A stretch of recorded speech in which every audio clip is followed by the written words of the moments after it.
Hello. I'm a little bit late. Apologize. Good news is that we've probably not hit the prime time yet. I suppose it depends. There's been some strong players already.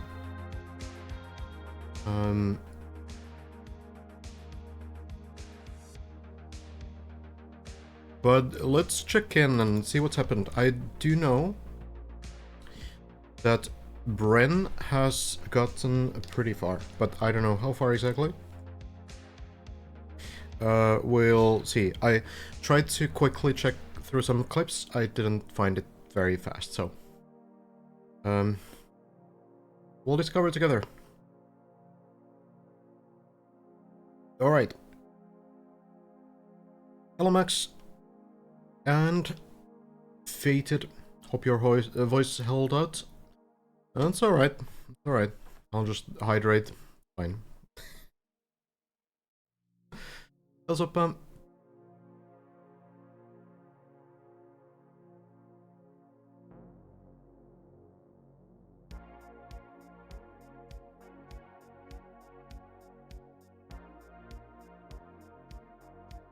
If I permanently lose my voice because of Deep Dip 2, it's only gonna make the storyline better, alright? So, it's fine. Hello, Tony. Everyone else too, of course. All the lurkers. I can do. There's 5 public servers now. Apparently. 28 people on the Premier server. We'll jump in there right away.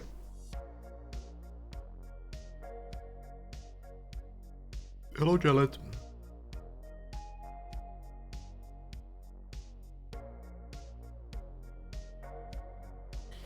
There's the crown. I don't think we're very close to that yet.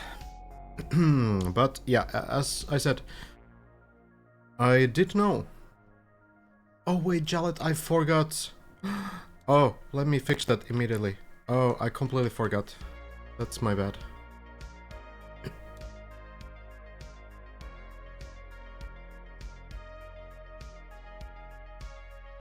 You took it from Yuri.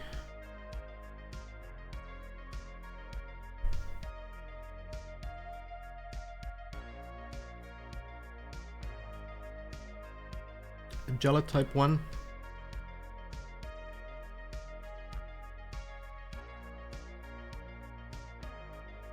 Okay.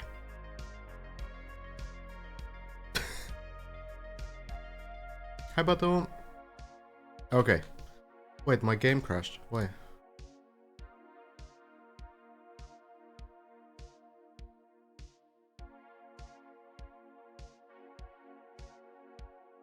Third monitor so I can multi-deep dip properly. I've seen some pictures of people having actually like 10 streams simultaneously. Like 6 monitors and every monitor has 2 streams.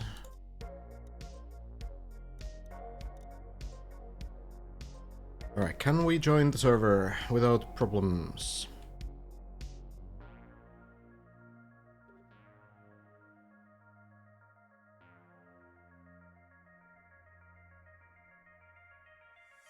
Floor gang awaits. There we are. Seems to work. Funny how I PB just by joining the server. Great. Alright, we have Mada on the server. I haven't seen Mada at all because of the playtime differences, but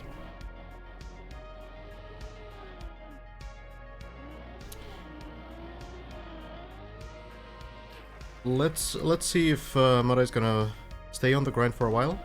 Bren also plays a little bit in a different time than me. It's the Australians, you know? That's it. It's understandable, of course, but well, let's just get into it. So we have World Record currently held by Bren. It is nearing level 8, floor number 8, and then we have Hazard on second place and Hybrid Chicken Pie, which is probably not correct, I would imagine. somewhere there. Now, I did hear that Elcon might have also made it to floor 7 on the server. I don't know if that's true. What I have heard, which seems pretty credible, is that Bren has reached floor 7. So that's something that we seem to know for sure, but I don't know how that run looked. I don't know where exactly it went, because I haven't seen it. If someone has like a timestamp on Bren's stream, that would be very great. But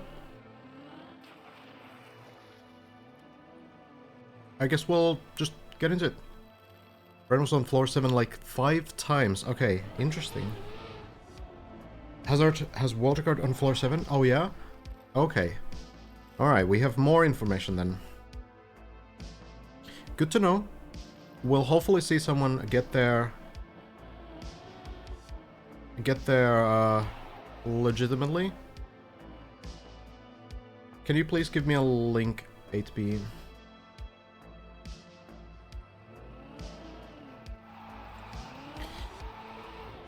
Not score, Illuminati. Everyone else too. Hege. Yaga. You think it's okay to post clips on undiscovered floors on YouTube?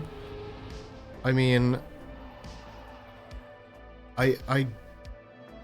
okay, in what sense? The players cannot watch those. So, I mean, I don't really know how to answer. It really depends. To the streamer?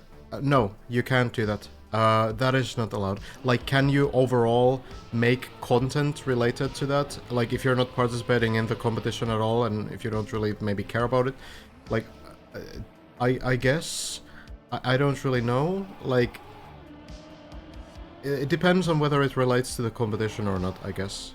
But yeah, the problem is exactly what Jaka said. Like, could it be interesting to have some analysis or something? I don't know. But yeah, the problem is that if someone accidentally sees that clip, then things get very difficult. So I would not recommend doing anything out of the undiscovered sections. Hello, Twist. Have you conquered Deep Tip yet? Maybe through the players that we're watching. If you had to pick one winner, who would it be for this event? Based on, like, things that are happening right now,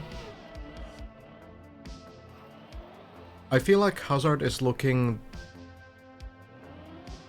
really confident, but Bren is, like, also just... the two players, you know, Hazard and Bren, I feel are breaking the most, like, new ground right now, and you have to break new ground to be able to finish the map, right? You have to be there first, and you have to nail the things first. So, yeah, it's hard to say at this point, though. I feel like there's some group of, like, favorites at the moment, but it's getting pretty clear that as the map gets further and further, we're gonna see probably a slight slowdown in new progress.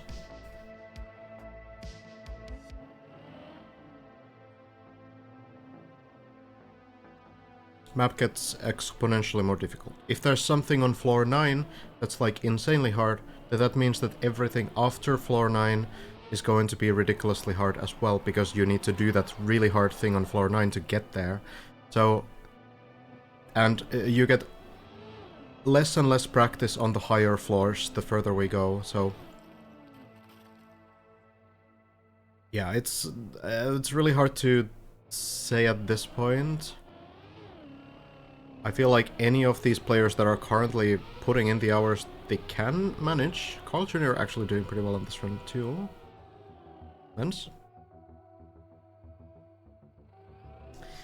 But okay. Let me get this emote, Carl will line up this jump, so we surely have time. Mud skipper. Oh, okay, sorry, that's my bad. We didn't have time.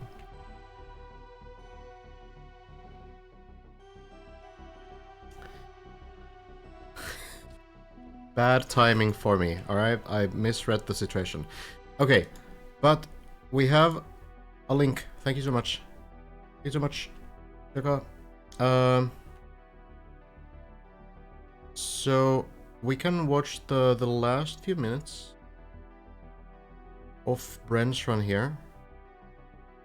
Let's just, you know, quickly check out.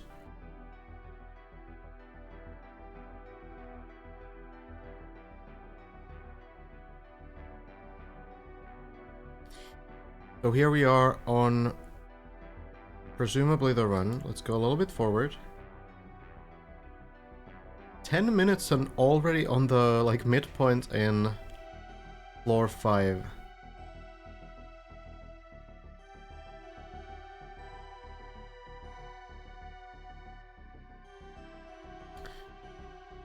Bren also going for the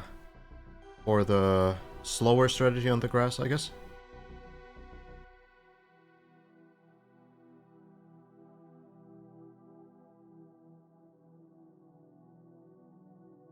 We can skip ahead a little bit. We can go to floor 6. So this is the beginning of floor 6. We've already seen this yesterday on a bunch of runs. Lars got here 3 times. Hazard got a little bit further than Lars did. And now Bren just going through it like it's nothing. Seems to be fairly comfortable with these sections here. Let's see now what this run looks like. Oh? Hold on. Is this the... this is... Wait, was that... What was that?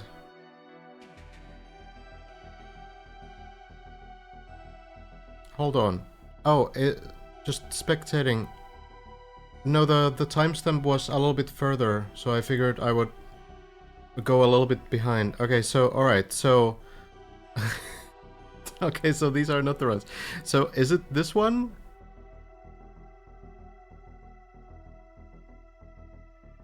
Or do I need to go to this timestamp specifically? Okay, it's this one. Alright, so it's Bren spectating Hazard. Okay. That's, I guess, that makes sense. So, so this is Bren's previous attempt. Fails on these jumps. So, let's check in on Hazard. So this is... Hold on. Any earlier? I think it begins pretty much here. Alright, so I suppose it's gonna be Hazard then. So, Bren spectating Hazard. So these are the later parts of floor 6. There's a couple of things, like the backwards part, I think, is before this. That's fine, we'll probably see it today.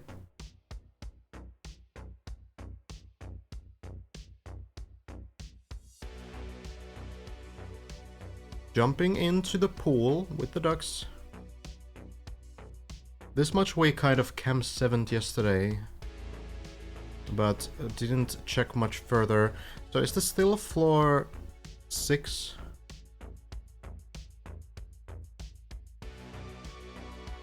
Suppose it might end just after this.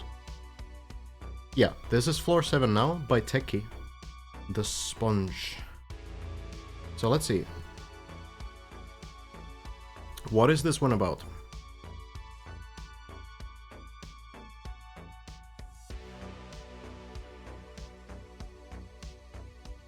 What is this? This looks scary. Okay, you're apparently not supposed to go there. A lot of platforming.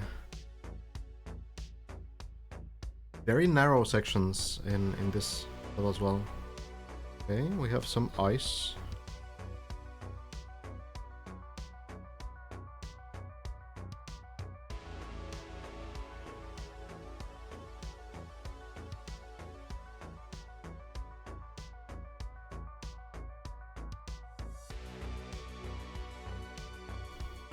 Seems like you might need to go onto the turbo platform above.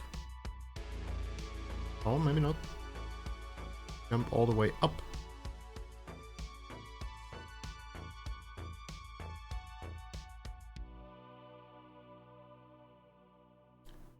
Avoiding the hole. That is such a such a cool obstacle on a map like this. So close to falling.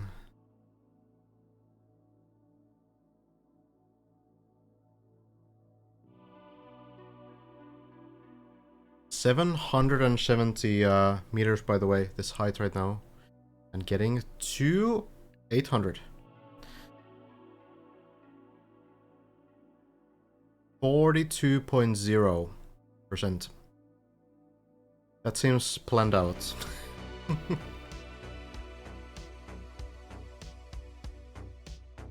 Getting some speed, jumping down.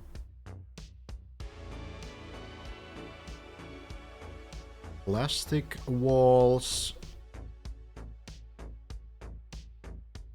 And here, I'm not sure if that's what you want to do. Oh, I suppose it might be. Pretty interesting. It seems very, like, puzzly compared to a lot of the earlier floors.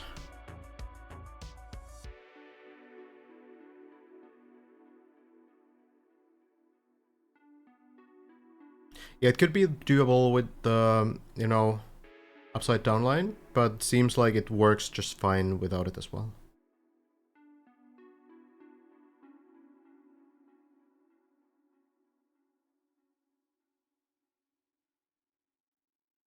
So...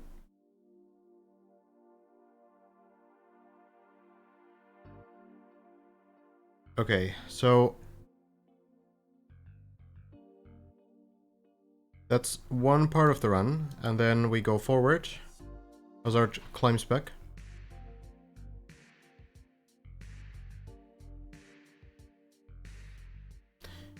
Yeah, I'm seeing these for the first time, so I'm gonna probably misread a couple sections here, but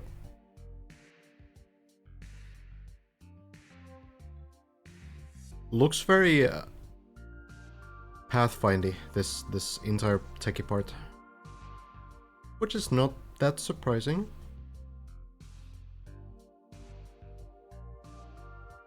Techie's khaki maps often are also very pathfinding in a way.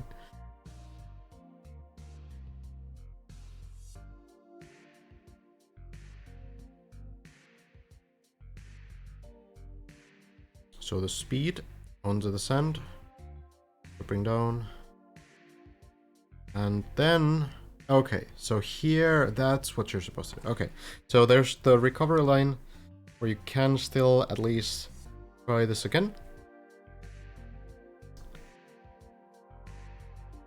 But that is the actual place where you need to go.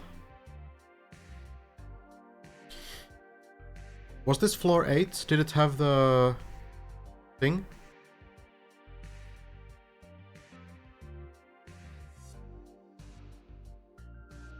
I don't think so. Yeah, still 7.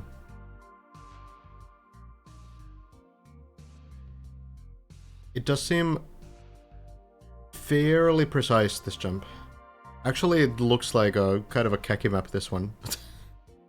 Yeah, no, still floor 7. Can speed up for a bit.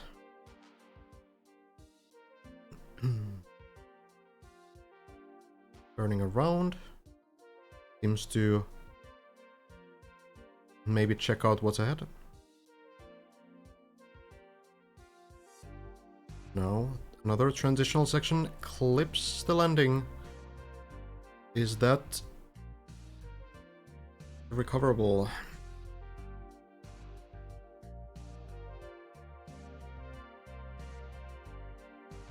Bren also made it to the voice line, but fell right after. Okay, so this is like where the water guard sort of happens. This exact moment.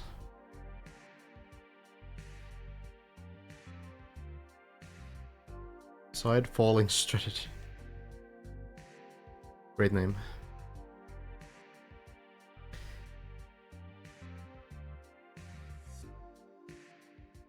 Interesting character up there. That techie.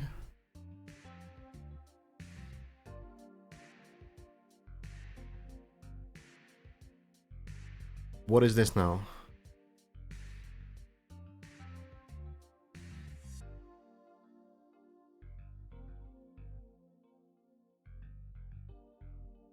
Oh, that doesn't look intentional at all.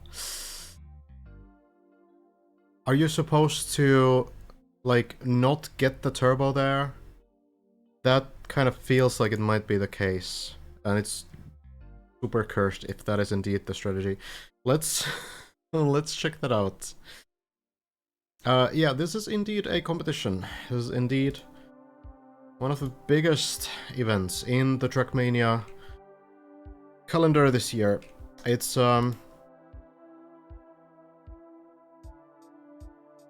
to be a grind.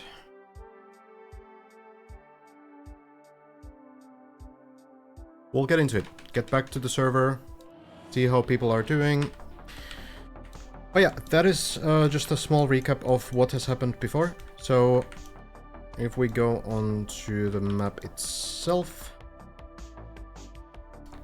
we got all the way somewhere around here.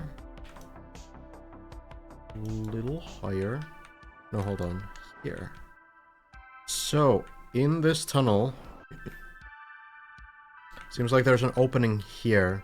So that's probably the exit that you need to take. And then bouncing over here. And then you continue. Seems to be a lot of stuff. So, yeah, the map only gets danker, it seems. It keeps getting crazier. Oh god. Oh well, that's what it's gonna be. So, indeed, Deep Dip 2. Continuation of the Tower series. And this time with higher stakes than ever. Simo falling down just as we tune in. I saw Simo getting into, okay, decent recovery. That's not the worst ever. So, continuation of the Tower series. First one was the Bennett VOD, getting over it tribute map, which was fairly easy. Something that intermediate players could finish. And then we had the Deep Dip, which was the big, sort of difficult map. I think only about 10 people or so have finished it up until this point, and it's been out for like a year at least. I don't recall how many exactly. 12 people have finished it. So I guess it's been out for like 2 years actually. Time flies so quickly, I can't recall.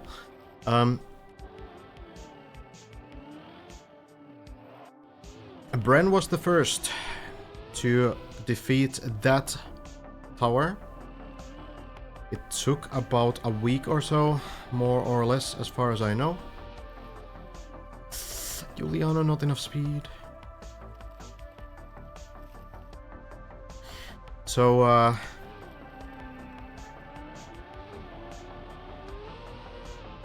this one has just come out this weekend. This one's much harder than the first one. It's very tall. There are floors on the left side. We have floor 16 at the top there and the finish all the way up here. And right now the world record not quite halfway through. I suppose we're getting closer to the halfway point though. In some way, we could maybe think like, okay, well, we're kind of like 50% through. I guess Hazard got like 45% through or so in terms of heights. But we do need to remember that every floor that you clear, you need to clear every other floor before that as well. So it's not as simple as just doing the floors one at a time. The progress will slow down eventually, and getting that final run that actually finishes the run will be much tougher than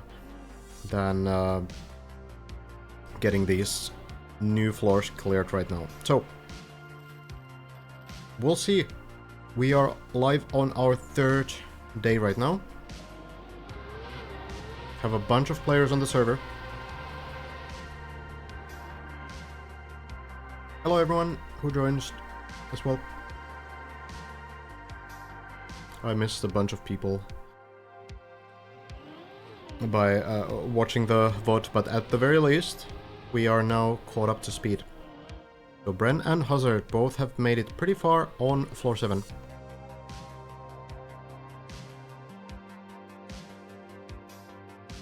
Currently, the prize pool is somewhere between, I guess, $26,000 and $30,000,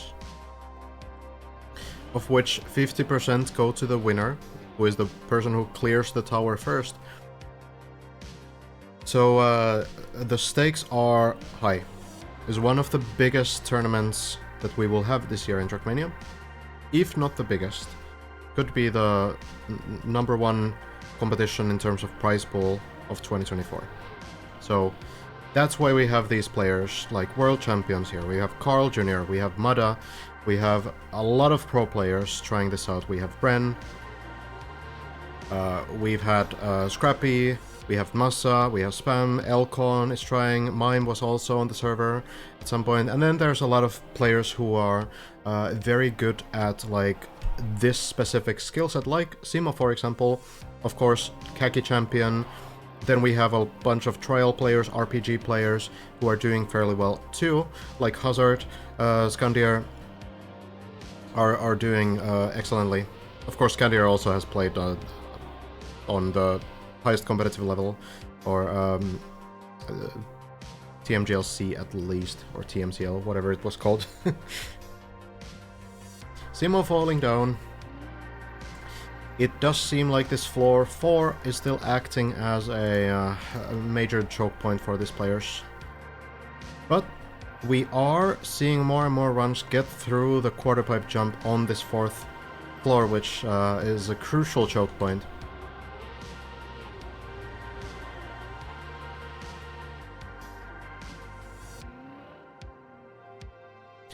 Lars as well, of course, has been doing really well.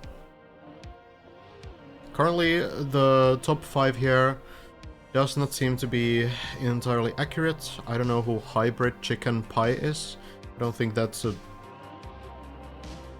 actual player, though.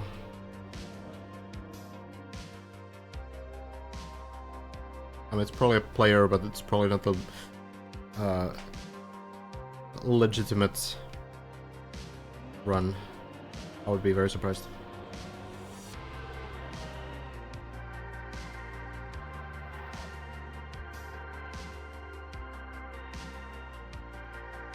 What we saw from floor 7 just now did look extremely challenging. Massa not having quite the speed here, so we'll have to recover. Check in on Scrappy as well. Mada too. But yeah, look at this. Like, these guys are actually getting much better. Scrappy also, even though that's a missed jump, it's still very close. So it does seem like players mostly have moved on from the wall-bound strategy, which was very inconsistent, though mechanically easier to execute, and they have moved on to this mechanically harder strategy, but one that when you learn it, it's going to give a lot more consistency, and that's going to be a big deal. Mada also failing the same jump here that I think Simo also failed not too long ago. But yeah, here we saw a lot of players earlier still going for the wall-bound strategy. The problem was that you almost never got it clean into the quarter pipe, so you would always kind of like roll over to some front flip or something. by landing on this border first, and that would make it very inconsistent, because this road here is tilted sideways, which means that if you roll in the wrong way, the car is just gonna fall off into this platform, and then you have to do this third level again and try again. So relying on luck on this kind of a section was kind of unfortunate. You don't really want to do that. It was easier at that point because it was a little bit easier to get into, you know, but at the end of the day, it does seem like players have been grinding a little bit difficult setup here, where you go all the way to the right side here, and then jump very high and land on the quarter pipe, just like you would on a normal quarter pipe jump. So that seems to be something that has caught on properly now. I've yet to see anyone else, anyone do the older strategy here, so... It is kind of cool, though, that this kind of strat existed. It creates this interesting decision-making that we don't usually have in Trackmania, where we talk about, like, normal competitions. When we talk about, like, you know, the highest competitive level, usually there's just going to be a strat, right? There's gonna be the strat that's the fastest strat, and you're going to do the strat because it's the fastest strat. But here, because you get such limited practice on everything, because you can't practice anything individually, not until the organizers decide to release some of the practice floors. Your only practice until that happens is to play the map, right? So anytime you want to practice this quarter pipe, you need to do everything before it. So Carl Jr. here is on an 8-minute practice run to try out this quarter pipe, right? Nails it, by the way. So when everything is so difficult to learn, because you just don't get the repetition, some of these strategies that just seem more intuitive and a little bit easier to commit to, might get kind of popular among the players. It's a very different sort of world from what we normally see in this game.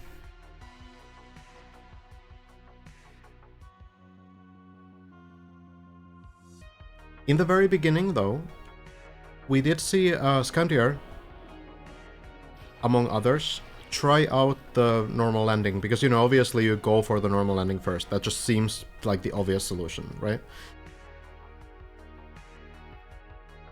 But it was just so difficult. Tried it like 5 times in a row. Best attempt that Scandier had was landing kind of like half of the car on the quarter pipe and then falling off. So when that's your best attempt, then you're kind of like, okay, well, am I doing this right? Is this really the strategy? Or is there maybe something else I should be doing? And it turned out that it was right, but it was just hard. Check in on Carl Jr. Still. Might be taking a slight break here. Don't fall off, Carl. Come on. Not like this. Okay.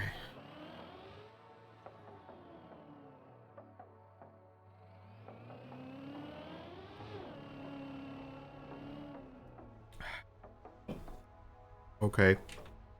Alright, Carl. Well, let's check in on Elcon.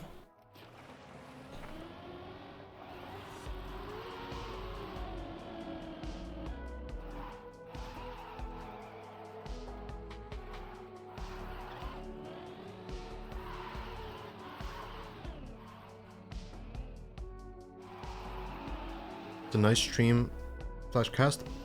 Thank you. I'm glad if it is. We're gonna try to stick to the server and just follow anyone who's on a good run. Does seem like players are very consistent on this floor 3. Yeah, Elcon not afraid of floor 3 anymore. This guy. Alright. Yeah, absolutely Absolutely not afraid.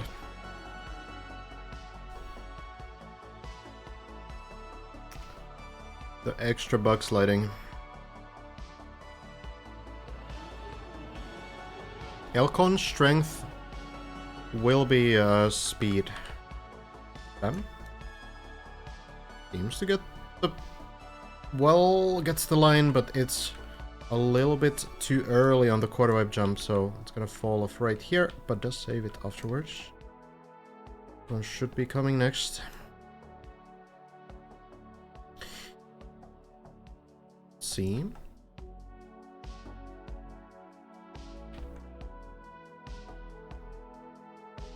Looks to be a bit short. And Elcon also falls down. The good thing about this jump, even though it is extremely difficult, especially for such an early level, the good thing about it is that you generally do save yourself here. It's pretty rare that you don't get the chance to try again from this point. By the way, I am having lower frames than yesterday. I might consider turning some settings down. Could be some server thing. Maybe I'll do it now that we don't have like too many people on like a super strong run. I'll just turn down shaders. That should help a lot. Probably have them pretty high. Or maybe reflections. Reflections and low. Other reflections off, maybe. Eh.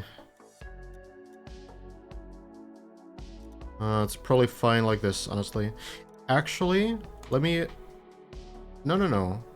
Let me just turn this to 1 frame. That should do everything. I don't need to do anything else. Should be okay. Okay, why did this go up? Did I need to restart for that? Did it say that I needed to restart? Because if I'm not playing, then I don't need to have the instant thing, right? Any better? Kill stealthing. It can, Christian, but if it doesn't, then that's great. I have so much more FPS. And is the stream okay? I guess we'll see.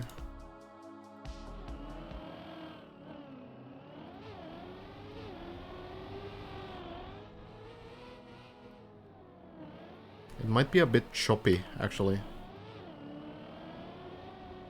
It's hard to say. Hard to say. Let's monitor for a little bit.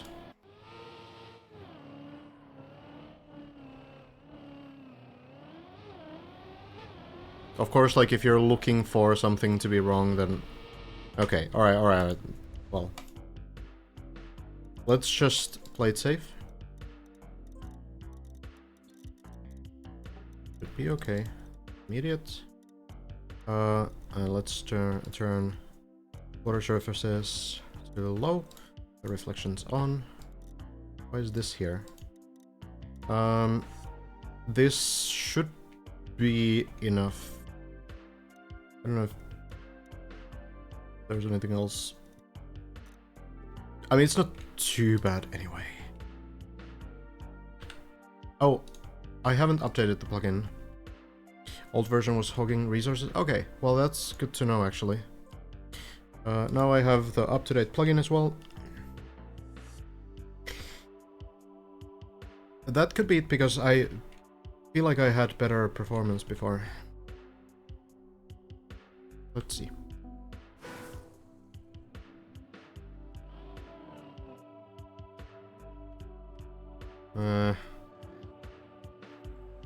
Seems fine.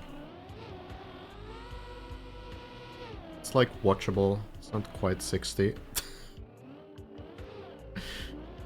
But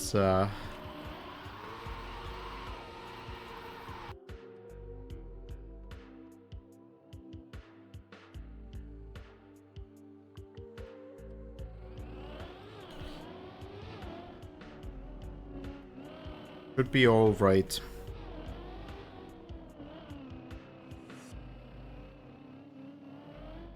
It seems a bit stutterish still.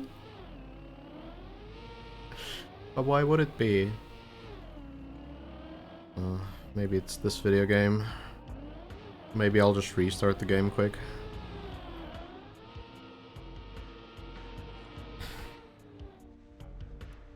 I don't want to do 30 FPS now. Okay, let me just quick game restart.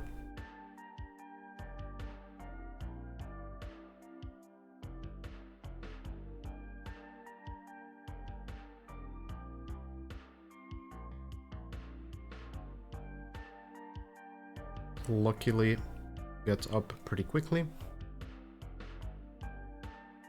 Or I'll just disable OBS recording.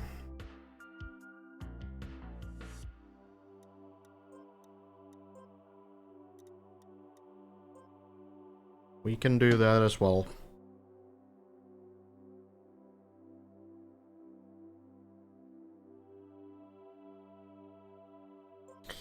Hazard currently has a little bit better record than Brent. Right in the later parts of floor 7.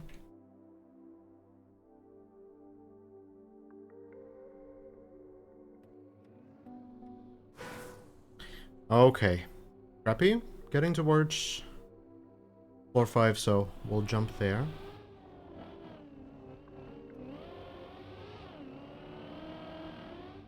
It seems kind of good now.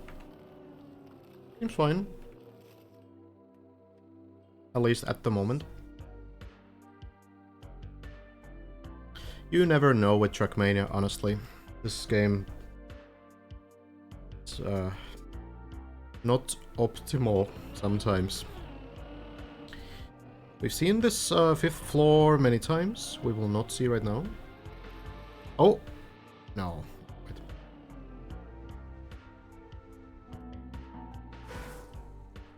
I feel like anyone that I've watched so far has fallen within like 5 seconds.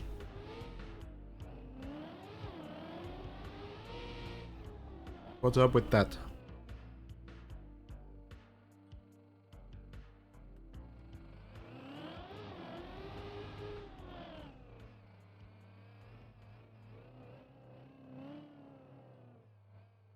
Of course, like, the way rendering in this game works will mean that some parts are also, like, heavier than some other parts.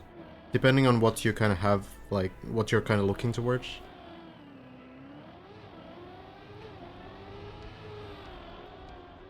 Hugo's still going for the wall-bound strategy, it seems.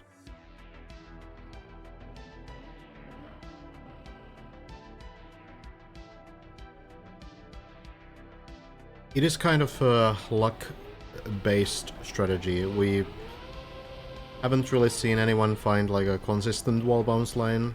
It's always going to be a little bit wonky and just hope that it lands. So has downsides to it. Of course, I don't really know. Maybe that was just a missed line from Hugo. Could be just a slight miscalculation.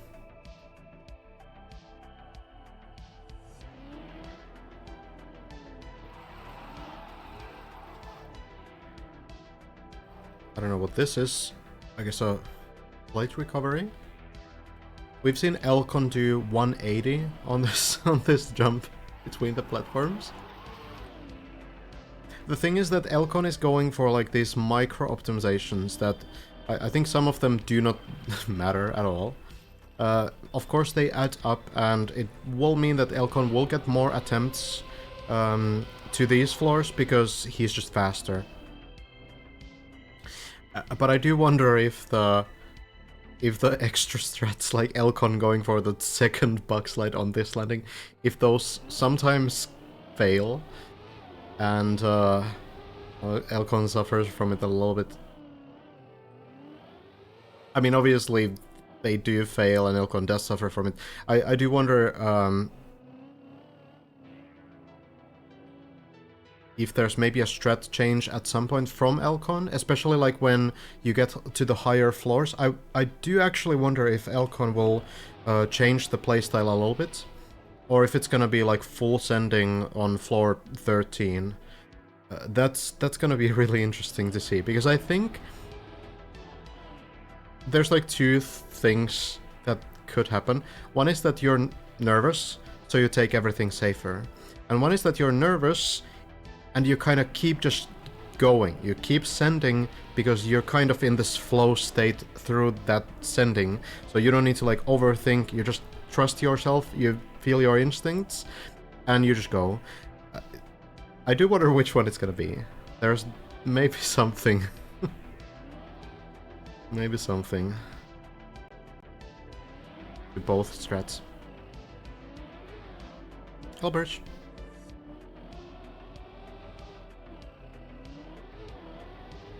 Hugo going.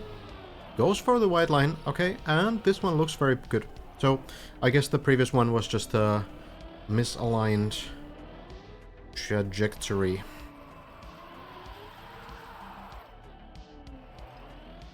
Cutting is allowed. I wonder if that's why we haven't seen any reactors yet. That might be, yeah. As a mapper for a project like this with 0 checkpoints, yeah, I would never use a reactor. Here you go. Looking promising. Lands the big jump. Now a couple easier ones, and then for the next tricky part. Bren, for example, said today that he will not go for the direct line on the grass uphill, because if you fail it, it's almost certainly a dead run, and it's unbelievably precise. Yeah, that's something that Elcon goes for every time, and makes it look incredibly easy as well. It looks so goofy that everyone's doing these weird drifts there, and Elcon is just pressing forward, but it is not as easy as it might seem, for sure.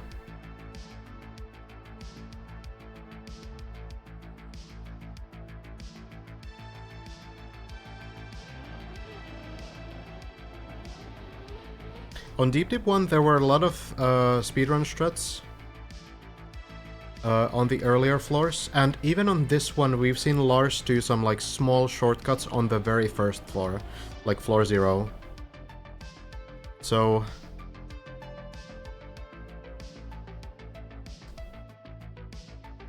I don't know if there's too many of those here. We've seen a couple, like there's a small platform skip.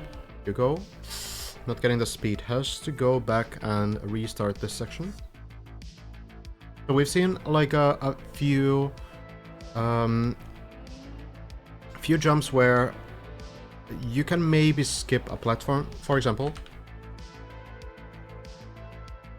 this platform you don't need to take. This square right here. So you can go here and go directly here and jump up.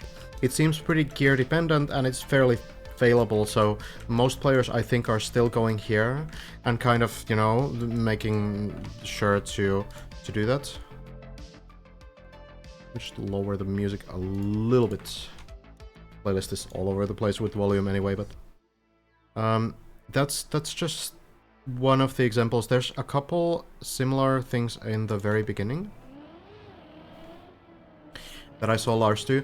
Some players are still not doing them, which is kind of interesting. So not everyone is going for the super optimizations in the like first 20 seconds of the map. Couple jumps you can do pretty fast there. Hugo will be getting on the plastic. We did see Hugo yesterday failing the very final jump of this floor. I don't know if Hugo has got through that since. Doesn't quite make this, but recovers on the plastic.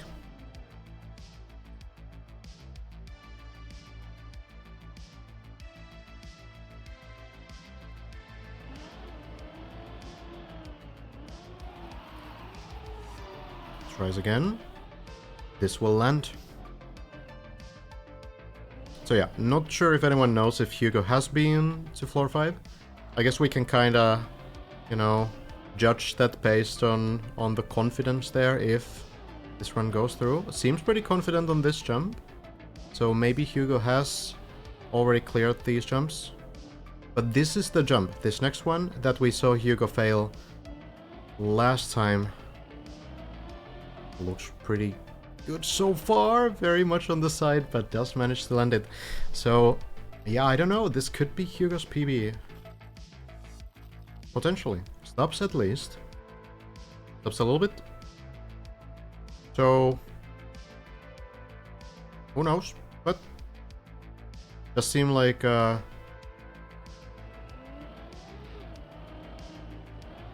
least making some good progress through practice.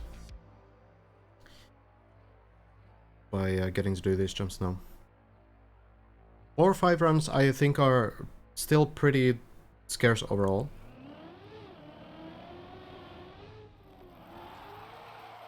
As we see on the bottom left, most players are, as always, stuck around the floor 0 to 2 area. Floor 2 has multiple difficult jumps in a row that are long and have some, you know, wonky landings, turtle possibilities.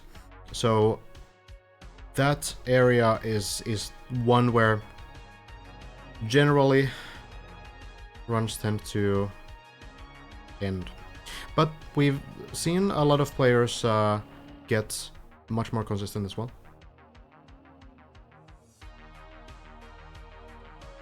I was watching Simo earlier, for example.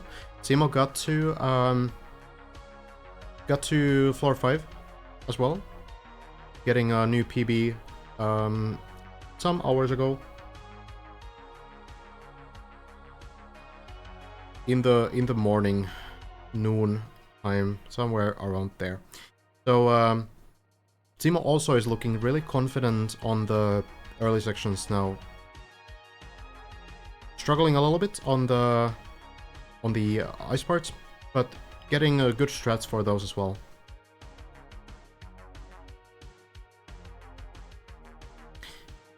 Yeah, Hazard was getting very nicely, like, deep into floor 5 yesterday already, last night. And Lars also got to floor 6 3 times within only a few hours. So I've also seen those 3 players get very good runs. They seem to be a little bit further than the others in terms of experience right now on this map. But once one of the players gets a good session, does a big personal best, they might start getting the strats in fairly quickly as well. Like, we have these players like Hazard, for example, very good example actually, who can pick up strats after only doing a part like 1 or 2 times. So, for example, we saw like Hazard fail the red turbo jump twice here. And after that, after those 2 mistakes, Hazard looked really confident on it. So just kind of getting a couple runs a bit further, that's going to be huge for some of these players. There's some players who are really good at fast learning, like Scrappy, for example. And I think that can be very helpful. I don't know if that applies to this kind of a map. You know, it's obviously different than like a Cup of the Day map, for example. But I do think there's a level of overlap, right? Hello, Roa. My pleasure. I'm glad if it's useful. Hugo making the jump onto the grass. This is probably a personal best. It does look like Hugo is kind of looking towards the next section. So we can also kind of look into that. Well, if the Cam 7 gave me the right perspective. Oh, well, maybe Hugo's gonna drive as well. Is it kind of like an angry face on the wall ride, by the way? Like...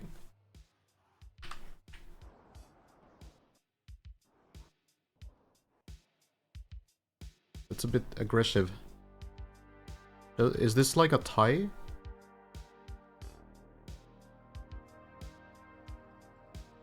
Anyway, I forgot to show the route. So you have to go here, jump up, go down, take the ice jump, and land here. That's all it needs to be. You go, going now. Taking the speed. Jumping down. Should be enough speed. Lands it nicely. You tried making it the waiting guy? It's not the waiting guy.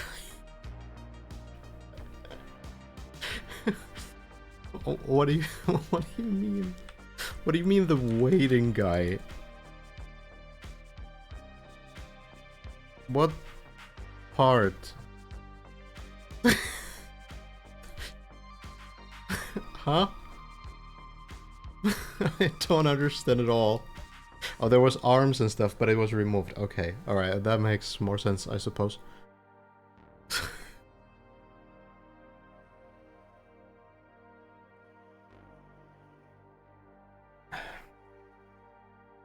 It was I would say that it was a good try, but I don't know if it was.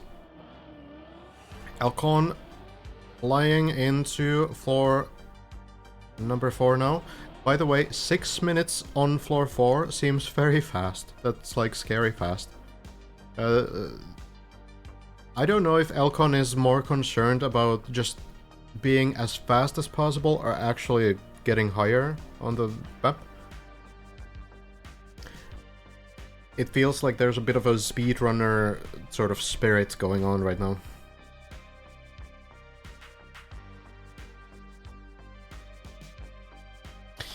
Alcon falls as well. Seems like it might have been the quarter pipe jump. Alcon back on floor 3. You go. Lunge. The plastic jump, and now we go into the plastic bounce. Let's see which strategy Hugo goes for. Goes for the nose bounce. Seems to work just fine. And now the deceivingly dangerous grass uphill, where we've seen a surprising amount of mistakes. Some players opting to go for the dry wheels here. If we see Alcon do this sometime soon, you will wonder why this is even a thing. But the section is weird.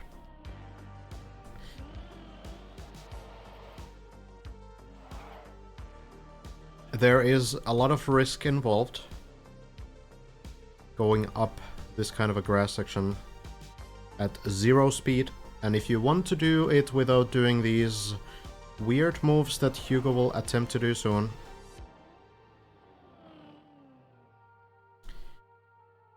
you need to be extremely precise.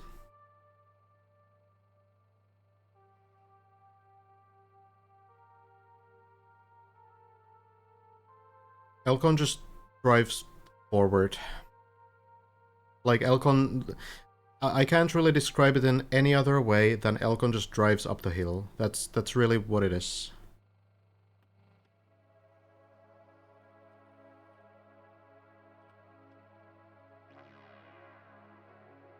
The issue with it is that you will have to do it with wet wheels. Oh, Hugo goes for the turn. Looks promising. Oh, it's not quite high enough. Could save this. Oh, but the plastic does end up costing the run.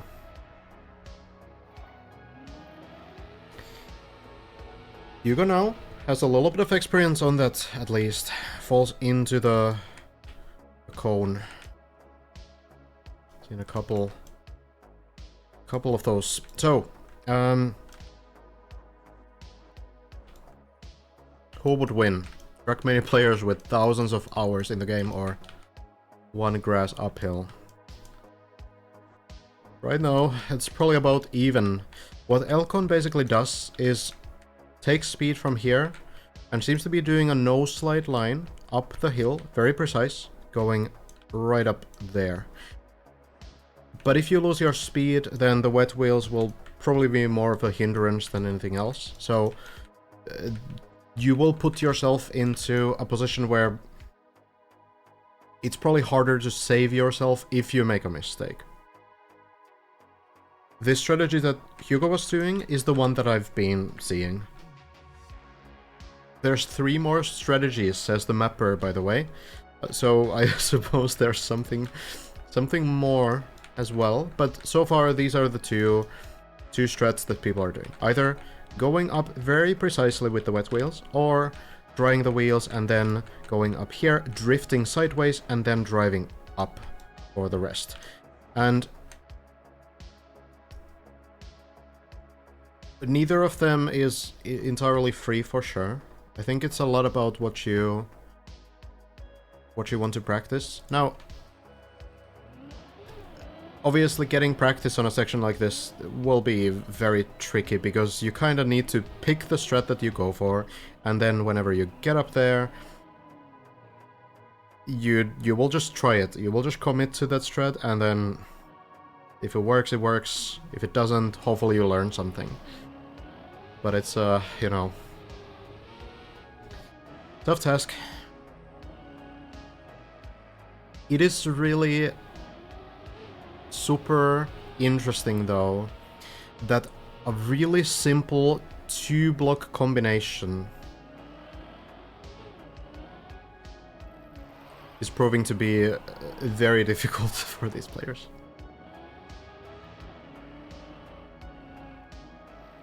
Hello, Bun.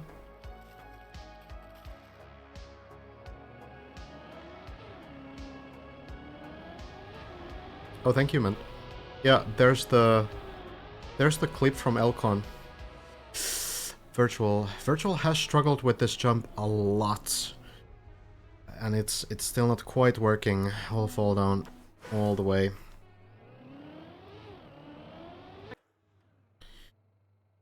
Yummy. It's one player we haven't seen at all so far on this stream, making it all the way to floor number 4. We'll get to try the quarterpipe jumps. Those are looking pretty tough for players all around the board. Scrappy getting next into it.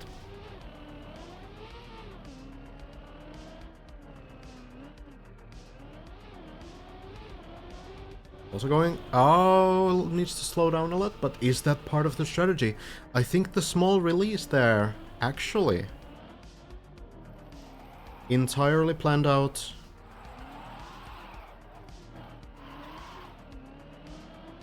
Not a very close call. Yeah, that release actually seems to be helping. Probably prevents like a drift line as well, because even though it looks like a kind of a normal quarterpipe jump. Gary? This entire floor is tilted sideways, which means that you are driving downhill as you set up for that jump as well. Which means that you're in higher risk of an auto-slide as well. So, if you get that drift, then that kind of messes up your speed, your blind, everything. That slight release might prevent that from happening. So, maybe we'll see more players adapt that.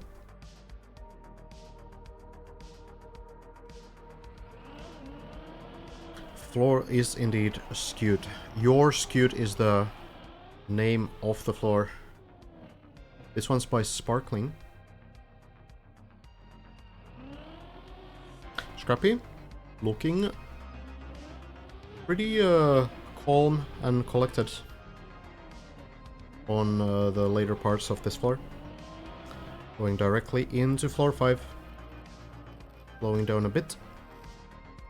We've seen Scrappy get to the later parts of this floor. I don't know how far exactly Scrappy has been. I don't know if Scrappy has cleared this floor, but I've seen Scrappy struggle with that grass uphill specifically.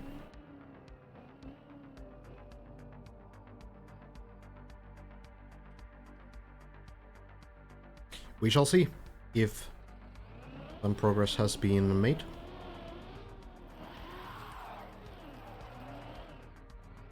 Fun fact, I haven't seen anyone fail this bobsleigh yet. No one has fallen off the other side. Scrubby PB is 618. Okay, interesting. That might be the quarter pipe jump, though. Potentially. This one? It doesn't quite go that far. Goes to, like, closer to 600, so maybe it's the later parts of this floor.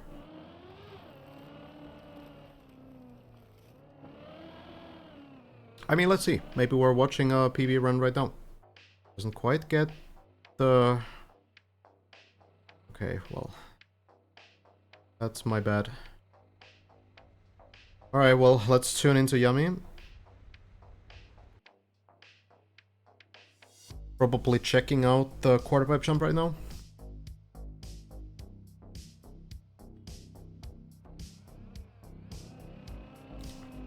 Lining it up. This will be Yummy's first try. Of course, the benefit that you get from being a little bit late to the party, so to speak, is that you have all these clips from other streamers to look for. So Yummy kind of has an idea of what to go for, but it's the first try, so it's not really unusual that it goes a little bit too far to the side, or it goes a little bit too early to the wall, right, or the quarter pipe jump, I mean. That's pretty normal. On some of these sections, you will need to fail them a couple times to know how to do them correctly. Not only that, but you also sometimes have to know the different ways that you can fail something. Just to be able to make sure that you don't make the unnecessary mistakes, like, you know, being too fast, for example, which you might not notice even if you get something correctly. Kaltato. Yeah, the leaderboards I think are still outdated.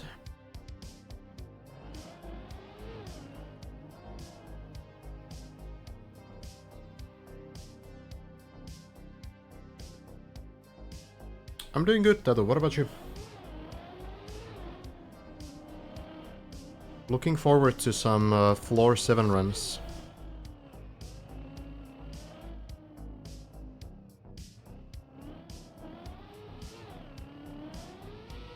Made it to floor 3? God damn. After 10 hours, it seems pretty decent, honestly.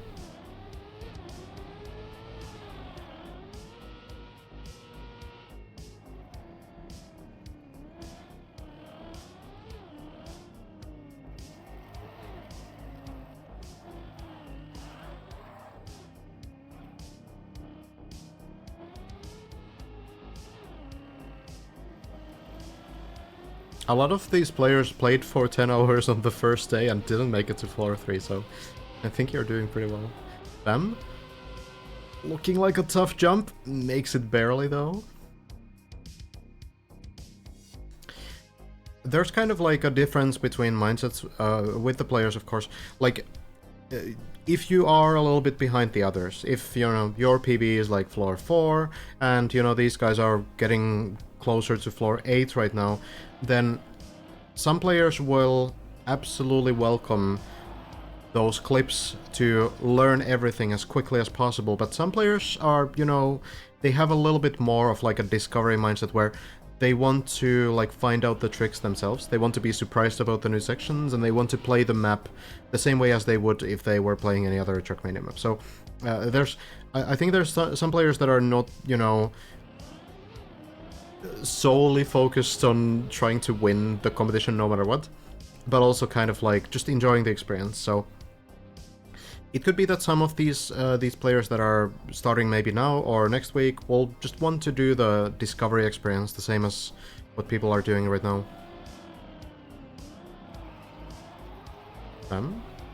Zooping looks a little low, makes it barely.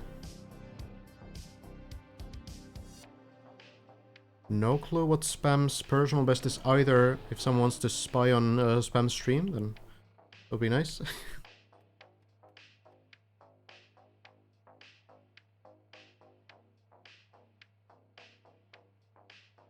Already on PB, okay. So we are getting to some new areas here. Might be looking through the next part now.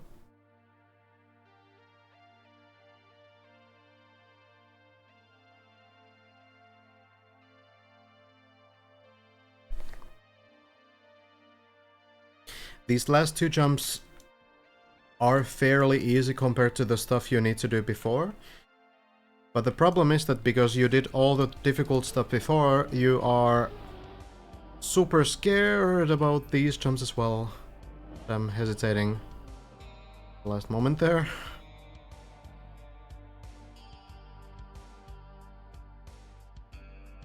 When you do these jumps one time, you notice like, okay, I can probably do these a little bit faster next time. I don't need to line these up 5 times. But the first time you do it, it's a weird angle on the road. It's a weird jump. So you just want to be sure. And Spam clears it with no problems whatsoever. Now for the final jump, we'll maybe check this out as well. Parks the car. 2 ways to do this jump. One is to land on the side, which is harder but less of a speed check. And the other is to land directly on the ice, where you need to be a little bit careful that you don't go too far, but Spam most likely will go for the high-speed approach. That's the most common one.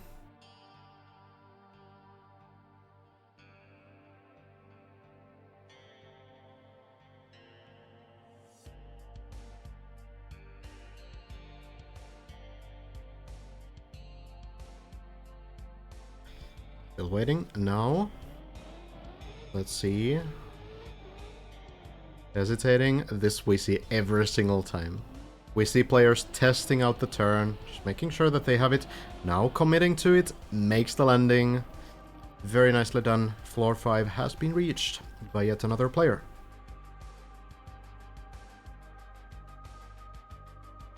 And these jumps we've already seen by a couple people today.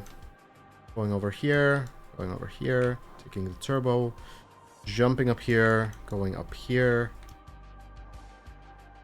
landing here, and then plastic bounce into the water, up the grass hill in whatever way you choose, going through these sections, jumping down here, then accelerating, wall hug, landing, jump, going around, landing on the bobsleigh, jumping up.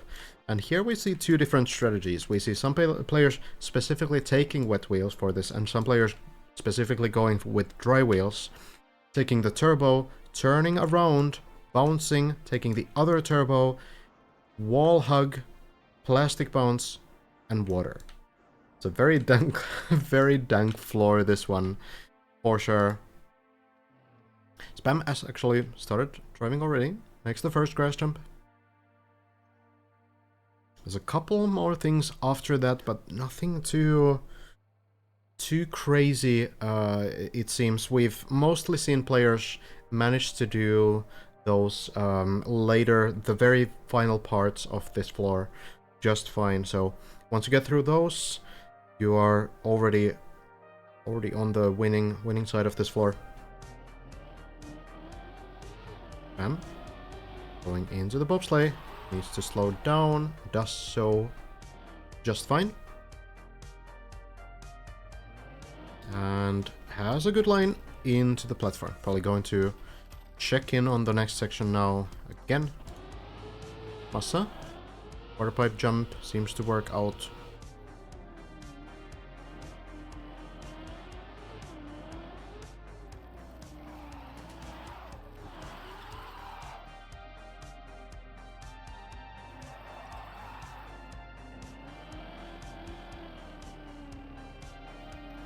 Also haven't ever seen anyone fail this bobsleigh part here, by the way. There's a couple like rest points. That looks like it's a little bit short. Maybe landing here? No. Gonna be a reset.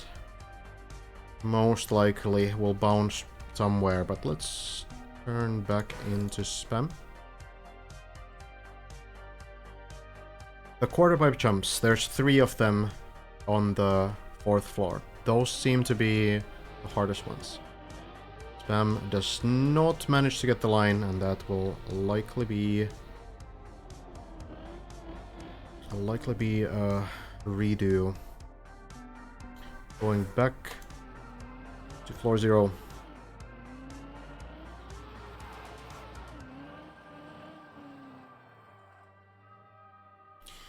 Giuliano has had some decent runs so far. We, I think, joined in and Giuliano was in the later parts of floor 4, if I recall correctly, so maybe something promising there as well. It does seem like right now, getting consistent runs to floor 5 is really important if you want to battle for the current top 3.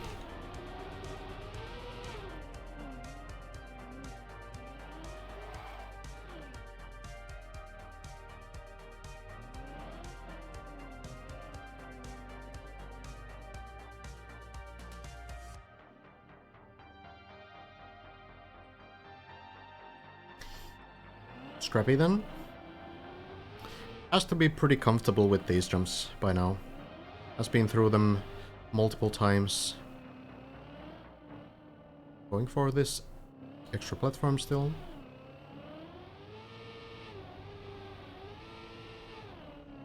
Well done.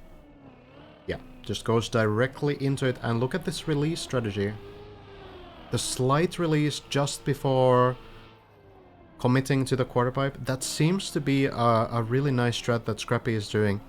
I think we'll see more players take that on as well.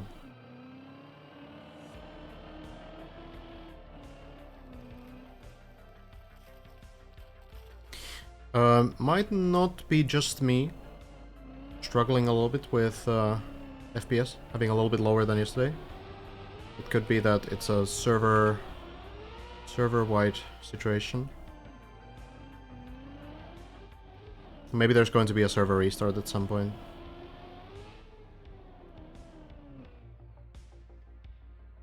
Virgil also said this update was laggier for him. Okay. I mean, it's manageable still. Manageable for sure.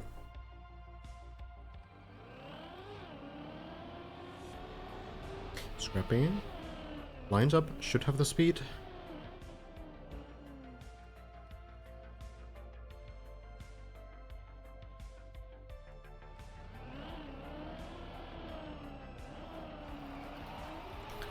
Now for the difficult dirt zoop. Gets it just fine. It's a very sort of calculated jump, this one, compared to the last 3. These seem a lot easier. You can kind of bounce your way through this, like Scrappy also there. Just releasing before the landing. Knows that it's gonna be fine. This one also. But those 2 jumps before it, the jump on the inverse turn quarter pipe thing onto the plastic landing, and then the dirt wall ride zoop. That seems to be it. The release on the quarter pipe helps against the other side. Yeah, that's what I was theorizing earlier as well.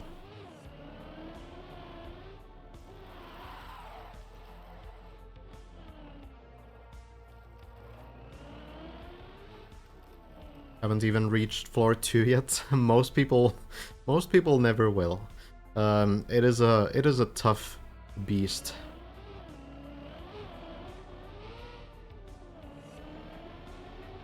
Trackmania, like many games, especially in contexts like this, looks so much easier than it actually is.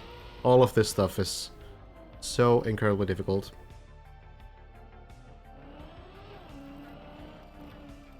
Happy?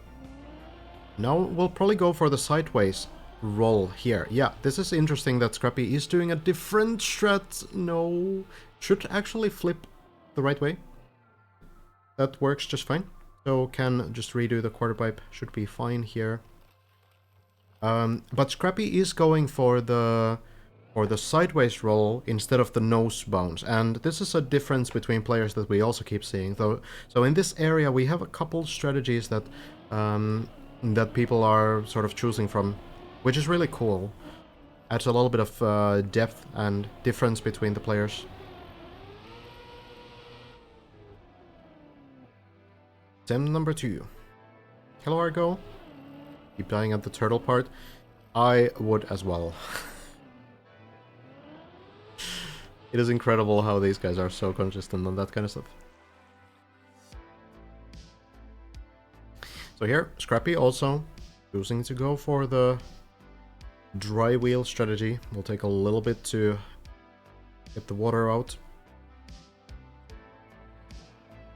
Then into the uphill. And we'll see a sideways turn right about here. And then, if everything goes well, Scrappy will be able to climb up right there. Well done. And now keeps going about halfway through this floor now, but there's some very tricky sections remaining. Primarily the double turbo wall ride plastic bounce thing, which you will see if you haven't yet. Good wall hug there, makes the plastic just fine, and lands on the bobsleigh.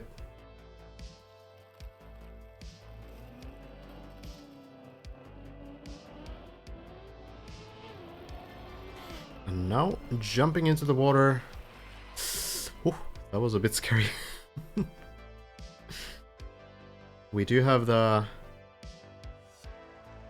difficult double turbo part coming up right now, so Scrappy needs to turn around, get the right line towards the wall. This looks fairly decent, but no, slows down just on the landing.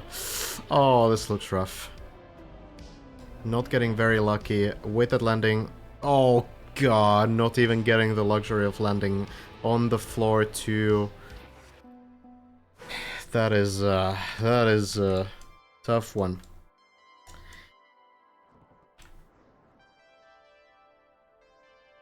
So, here. When you do the jump... Where is it again? Here. You're supposed to hug this plastic wall, and it will generally rotate you upside down. You can bounce on this one and land into the water.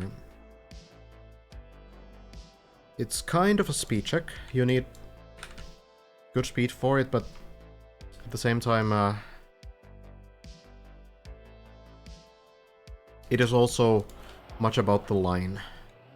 You need to get a clean line towards the wall. As long as you do, you should be fine, but that is the part that we keep seeing some fails on. Didn't grab a clip of it, but Brent said something yesterday about the wet wheel 180 wall ride. Didn't completely understand what he meant, but he said he thought the wet wheels helped his car rotate or fall better on the wall ride. It could make sense that the wet wheels might give you a more consistent landing upside down on the plastic. Maybe that's something. But I also heard something about like the plastic sections being affected. Oh, spam going too far. Run over, unfortunately. Floor gang.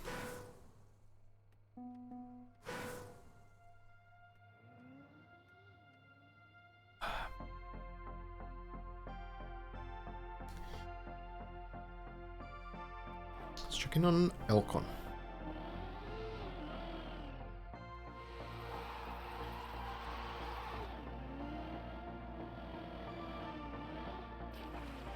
The map does become a lot easier the more attempts you get in. Everything that we've seen so far seems to be consistent in the sense that you don't need to rely on luck alone on any specific jump. Of course, like plastic bounces are not known to be 100% consistent every time, but I don't think there's any, like, actual khaki section where you wouldn't be able to find, like, a consistent setup. Maybe sometimes it's possible to get a little bit unlucky, but I think that the setup is still like 95% of it. So you will generally clear these sections if you just have the experience and the mechanical skill to execute what you want to do.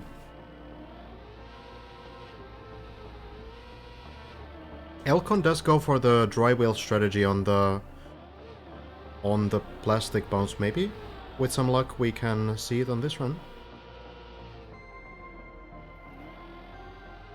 There's some stuff on the floor 2 that do seem a little bit luck dependent, but at the same time we do see players like Elcon or, you know, Hazard or Scandier or Bren, all of these guys get through that level fairly consistently, so seems like it's mostly about the lineup still. 7:35. Getting towards final parts of floor 4.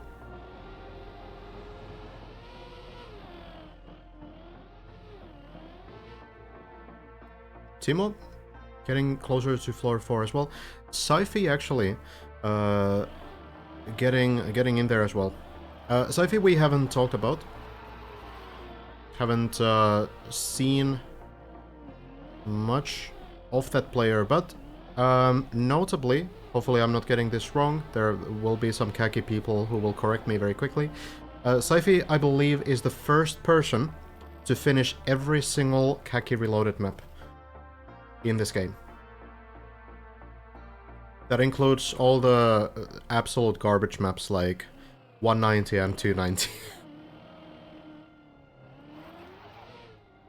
It's not absolute garbage in terms of design, but in terms of playing them. So a lot of skill on this server. I feel like there's very few people beyond floor 3 at any point who don't have some like massive achievement under their belt. I feel like there's, you know, everyone who is getting here, like, you know, we have Samifying, for example, won the previous Trackmania campaign, right? The official Trackmania campaign. Simo, khaki champion, right? Elcon has played so long on the competitive level at this point, has won Time Hunters, has won Magi Mondays, has won a lot of stuff, right? So virtual, obviously. Also a khaki champion.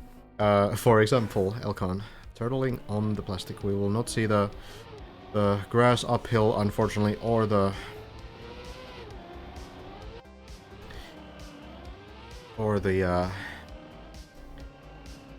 double turbo. Simo also going for the release, by the way. Seems to be working nicely.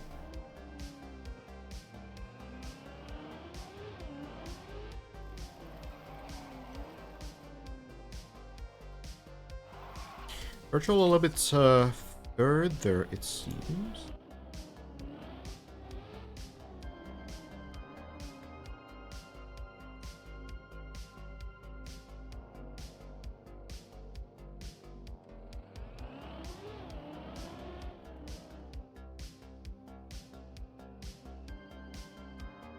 This lineup also is just very narrow. We see people go through this so consistently that you kind of forget how difficult this kind of stuff actually is.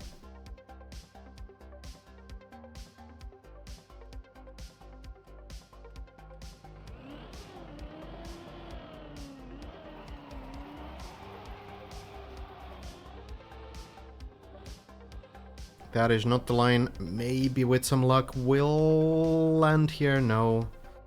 We've seen very few recoveries from that point, honestly. Back to Simo. Has made the second quarter pipe. One remains.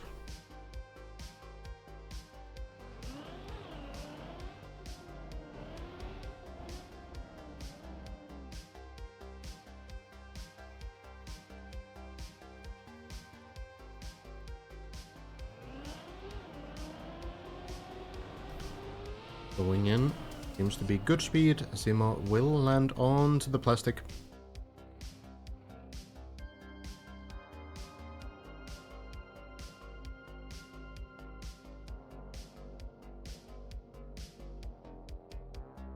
Zima might be looking to make it to floor 6 today. I don't know how long Zima has been playing though. Might be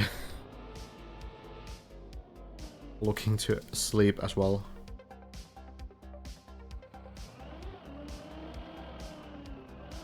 Trying to get through the dirt now. That is a rough one. I think we'll see another reset here. Quite getting the line there. Turtling onto the bob. That's gonna be a restart indeed. Complexity.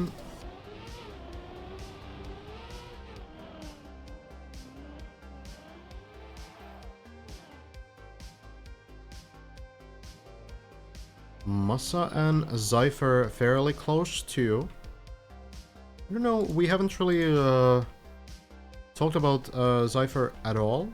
Not sure where the personal best would be. Already a very good achievement getting into floor 4, which is pretty close now.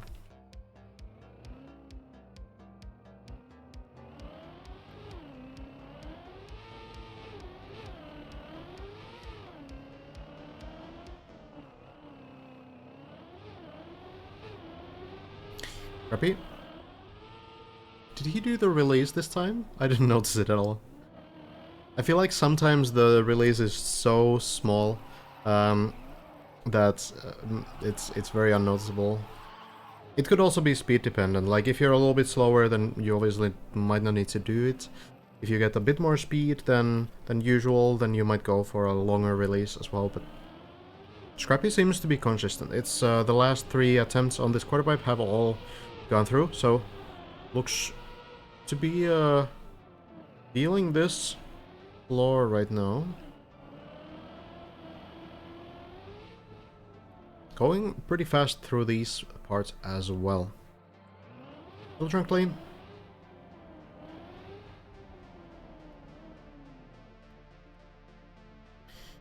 Take some speed here. Massa trying the quarter pipe in the background. Will not land it.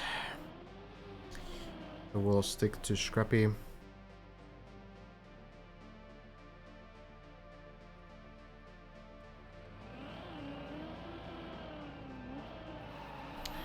Now the difficult dirt jump. This is gonna be very close. Oof. Not quite landing it, but fortunately manages to, at the very least, recover, and we'll get to try again. Now zooping high and we'll make it very clean.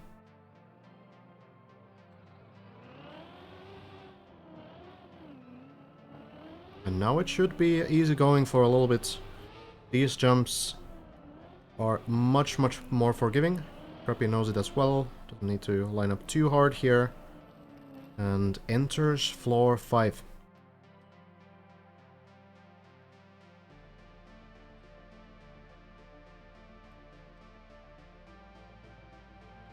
On the dirt wall ride, you essentially just need to hold like a 45-degree angle upwards. And as long as you do, you just accelerate and press to the side, and your car will just zoop. That's as simple as it really is. There's nothing more to it. You can try it yourself if you go into the editor and just place like a quarter pipe into a dirt wall ride. You can check it out.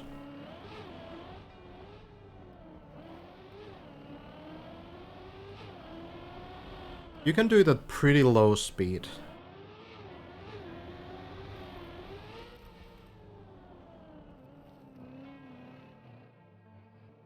That is all good, but enjoy your shower. Forgive you. Crappy. Let's see the plastic bounce. This has been a bit tricky the last few tries. barely manages it. Should be able to somehow climb this, I think. If not, then I can always go backwards and hope for a clean landing. But yeah, the sideways plastic bounce doesn't seem to be entirely consistent for Scrappy. Can't climb with wet wheels, is that so? Could be troublesome then. Scrappy might need to go backwards and try to somehow land clean. Should flip. This looks like it's going to flip. Nice and safe. And there it is. Scrappy will get to try again.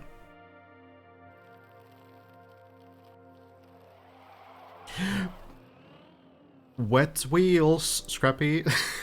Careful.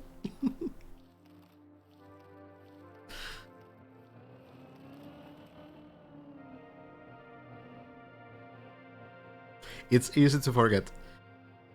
A lot of the time when I play maps like this that require a lot of focus, not maps like this, but any map that requires focus, you easily kind of forget about the things that are not on your list of things to do, right? Like, you know, like, okay, drive here, jump on the plastic, land here, then do the sideways flip.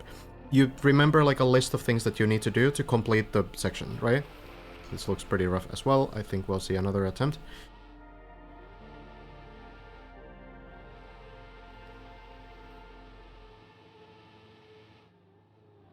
And then when you get something like, oh, actually I had wet wheels because I had to do this recovery thing, that's something that can be hard to remember. Scrappy should know it this time. And we'll go very safe over the ice this time. Looking good.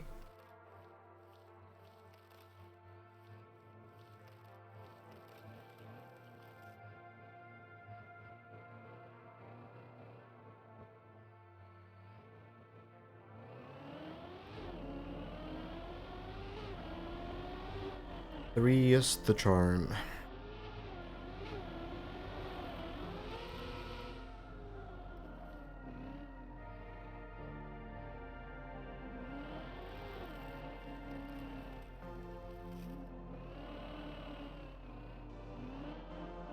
Has a little bit more speed this time, and even though that might not have been the hoped result, it worked out. That looks just fine. It does land. So, Scrappy will get to try the grass uphill. Once again, going for the dry wheel strategy.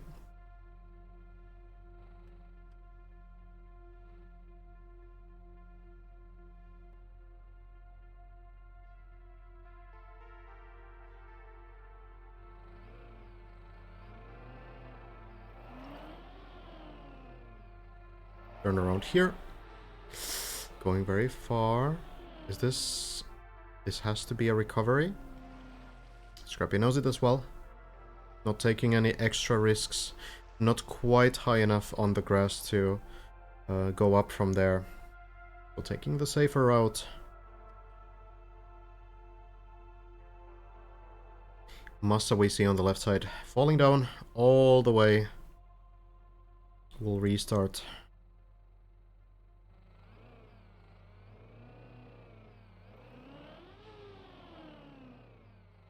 Now Scrappy getting pretty high. This should be doable. And indeed, it will go all the way up. And Scrappy can continue.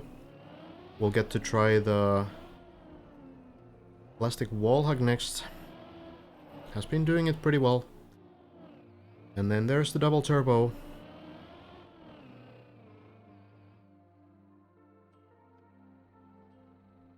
A couple more sections on this floor.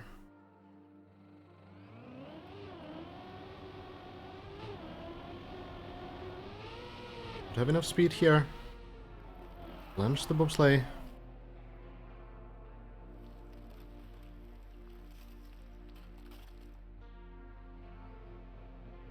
Hello, have fun.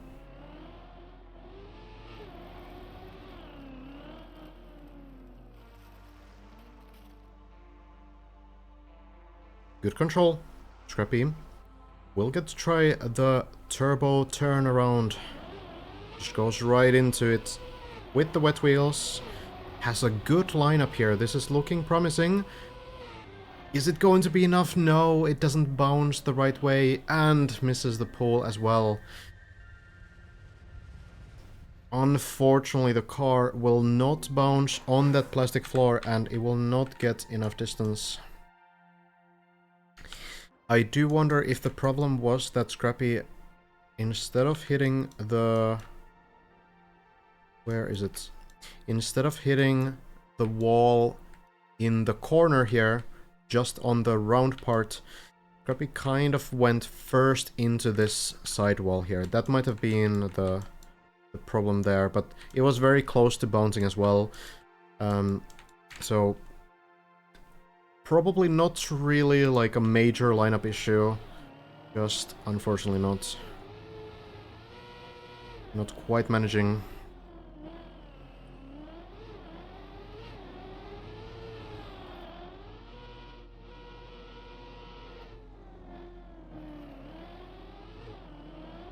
Elcon getting more consistent as well on these early parts, and faster as well. Elcon, probably one of the fastest players in these first 4 floors right now. Just kind of going in, not taking any breaks. Lands this jump and is already ready to line up the next jump. Take some speed, a Neo slide there, and jumping in. And then ready for the next jump again.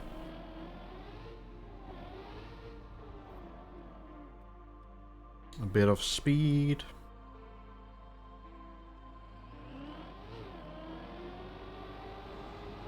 And going in, looks like a good line. And once more, well, no, actually, still lining this up, not going directly into the wall, right? Suppose it's pretty speed dependent at the end of the day, so... The Zoop looks pretty good, Elcon does land it. But here goes directly, no reason to stop, why would you? You know? Just go in. Chain everything. Here as well, just going. Less than 8 minutes on the timer, and we are on floor number 5.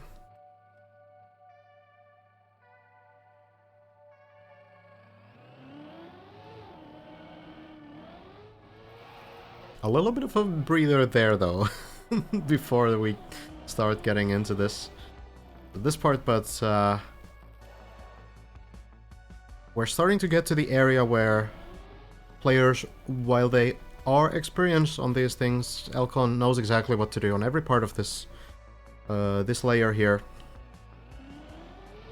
You're still in a position where you're not that far from getting to the floors where you've maybe 1 try, maybe you have 0 tries on those floors. So you kind of want to be sure to not throw things away at this point. So we see a little bit of cautiousness.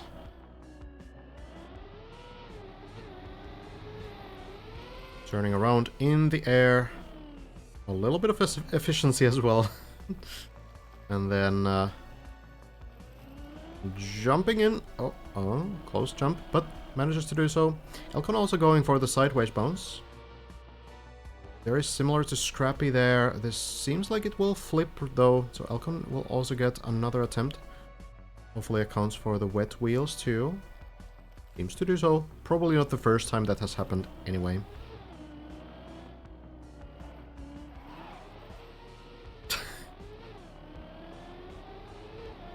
Just very confident. I would not dare to do like any of these moves to turn around with like these kinds of drifts and such.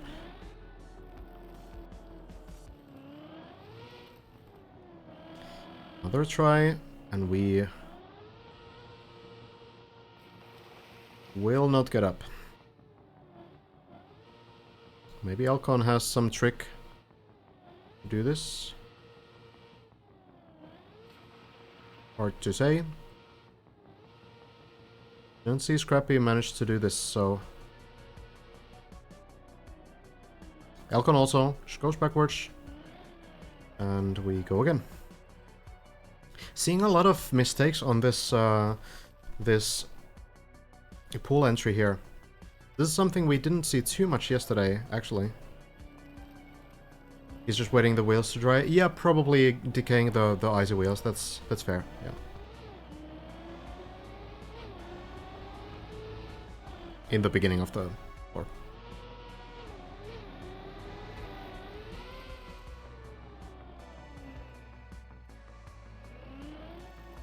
There could be some benefits to just pushing everything like this, like Elcon is doing.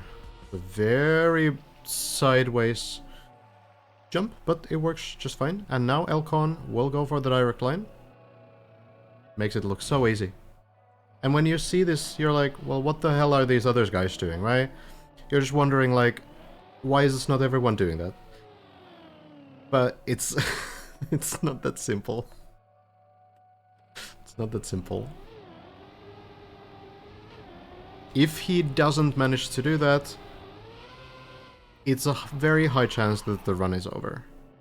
Whereas the other strat that people are doing, where you kind of drift around and go up the hill, that one is more recoverable as far as I understand, so. Let's see now. Elcon drying the wheels here, which is interesting. Not many people do this. Actually, Elcon is the only one that I've seen do this, but might have some reason for going for this. So, Elcon drying the wheels, and then going for the turbo setup. If Elcon manages to do so, turns to the left as well. Seems to be a good line. This looks very promising. Rolls around, and this should be a landing. Works out just fine. Maybe Elcon has figured something out with the dry wheels there. Obviously, it would be faster to just go with the wet wheels, so there has to be a reason behind Elcon's strategy. Also taking a lot of speed for this jump.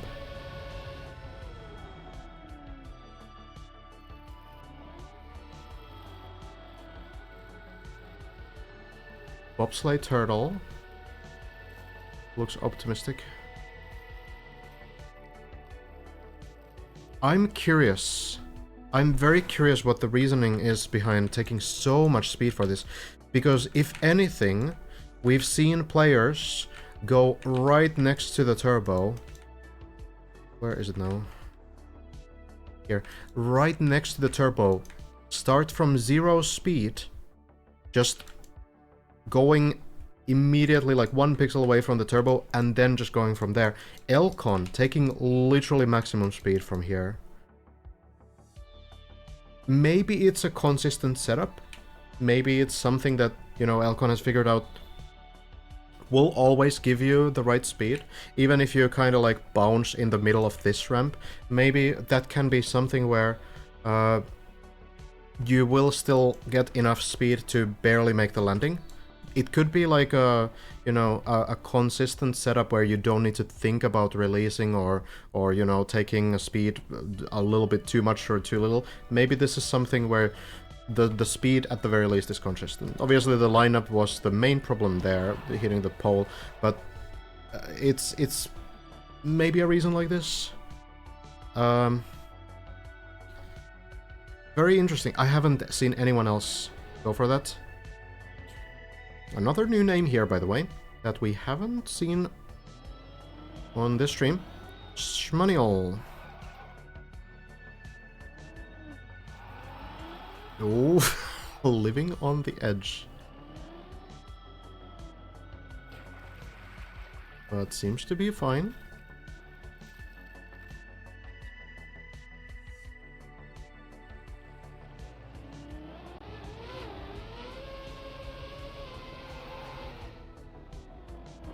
Gets the backslide just fine.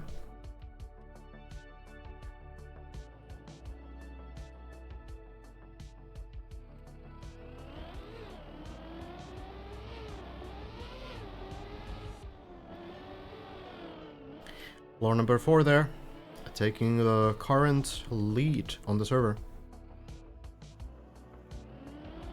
Does seem to have a experience on these sections, so probably has been here a few times. Trackmania has a bunch of Nadio records. I believe also has a pretty good track record on Kaki.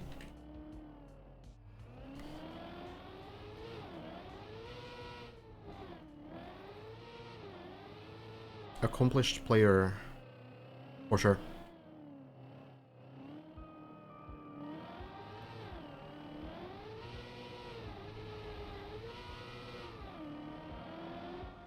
Did you make one of the floors, or are you just rather watching? I figured that this would be my... Oh, Smile, not quite the line there.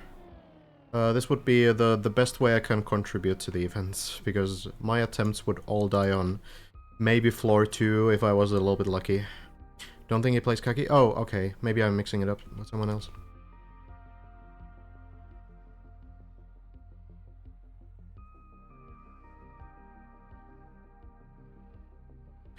Zypher getting to floor 4. We have a Simo also. In the same place.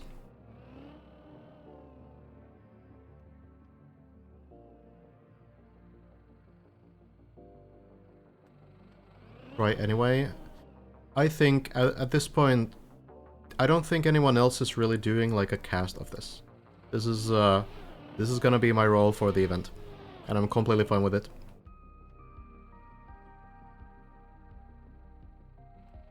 There's let's be real. There's enough people streaming Deep Dip from like a player perspective, right? There's enough of POV streams, so we're gonna do something different.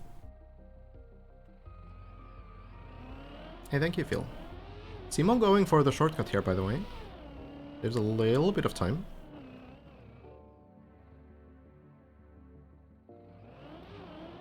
And now the quarter pipe. A little bit off with this. Will potentially land on the previous floor. Yep. We'll get to try again.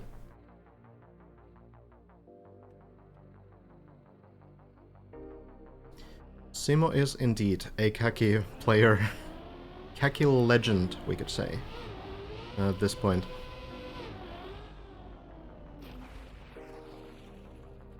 I think when we get to like the floor 6 type stuff, when Simo gets all the way up there, because floor 6 is a lot of like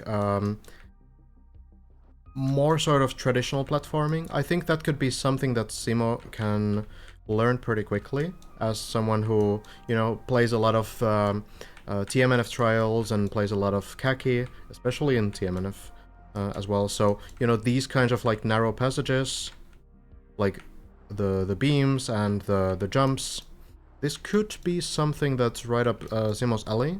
So I think the things like ice slides and such like this, that could be maybe a bit of a bottleneck, but if Simo can get through those sections, I think he might be able to fly through the more sort of old school parts.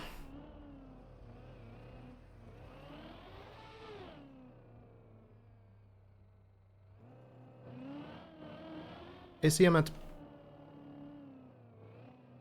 Love your campaigns, by the way. Thank you. I'm glad you enjoy them. Look, quite nice to have a caster for this event with useful commentary. I was really surprised that no one had that idea, because I got the idea on Friday, and I figured that there's probably going to be a few others, but apparently not.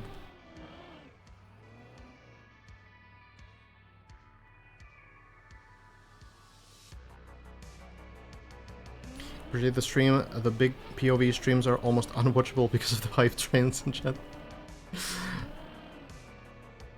Yeah, I mean, there's a lot of charm in following a specific player as well. But I'm glad you're enjoying.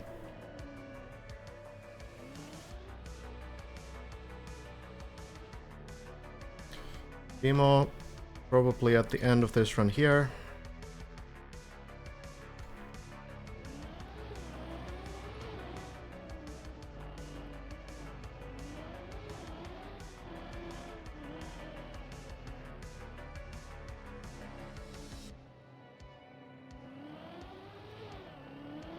Do you have a set schedule? I'm trying to start at 5 PM right now, Central European. But I think the prime time, you know, we're probably approaching it. This is probably the prime time, so at least around this sort of time, I'll try to follow.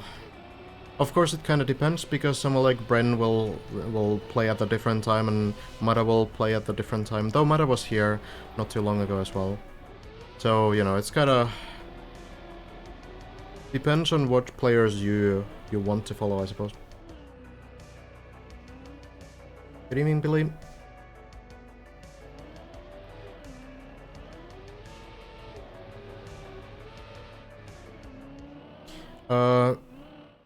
Bren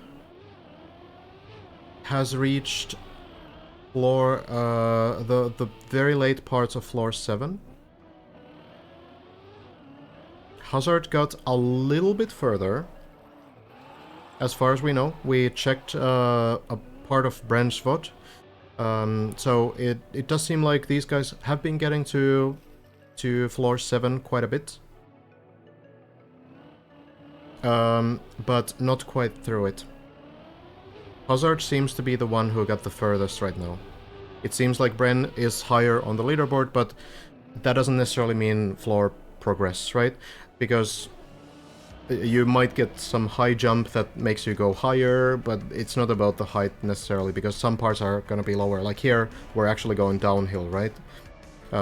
So it's a little bit, you know, not exactly accurate, even if the leaderboard here was accurate, which is not quite accurate.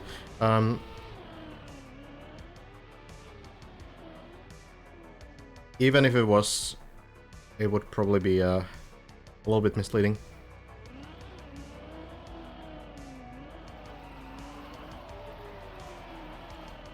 Scrappy looks to be fine on this, and we might have another attempt on floor 5.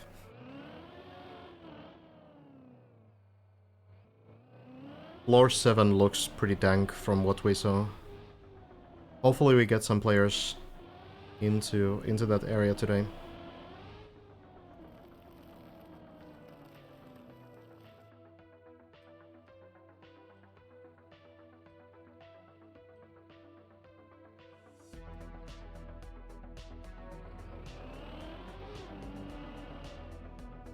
Copy. Oh, does land.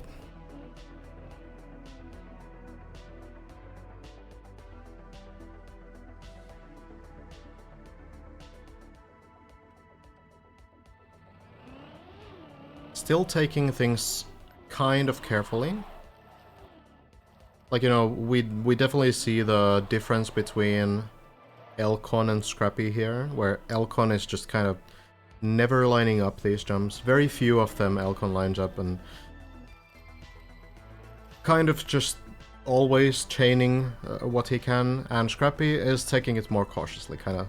Every time when there's a new section, lining up here, making sure that it's gonna be a functional setup, and then going in.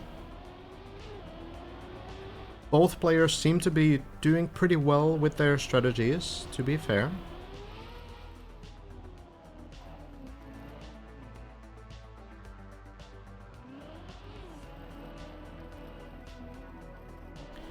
Sideways flip here. Into the plastic bounce. We've seen a lot of mistakes here, but Scrappy gets it first try now. And then the uphill.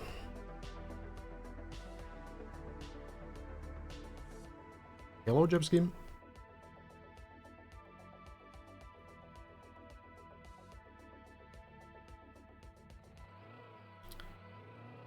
If Scrappy can get it.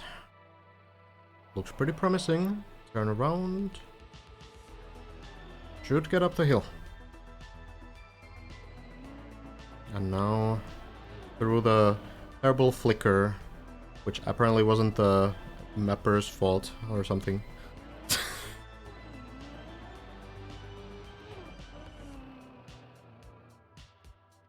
We start the next part.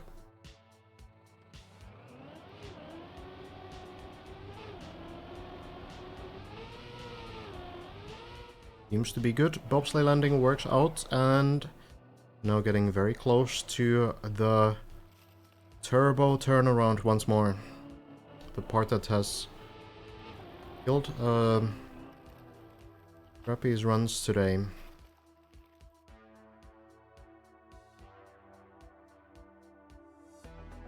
Gets the full wet wheels, as opposed to Elcon, who does it with dry wheels. And we'll jump in. Quick turnaround, gets the lineup. This looks pretty good. Could work. We'll have to turn the car, and Scrappy will land it this time. And we might be close to Scrappy's personal best here. I'm not quite sure which part Scrappy has been on.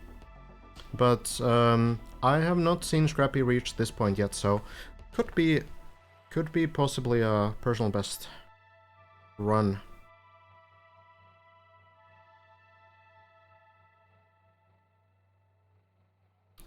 .618 could be maybe past this jump. Exactly. Oh, does land it very nicely. Probably has been, yeah, has been through these sections. Knows what to do. A little scary. Oh, hits the beams. This is a bit sketchy. Does not fall though, so with a little bit of adjusting here, might be able to save this. Has to drive sideways and somehow gets to the other side of the turbo. Drives up the hill and now tries to go backwards. Get some speed. Now we'll just go straight up the hill. This looks sketchy. There's no platform on that other side, so Scrappy will try again. Probably will go on the other side. Just get some... Oh, no. Gets enough speed this time and a very direct line. Goes up the hill, and now we are very close to the PB height, so I think the nerves might be getting there now. A couple plastic jumps remain. Has to go through here, through the hole, landing here, turbo, and then jumping up. That is the entrance to the next floor. Surely knows the strategy. And there's the 618, so it has to get this landing, and we have a new personal best. Scrappy reaches floor number 6, probably in the first 5, maybe 6 players to do so. Well done. And I would imagine that at this point Scrappy will kind of take a look at what's ahead, but we already know. Need to go through these narrow passages, do these very tight beams, jump all the way here. Then we have the uphill that some people have failed. Backwards turbos will push you back. You want to avoid those, going here, and then the tricky, very calculated transition combination up until this spot. So that is what's ahead of Scrappy right now. We'll start lining up the first jump now.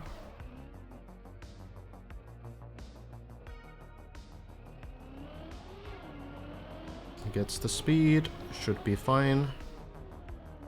First jump seems to be the easiest to land, but then we get to the tight beams. Elcon getting pretty close as well, by the way. On floor 5 currently. And quickly check on that progress. Now getting into the plastic. Focus on Scrappy, now going in. Gets the first jump. Slows down a little bit. Wants to make sure that the speed is right. Gets the second jump and lands the third one. So then it's going to be the backwards turbos here.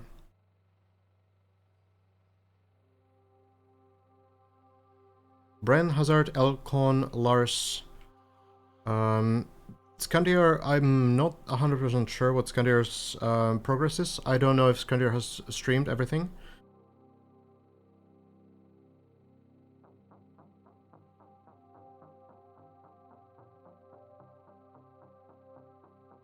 did Virtual also reach this? That one I haven't also seen.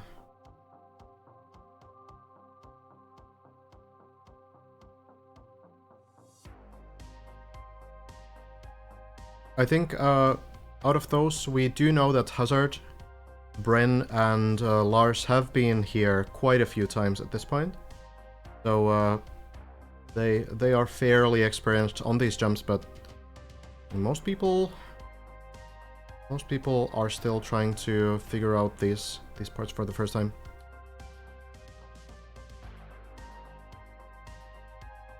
Virtual failed a bit before this. Gotcha. Alright, Scrappy. Getting ready. Knows the strategy. This level, not so much about pathfinding, it's just pure, precise execution. Here we go. Scrappy crashes, but maybe there's a recovery chance here. Good reaction there. We'll turn around. I'm not quite sure what you can do. There's an extra beam there. I guess you can maybe follow that. Okay. Yep. Looks entirely recoverable. Hard to tell the height difference between these beams sometimes.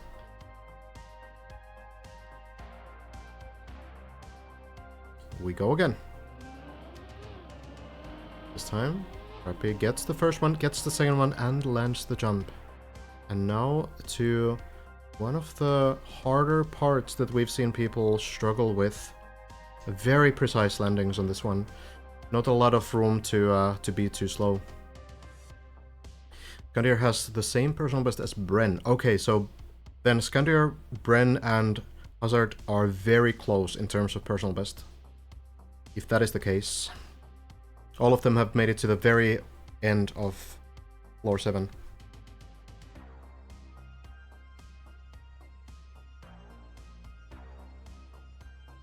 Elcon as well then, I suppose. Scrappy going in. Does not get this first jump, but this is recoverable. Can go to the previous section. Probably knows it as well. Or will, at least will know very soon. So you go here. And this jump will get you all the way through.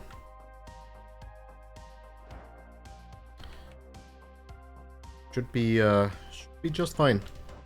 Probably now lining it up.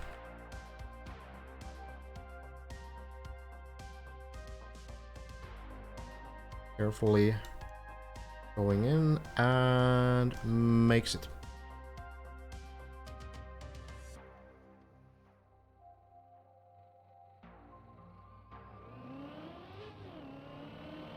Here we go again. Manages to do it the second time as well.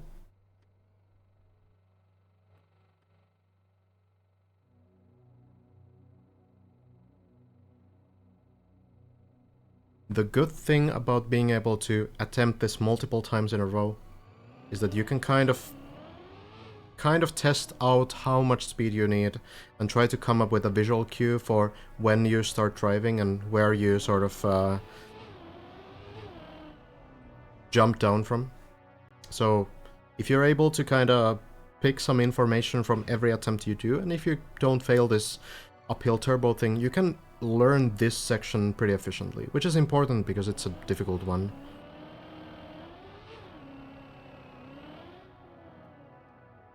Scrappy gets it the third time as well. Goes close to the light on the wall.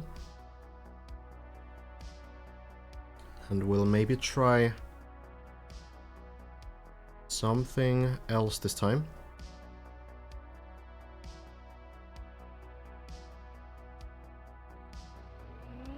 Going in, jumping down, this time gets it clean, and we are off, but Scrappy unfortunately does not make that. The lamp bounce, not quite friendly enough. Scrappy goes all the way down. But a good amount of experience, undoubtedly. That will help Scrappy a lot. Being able to do that jump, test it out 3 times, and getting pretty close on the third one as well. That will definitely be a important experience when Scrappy gets there the next time.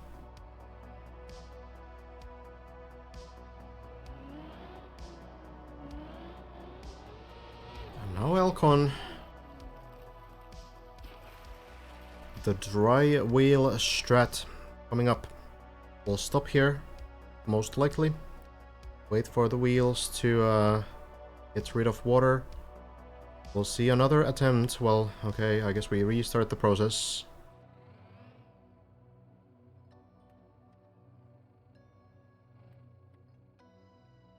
Lining it up at the very back, so...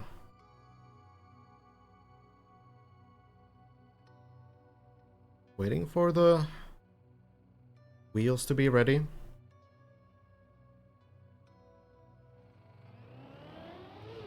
And then flying in. Also Elcon doing this left side turnaround. Doesn't quite get the lineup, so we'll jump again. This is so risky, Elcon. Why don't you just land in the water? Come on. Just jump to the water, please, Elcon. It's not that long that you need to wait for the wheels to dry. You don't need to land on the platform directly.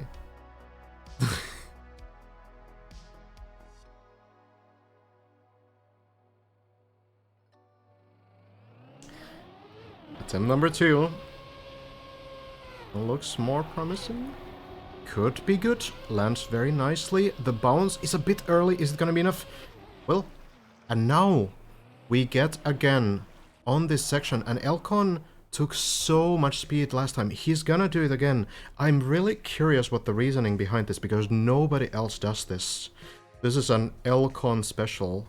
So what is this about? How does it work? Does it work? It does work.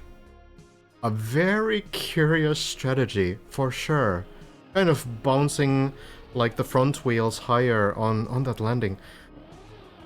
Very interesting way to do that.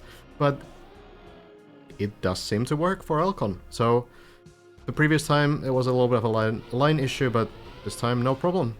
Gets into floor 6 as well. Let's see how far Elcon can bring this one. Has been through these sections before, so let's check out if some progress can be made. Goes directly into the narrow sections, nails the jumps, and gets the next one as well. Manages to do this one too. A little bit of lining up here. Making sure not to take the turbos. Seems to do just fine here.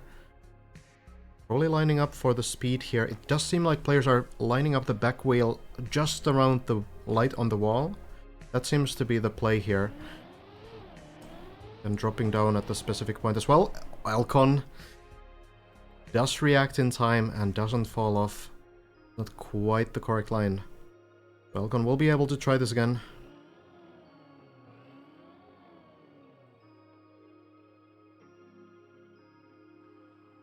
Hello, Hoots.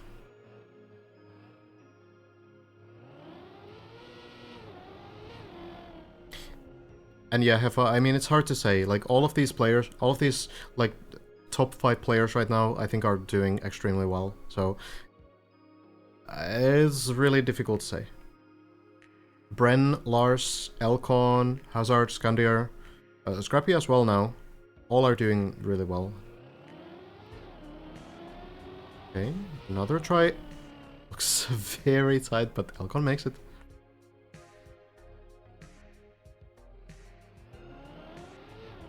Now, the second try. Is that landing good enough? It will be, and Elcon will make it to the next part. Now, another plastic bounce. Lining it up. It needs to go through the turbo. Flip the car and bounce on the plastic onto the ice. Seems to be able to get there and unflips as well. Or is it really an unflip? I guess it's just a flip. And now, on to the next platform. Seems to be fine. We're going to see some parts here that we didn't see on this stream last night, but people have cleared these already. This is where Hazard made it on our watch party. But now Elcon, lining it up, getting the turbo, turning around. Oh, you go here. Interesting. This is something that I didn't know actually. But gets it nicely. No problems there. Elcon doing just fine.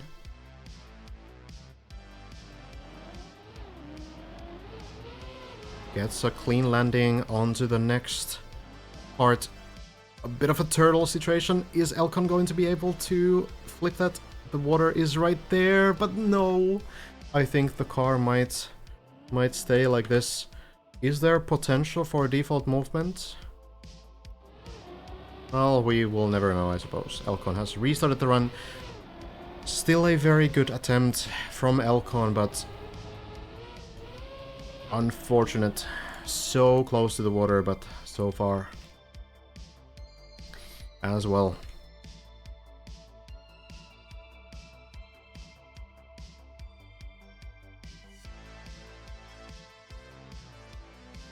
Hard to say if that was like a risky line or not. I haven't seen anyone else do that yet, so. But, you know, any kind of experience you can get on floor 6, floor 7 right now, that's always gonna be good either way. So I don't think Elcon is super sad about that, because as long as you're getting to the floors that are a little bit unfamiliar to you, the ones that you've cleared maybe like 3 times, 4 times, you will always get like more experience. Like look at floor 4 right now, this one where Massa is. People are just getting much more consistent through it, and they're doing it, they're kind of speed running through it, right? So I don't think it's really like that bad of a situation to fail one jump halfway through the floor when you still get a lot of practice on these parts. So we'll see Elcon back there in no time, I'm sure. That will definitely happen. Massa seems to be taking a break. Yotel. Elcon is doing really well. Definitely one of the favorites. A lot of the time when Elcon really commits to a competition, it's a tough time for others.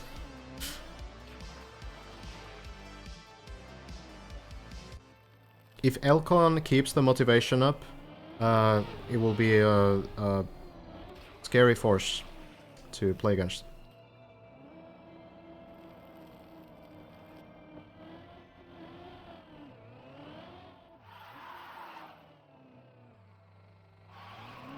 Virtual, feeling pretty good on this floor.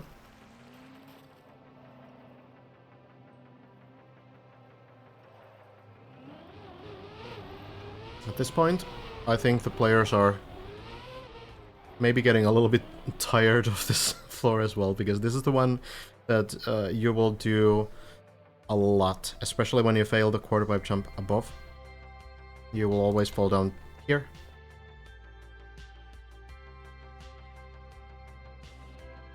So the players will be very familiar with these jumps.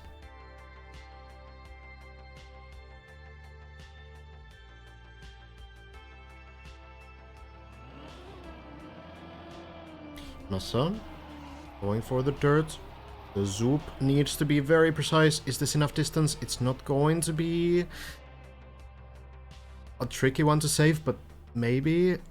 Oh, it's so close. It was a good attempt by Massa to try to unturtle the fall there, but not going to happen. Not going to happen. Well, we go back to this part in the beginning of floor 1. So, you know, maybe 1 minute saved. Something.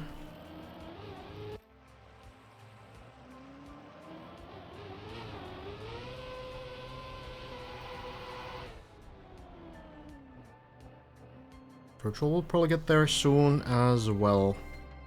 At this point, when no one's still on floor 4. Elcon is climbing, dude. Look at this guy. Actually, just speedrunning.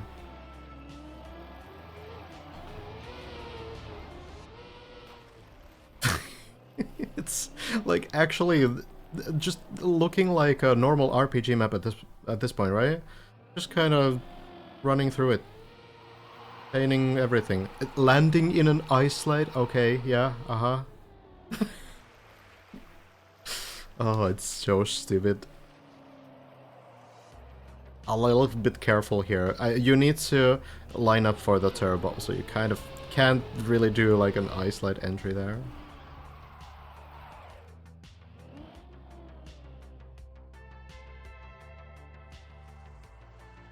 From what we've seen, like Bren, Elcon, Hazard, all are just incredibly fast in these earlier floors at this point. Slows down, change this part. God damn. And then here, look at this strategy.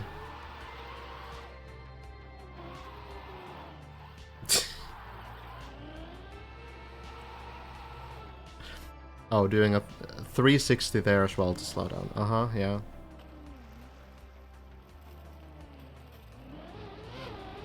That was what, like less than 1.5 minutes through the 3rd floor. And Elcon also does an extra bug slide here to set up faster. That was about 1.5 minutes, right? Through the entire floor.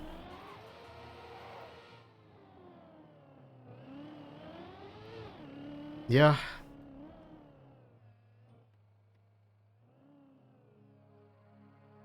Virtual Slimer right now is 1720, so not much of a comparison point. I don't think Virtual has made a clean run here. Probably fell down on the quarter pipe jump or something a couple times. Looping into the quarter pipe makes the backwards landing. That works. Works just fine. Hello, Arnold.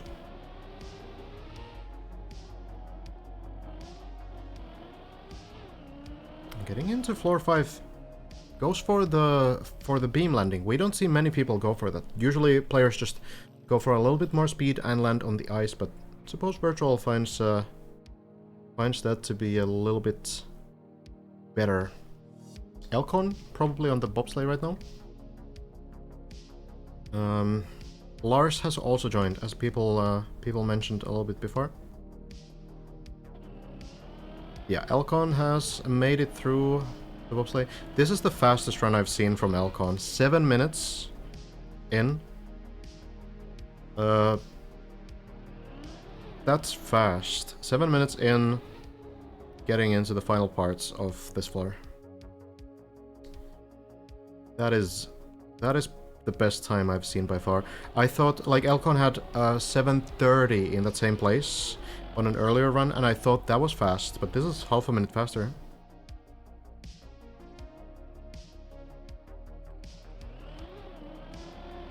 Yeah, of course, like, Elcon also falls sometimes. It's not always going to work out. No, it does. Everything works so far. Doing very well.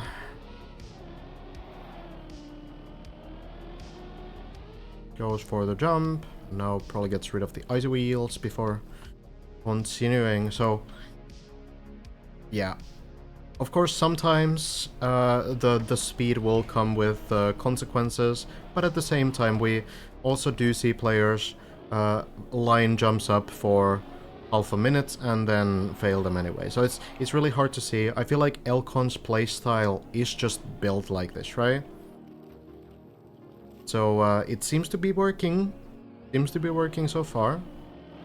Elcon, one of the top players right now. So we will let him cook, as they say.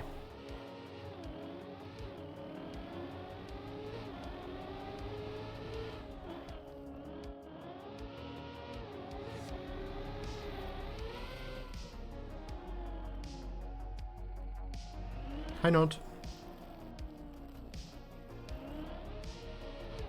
If you manage to get runs in with like a risky speedrunning style, then you will also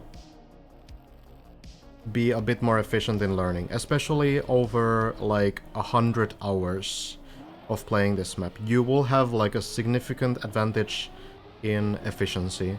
You will have so much more experience on some tricks because you've just been a little bit faster at everything.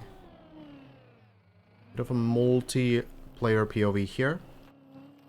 Virtual and Elcon both going for the flip.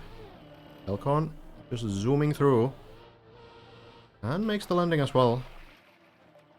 Again on Virtual too. Virtual lining it up. Elcon has made it past this point. I think it's expected that Elcon will make the wall hug part as well. So let's check in on Virtual. Does not manage to do the bounce. Elcon now lines up. And indeed, as expected, will manage to do the wall hug just fine.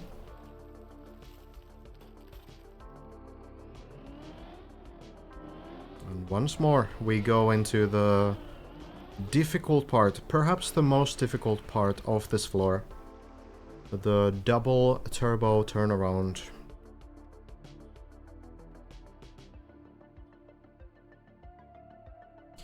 Now this is not Elcon thinking, it's not Elcon taking a break, it's Elcon drying the wheels of the car. The only player that we've seen do this strategy where the car, usually players will go for the wet wheel strategy, so they wait for the wheels to have 100% wetness, but Elcon decides to dry them and goes once the wheels are completely out of water. Now going in, turns left, gets the line. This looks pretty good. It might work. It's a very early bounce. Is it enough distance? Just barely. And now we will see another anomaly here where Elcon will go for a very strange line, taking maximum speed once more. Virtual has fallen down, by the way, so maximum speed line here, bonks onto the ramp and seems to be working. It's a very odd strategy, but Elcon is making it work. Most players will go for less speed and land the jump clean. Elcon, not enough speed there. Is this going to land anywhere? Seems like it might, yeah, it will land on the previous floor, so at the very least, not losing that much progress for Elcon. This is about 5 minutes that he has to redo.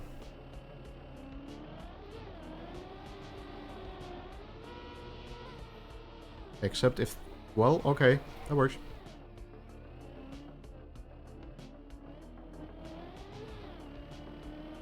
There is a recovery path right here, so just needs to land here. And we'll be able to try this again. Scary lines. All under control though.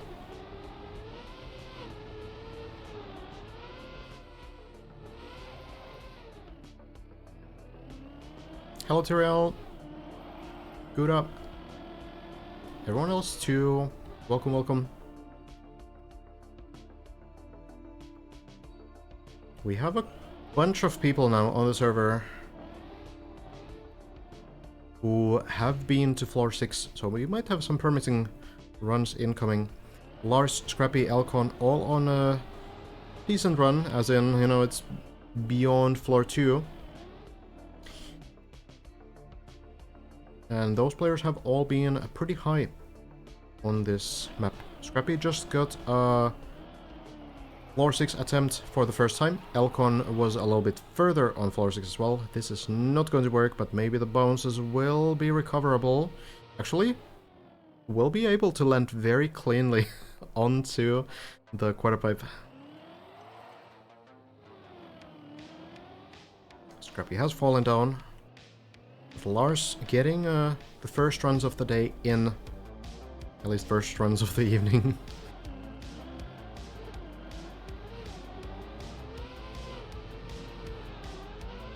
Oh, that's dangerously high.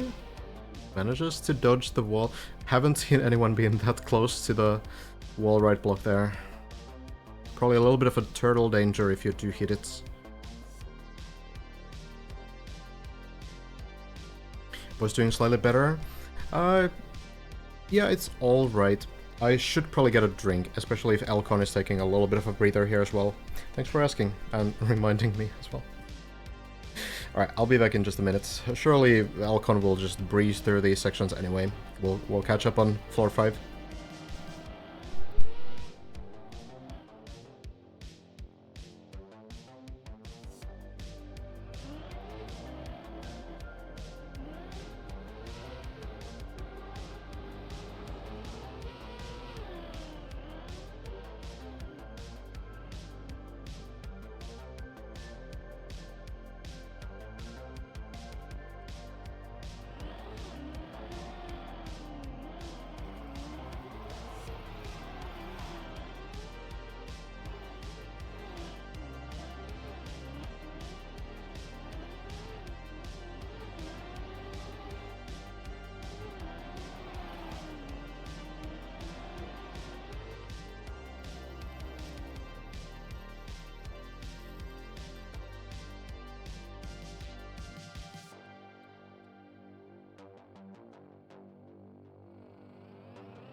Oh, Elcon's even faster than usual, it seems.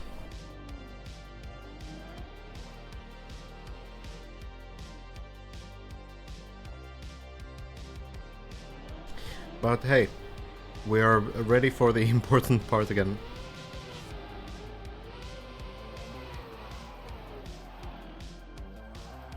Bonk.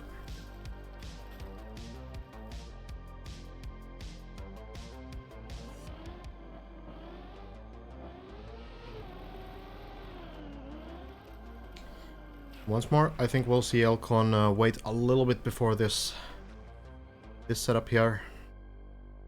It's unfortunate that I can't see wet wheel status on the dashboard. For some reason it only shows icy wheels. So even if I wanted to, I couldn't check if he's waiting for the wheels to be exactly at 0% or if maybe he's waiting for something else, but I guess it's gonna be 0%. Probably not like a 20% strat or anything. The lineup looks decent. It's a little dicey, a little bit early again. This time it's not going to land. And it's probably not going to land anywhere else either. That's a tricky one. The line was a little bit too far to the center. Should have been a little bit closer to the side, but it's hard to, you know... hard to really...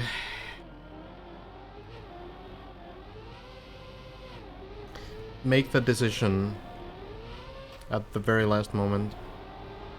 Elcon is still going for this line, by the way, which is interesting. We've seen some people go through the hole and then skip the quarter pipe turnaround.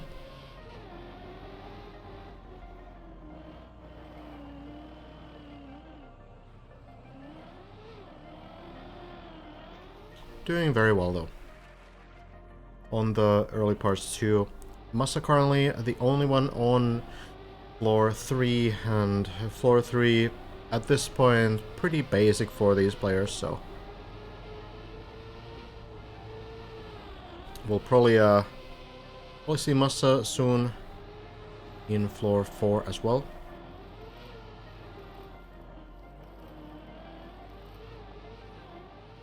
Lars also did fall from that first strong attempt today.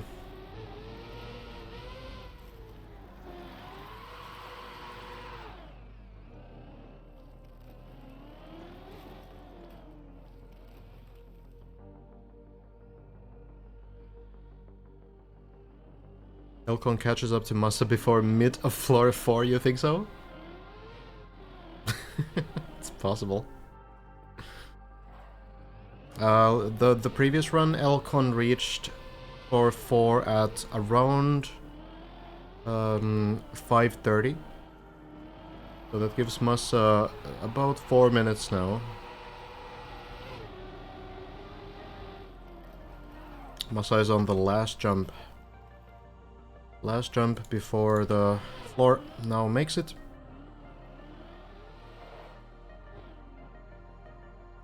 We'll see. Uh-huh. Thanks.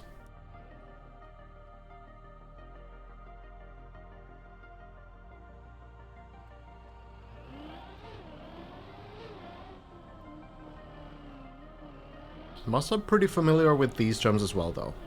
Not really, you know, taking... having any slowdowns for no reason. And going in.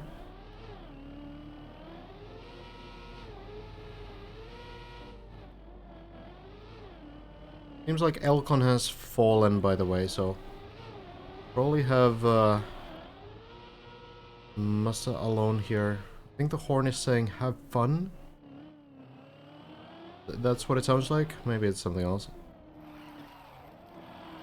Are going to try the tower climb yourself?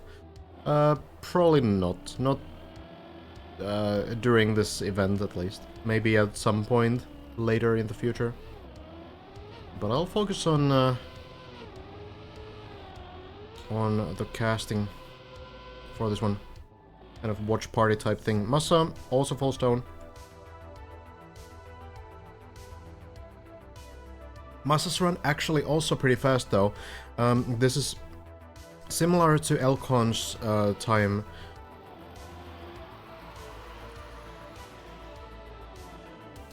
It seems all right.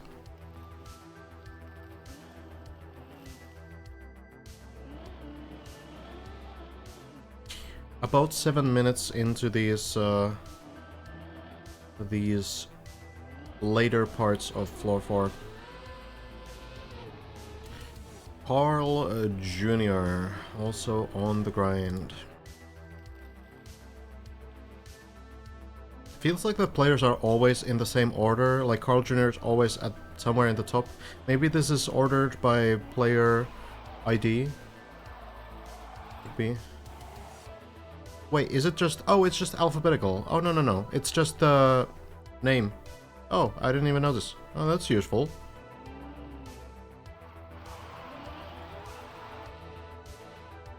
Helps.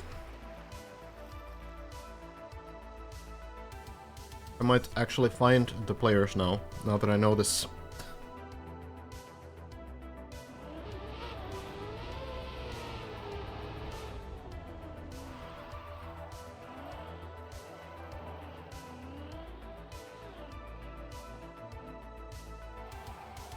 No, C to I is alphabetical. There's just no one else between those. I guess Elcon is a bit of an outlier though. Simo also below Z, which seems weird. I don't know why Elcon is here. You know what it could also be? It could be some like whitelist order thing, but I don't know about that. Might take some original name or something. Who knows? But at least most of it is going to be alphabetical, it seems. Always good to know. Carl Jr. I don't know how far Carl has been. I do know that Carl has been to floor number 4. Has made it past the tricky quarter pipe as well. Not sure about floor 5.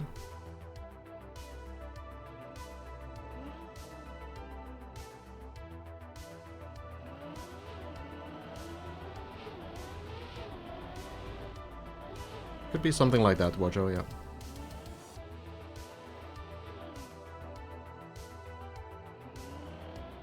Carl's PB is dirt wall, floor 4. Okay, so not quite making it through to floor 5, but very close. That's basically the last difficult part of this floor.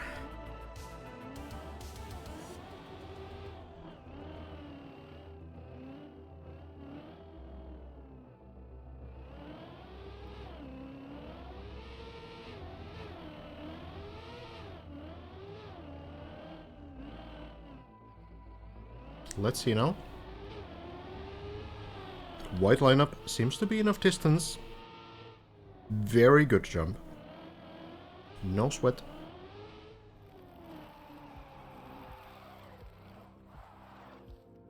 That is still one of the harder parts of this floor. Of the entire map so far, really. Has taken a long time for most players to learn, but now on this day 3, we're seeing more and more players get it fairly consistently.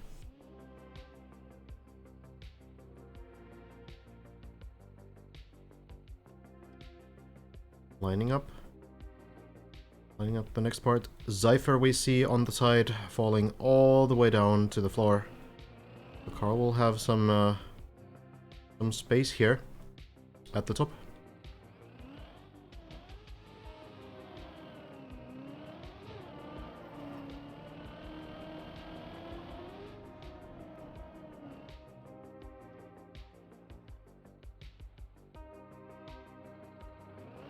Getting closer to a personal best. Oh, oh no, Carl. Oh god. No, that's a new one. We haven't seen that before. That is most unfortunate. Wasn't even quite sure if that would be possible, but...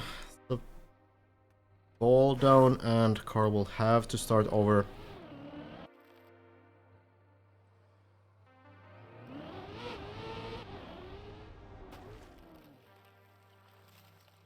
There is an official Deep Dip Discord movie.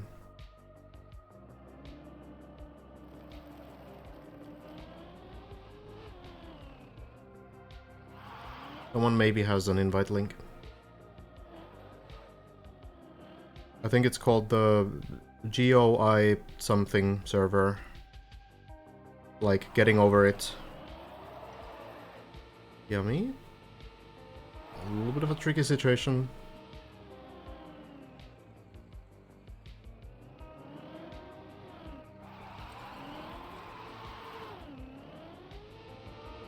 Not able to get the next jump. Will fall down again.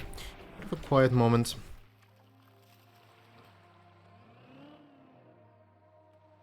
Bit of a quiet time.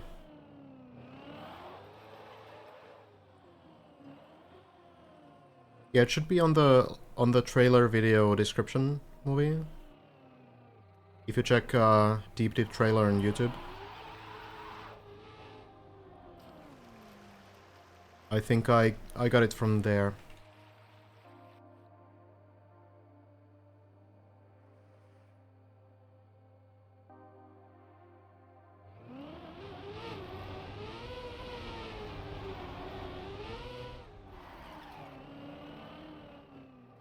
Giuliano, a pretty accomplished player as well, has a bunch of campaign wall records. Very good at the shortcut stuff, especially.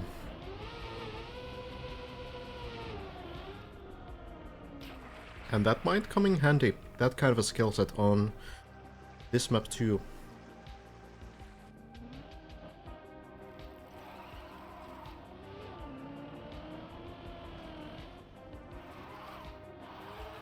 Royal Master. This level actually a very sort of royal type, these narrow plastic roads.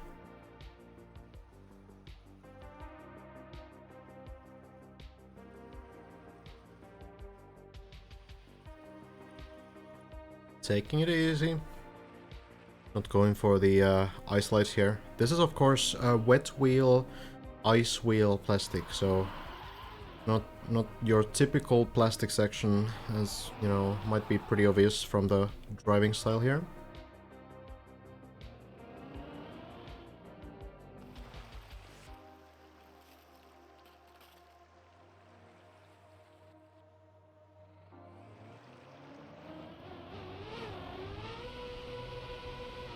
Bug slide seems to land.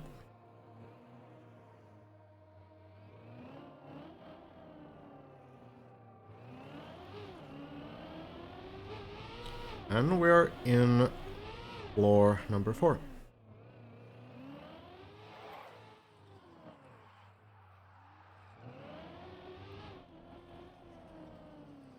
Massa, Scrappy climbing back as well. Lars getting in there as well. So we're starting to get a lot more players into these decisive parts. Juliano, an unfortunate mistake there. Full turtle as well. That's likely going to be a restart. I'm going to imagine. Well, might be able to unturtle somehow. Oh? Probably not at this point. Gonna be back to the beginning.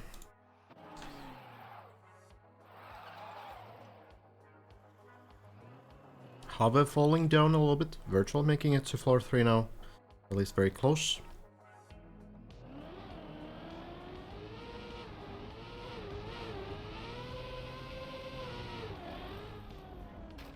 Let's see how Lars manages to do these first few runs of the evening.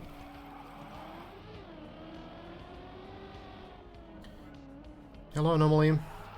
I would make a derisive comment about the plastic floor, but it's such a slippery slope. Alright. Thank you. Much appreciated.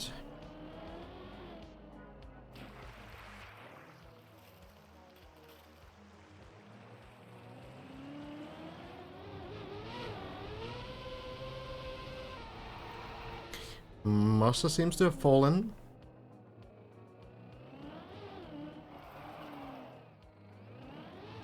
What is going on? Why does it take 2 seconds for me to get... A new sub. I guess it's been some time, People Flower. Hey, thank you, Tipsy, for the full year. Much appreciated. I actually forgot. I figured I would probably mute alerts in case, you know, they come at a very important moment. So I might just do that right now, actually.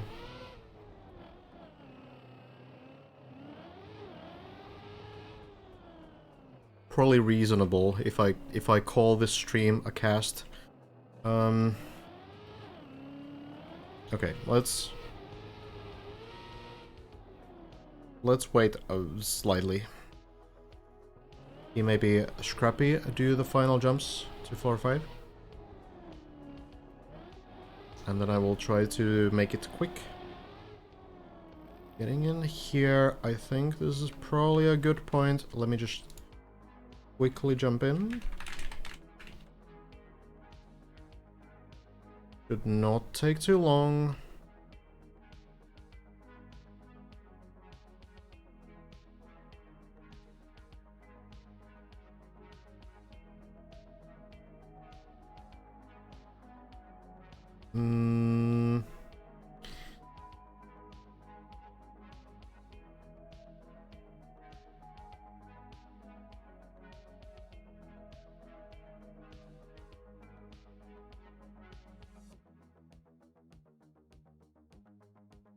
Okay, I'm actually not sure how to turn them off from here.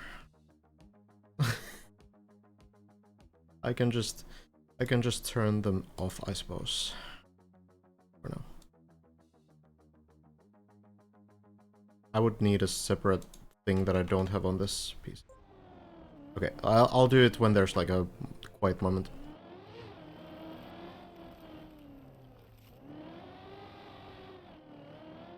Should be alright. Scrappy, not quite making this jump.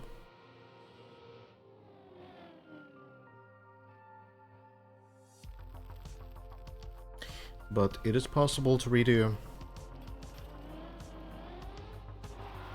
Lars, currently on the dirt wall, not quite getting it, but will recover. Virtual, I think, has just made the wall right, is on the bobsleigh.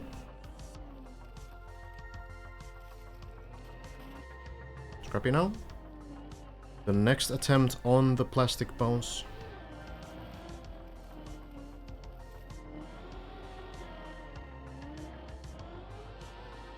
This time will work. Scrappy getting a lot of good runs in today. Already got a personal best, getting on to floor 6. And now looking to get even further. Virtual falling down a bit. That might be a bit troublesome. I'm not sure what that could be, but maybe recoverable still.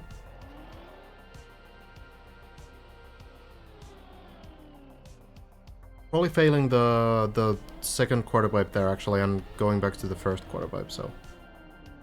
Seems to be okay. We'll get it again. Scrappy makes the grass uphill. Lars, we can actually hear below.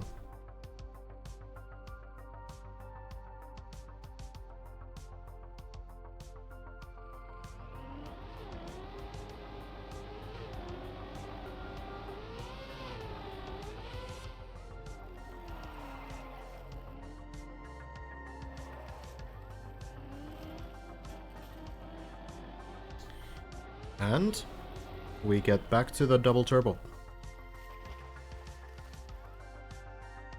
So again, Scrappy will go for the wet wheel strategy, so we'll just go in right away, turn to the right side, and try to get the right angle. This looks pretty good. Let's see if it flips the car. Looks very nice.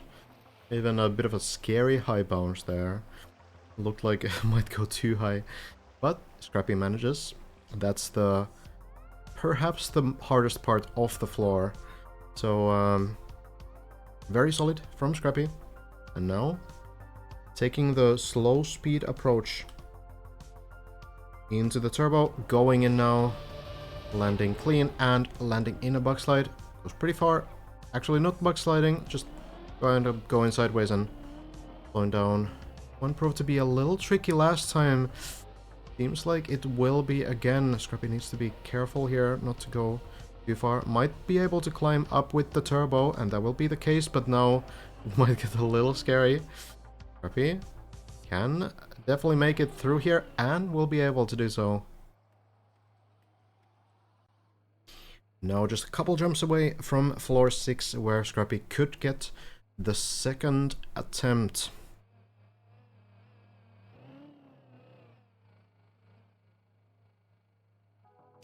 Failed the usual parts there. Looks pretty good. Definitely enough speed.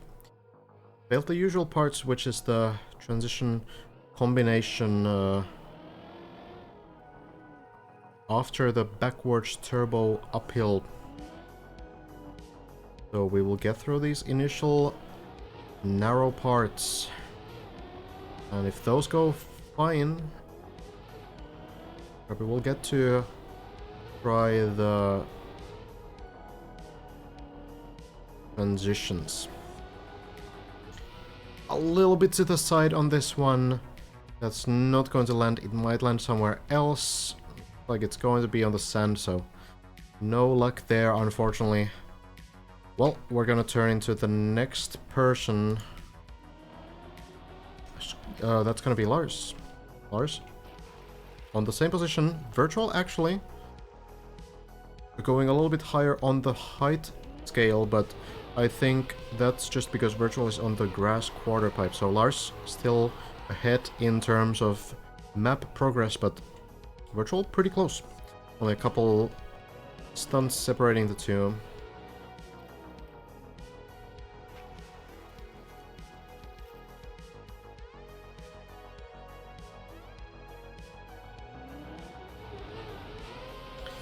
Lars also going for the wet wheel strat here. This one looks to be a bit off. Maybe it's still gonna work. It doesn't get the bounce, but Lars luckily does land on the water, and this is recoverable. It's gonna take a while, but it is going to be recoverable. We'll give Lars a minute, and he will be back to the beginning of the floor. Virtual. Going for the grass uphill now. Elcon also on floor 4 right now, so we'll join the others soon if everything goes well.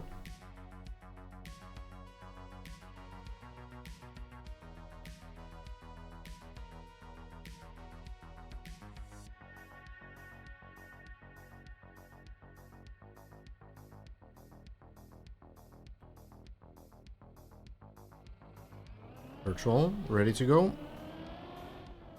A bit too far on the jump, too much speed. And that is going to be a pretty big fall, but a clean landing onto the previous floor. So that means that Elcon and Virtual pretty close together. Elcon, if the quarterpipe worked out, will be now on the bobsleigh part, which indeed is the case. Lars probably at this point has managed to get to the beginning of floor 5 again. Indeed.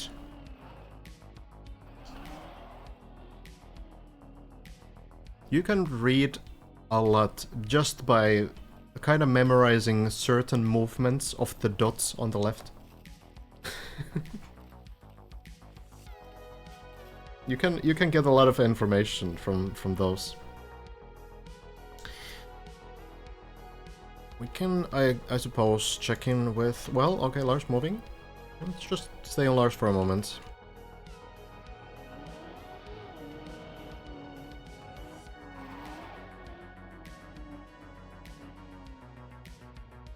Yeah, it's a really good feature, seeing everyone's progress on the side. I can't imagine being able to spectate this otherwise, because you would just need to like cam 7 all the time and you can see everyone there, so it's essential for this to work at all. Lars, starting to feel confident in these parts as well. Not really having to line up too much anymore. Going in.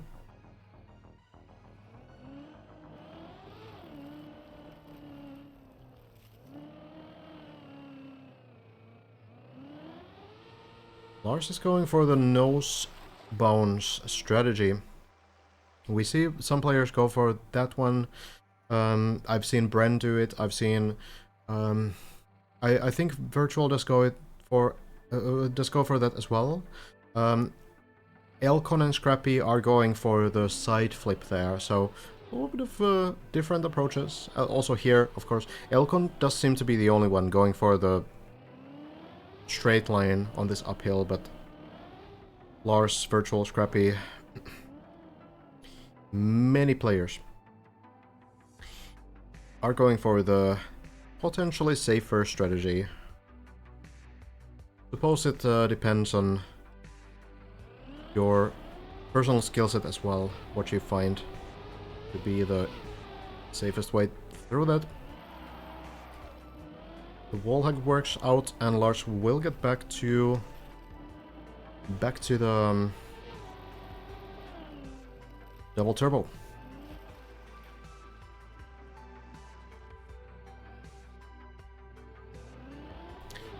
Goes in right away. Needs to get a little bit of a cleaner line this time, and this one looks very good. Right into the side, and the bounce is perfect. Gets Lars cleanly into the water. We have another shot at a level 6 run. Going for the slow approach again. A little bit correction to the left side, and Lars manages to land it just fine. These final parts, Lars has been very confident on. Lands extremely well on the grass, makes it up the hill, goes straight into the plastic as well. Now the final jump seems to get it. So Lars on floor 6 now. Will he go right away? Yes, indeed. We will follow Lars still. Taking a little bit of a breather, maybe. Elcon and Virtual both still on floor 5, which is a sign that they haven't at least fallen down yet. We can take a quick look. Virtual, currently lining up for the wall hug. Elcon, right now waiting for the wheels to dry. Let's check quickly. Okay, well, Elcon will have to go through that process again, so let's follow Lars after all. Good line up there. We'll get to the turbo uphill.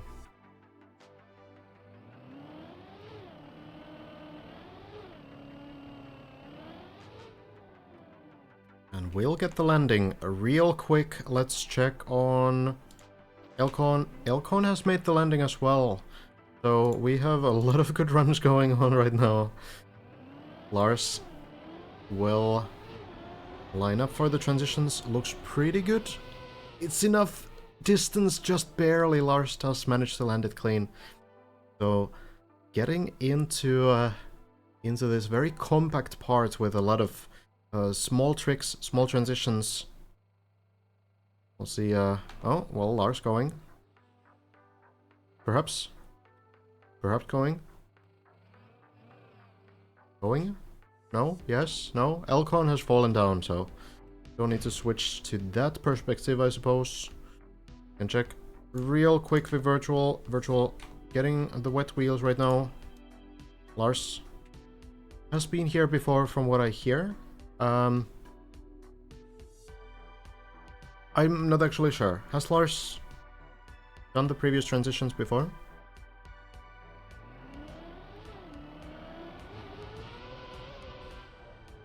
Well, now has at least managed to do the first plastic bounce. Lands it very clean. Goes into the next part. Possible to have buttons for each player. There's a plugin that's supposed to be able to do something like that, but it didn't work for me. So I'll look into that and see if I can somehow get it to work. But yeah, at the moment it doesn't seem to be working. Like, yeah, my numpad does have some assigned players, but it's not gonna be the players that we actually want to change between. But there's a plugin that allows you to supposedly favorite players and then you can switch between those, but it didn't work for me. Either way, Lars could potentially do something great here. Lands onto the next platform and now needs to take the turbo, turn around at the top, and go to the other side. Seems to know what to do.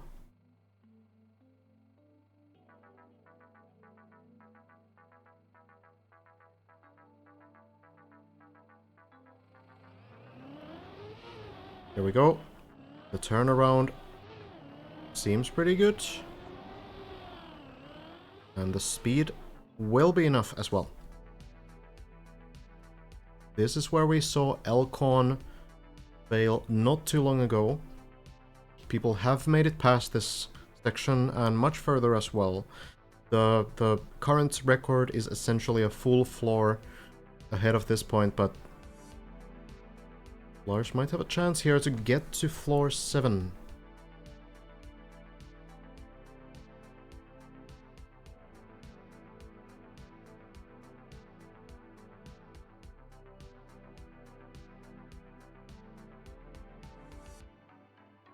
Virtual, filling in the pool. Okay. Virtual getting 1000% wet wheels, I guess, for this next section.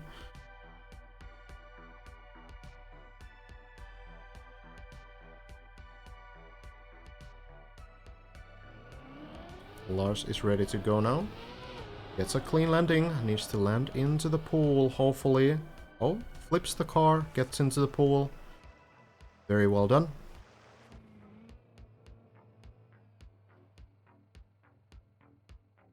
Haven't quite seen this next part in its entirety myself, but from my understanding, just get me in this area, please. Thank you.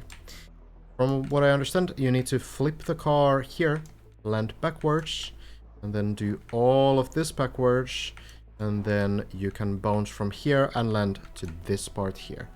That seems to be the next section. Seems fairly straightforward. I'm not gonna make this joke. No, I refuse. Someone else make it, okay? I'm not gonna make it.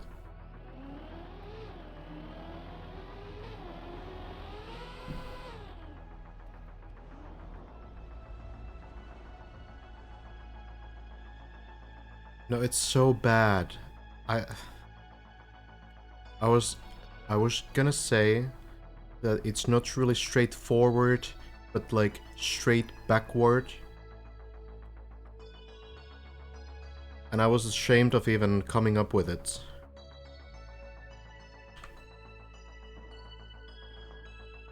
No problem. Then, going into this section here, and needs to get into the water, and then we are pretty close to floor 7 already. So Lars looking pretty strong here, getting the speed.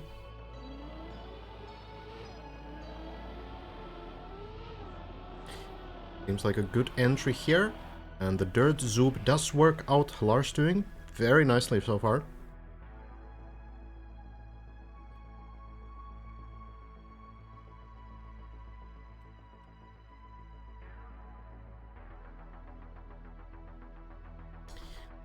We shall see.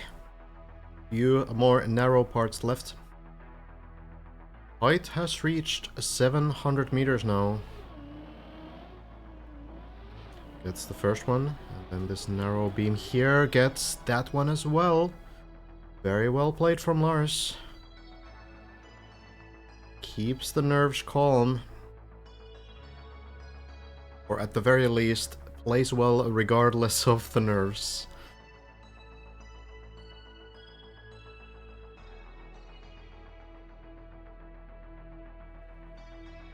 This is a personal best for Lars. Very solid. A jump here into this sort of a quarter pipe, and then you need to land all the way to the ducks in the side. Lars going in. Gets the speed and will get the jump. Is it enough distance? It looks a bit short. Is there a possible recovery? Seems like there might be. At the very least, doesn't fall down just yet. Lars getting a safe parking position and now starts looking for a recovery. I suppose you might be able to make this jump back here and then restart this section, getting back to the dirt. So we'll see. We'll see if Lars manages to do it. Looks to be fine. A little bit of a tricky jump, probably, but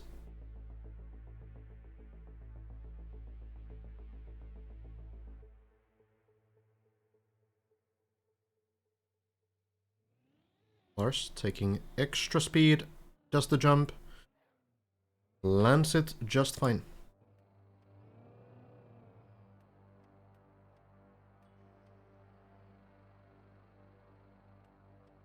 Not too disastrous.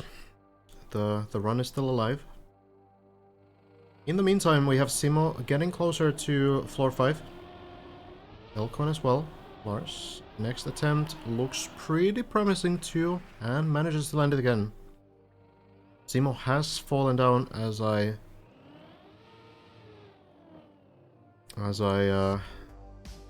just said, getting closer to floor 5, but Elcon still playing.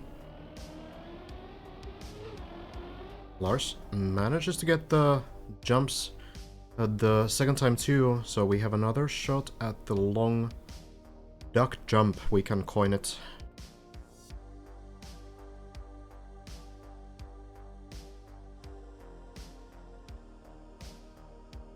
Probably going over what happened last time and what to do instead.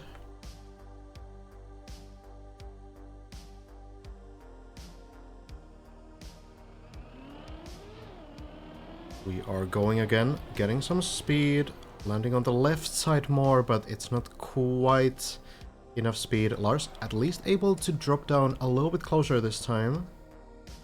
We'll be able to retry that once more. It's nice that this kind of a very tricky section does have multiple recovery paths, so it doesn't end up always killing your run.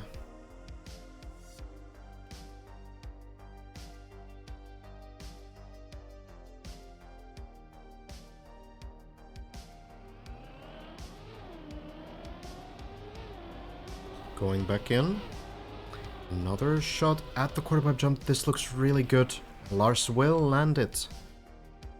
A nicely done jump there. Now he's very close to floor 7. Very few obstacles remain. Just needs to stay calm.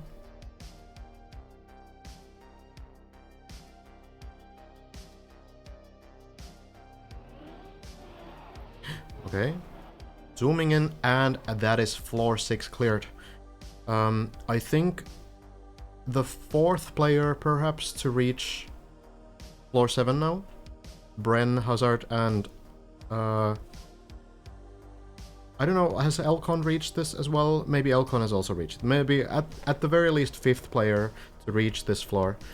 It's by Techie. It's a little bit pathfindy, so if Lars hasn't seen these sections, there might be a little bit of discovery first, but some very interesting parts. There's a backwards part here. Oh, Lars already going in. So lining this up, going backwards up here. We've only seen these done a couple times now.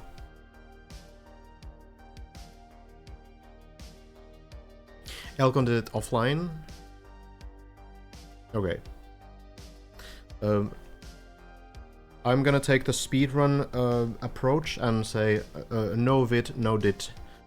So we're gonna consider Hazard and Bren the players to get through these parts for now. Elcon might be able to do it on stream as well though, because Elcon is once more climbing towards floor 6. Lars?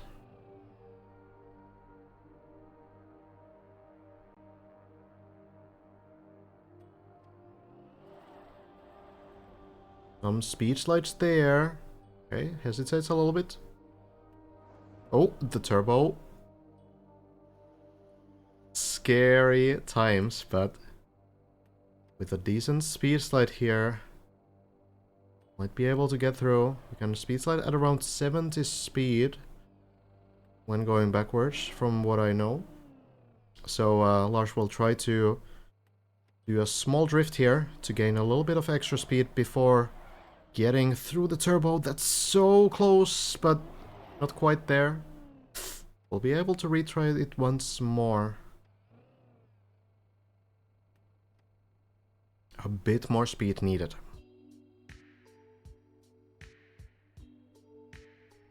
Maybe starting it a little bit diagonally.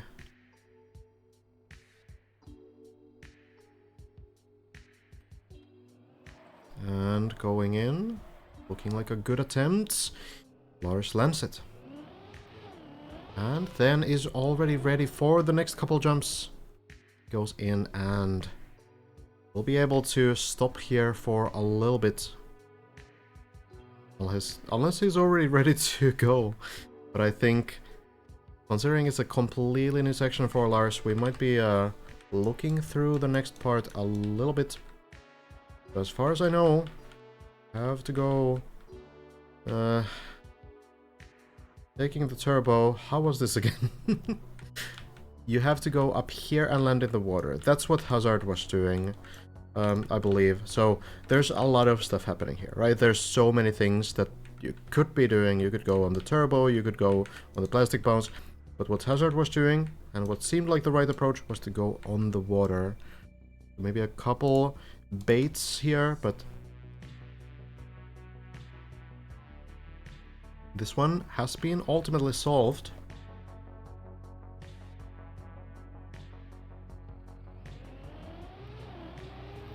Elcon, by the way, on floor 6 as well. So we could actually check out that run quickly as well. Lars will maybe take a small breather. A very tricky section. Oh, wants to go through the water part first. Very narrow line here. Lars makes it. Probably gonna take a breather. I'm just gonna trust on that. We can check quickly on Elcon, who has made it to floor 6 indeed, currently in a position to recover. Virtual as well has made it to floor 6, so we have a lot of progress being made right now. We'll try to keep track of everything here, but it's going to be hard. we'll try to follow Lars primarily here, but don't want to miss the possible world record attempt here. Not too far from reaching new heights. Literally.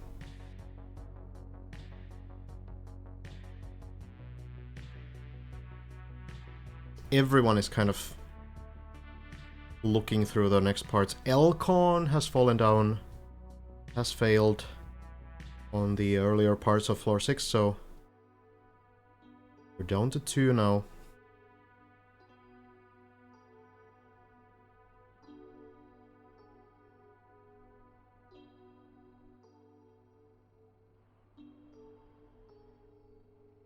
Lars still waiting, Virtual still waiting. Lars first to go, seems. Underwater camera, yeah. That's what it's gonna be. Lars still thinking. Going through the next part, and here we go. Plastic wall into the water jump and lands it nicely. We have reached the 420 height here. 808 meters.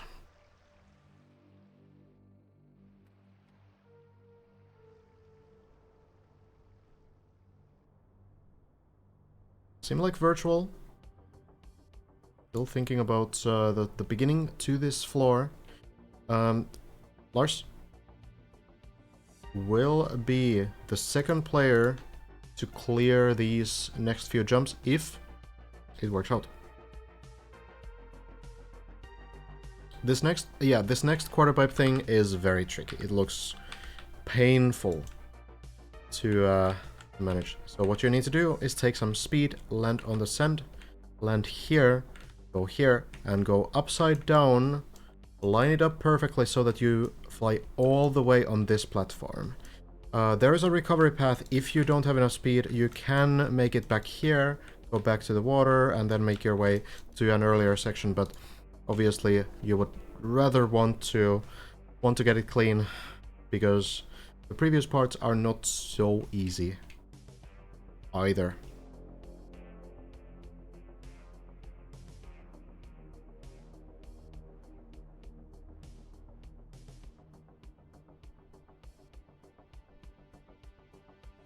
Lars waiting, Virtual falling. Virtual, from what I think, didn't probably get very far. So,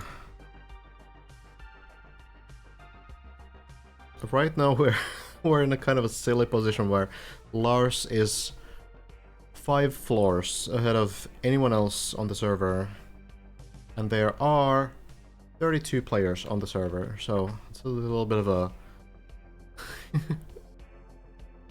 a dominant lead here, and if Lars fails, then we will have no one to watch for a while, so let's hope that Lars manages to get some good lines in. Seems to be ready to try it out.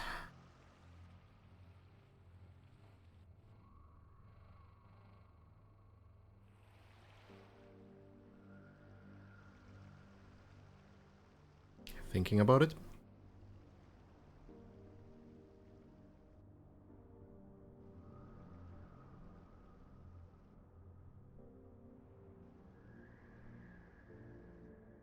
most players still struggling with that level 2 first half, I think. Level 2, not the longest level, actually.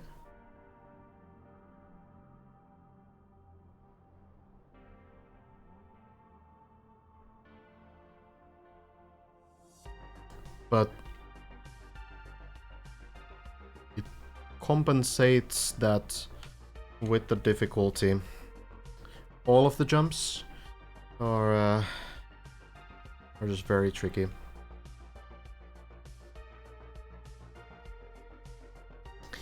Well, Lars not ready to go just yet, but there's really no one else who's on a promising run right now. I have a lot of players in though. Carl Jr. still playing, Carlberg as well. Viro is also playing. Some of the mappers trying the map out too. Viro also has built a floor that we haven't reached yet. Not sure. Not sure if I'm excited or terrified of that one. Because Viro, known to be a pretty dank mapper, a pretty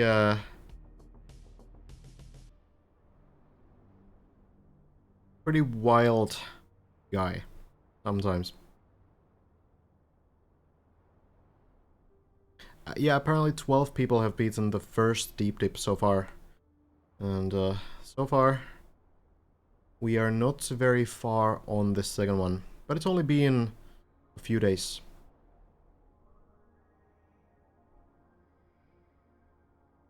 The issue with the too many players plugin is that you can't get the window to stay open, right? Something like that. Looks like this doesn't work for me, you know? I don't know what that is. Lars, though? Potentially. Potentially ready to go. Flips the landing. So, does not get to practice the next jump at all. Is there any kind of recovery here? There is a hole on this platform. Could potentially get back to this plastic section here if the speed is enough.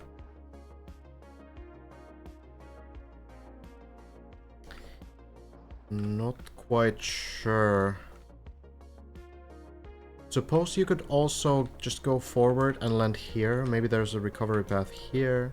Going down here and then going through the quarter pipe up here. And then back here. Getting to an earlier part. Perhaps, maybe. There's maybe some path that Lars can try to get here.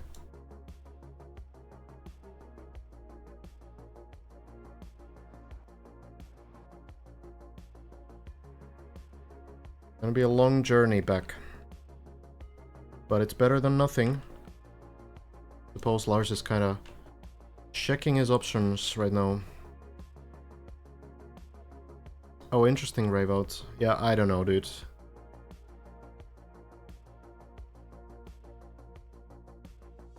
Carl Jr. in the meantime. Trying to get some stuff, of course, just as I switch. Just as I switch. God damn it. Oh well. Lars not able to do whatever he tried. So that's gonna be the run over after that. Still a personal best there. So well done. Oh, there's an interesting name just joining the server. Scandir has jumped in.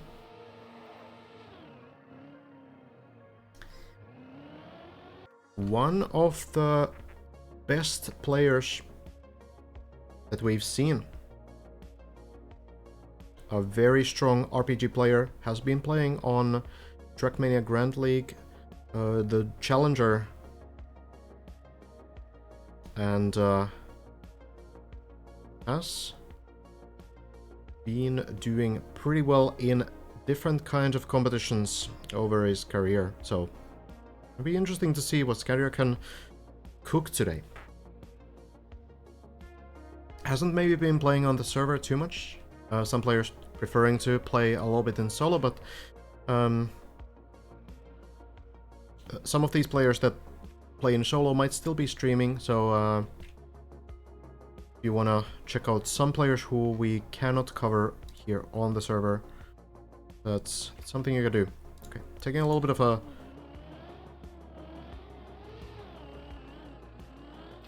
a breather after joining the server, I suppose. I can't honestly remember Christian, but sounds very likely. Very good players, obviously. I think Wosile was also on the server not too long ago, but maybe, yeah, not anymore, it seems.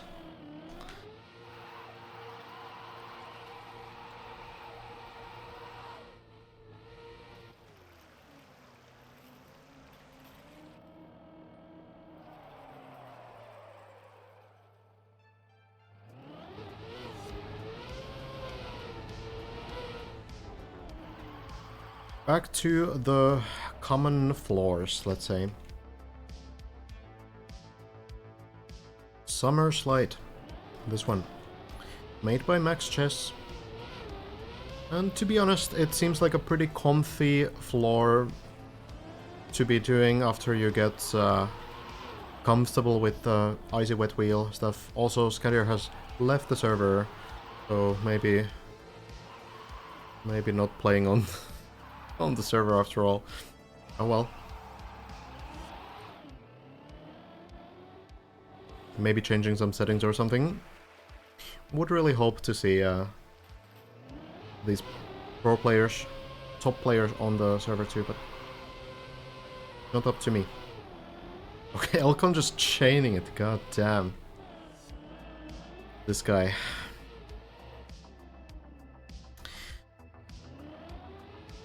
Honestly, I wouldn't be able to tell who's gonna win. I don't have any great sort of predictions. Right now there's so many players. This guy, for example, Elcon, has been doing really well. There's also Lars that we just saw get a personal best, get very close to Hazard's record, and Hazard as well. Obviously one of the favorites. And then there's Bren, who is a little bit further than where Lars just got, but a little bit behind Hazard as well.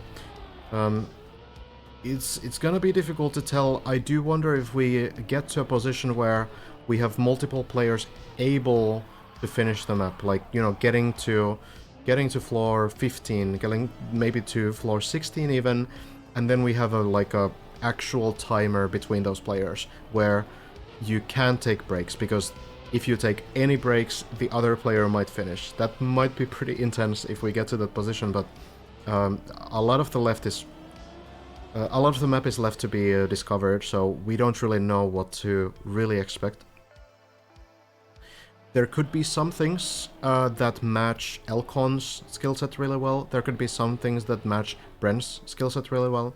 At the end of the day, all of these players are very general players. There's, you know, obviously some specific skills that some of these players have. For example, Elcon will be really good at any ice stuff, right? And then Bren might be really good at for example, some pipes, some tubes, stuff like that. So I guess there can be some elements that might favor one player, might not favor some other player, but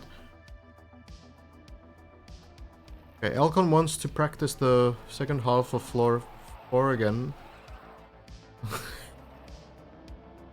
Bit of a miscalculation in the speed, perhaps.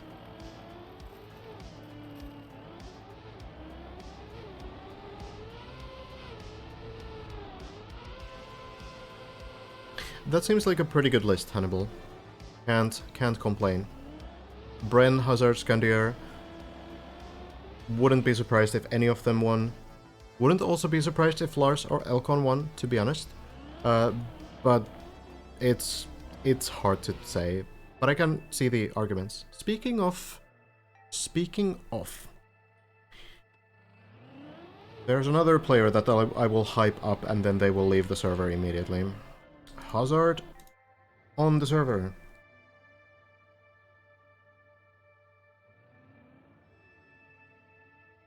Current world record holder. We see Bren a little bit higher, technically on the height scale, but Hazard is the one that got furthest out of these players, so might be seeing some strong attempt.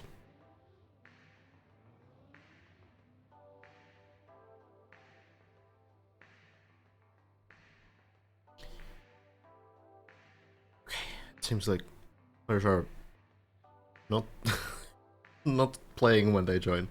So we'll go back to Elcon. Now on floor 5.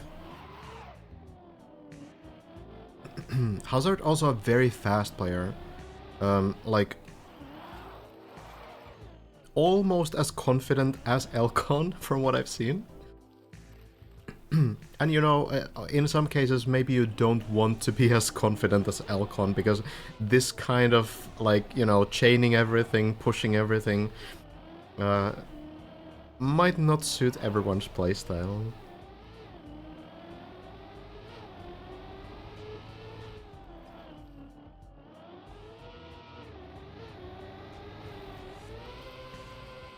Because I was getting consistently up to floor 7. Yeah, that is a skill that not many players here have. Bren apparently has made it multiple times as well. But yeah, difficult to say if there's anyone else right now who might be able to get to floor 8 tonight. Elcon might be able to do so, but needs to get these floor 6 attempts working out. Like, Elcon's strength right now is getting to floor 5 very consistently and very quickly as well. This is a very common Elcon run right now.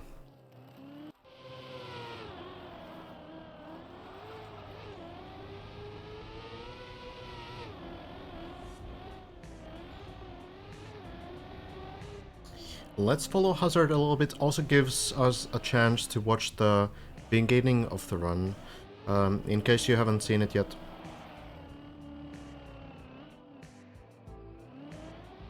So you can get to see the first 2 floors, floor 0 and floor 1. Well, should be getting through it fairly safely here. Suppose it's gonna be a little bit of a warm-up run, but you always get pretty comfortable with the earliest floors on a map like this, as those are the floors that you keep doing over and over again.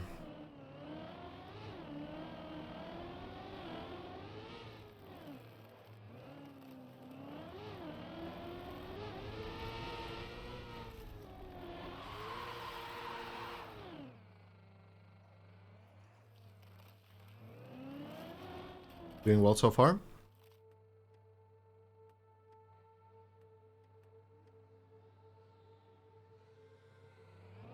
Still needs to get a specific amount of speed for some of these tricks, it seems, but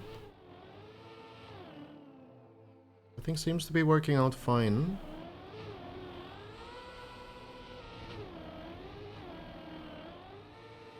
Doing the 360 strategy.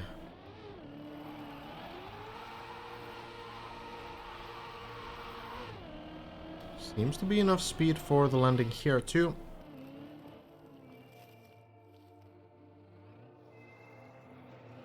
Overtaking others in this area.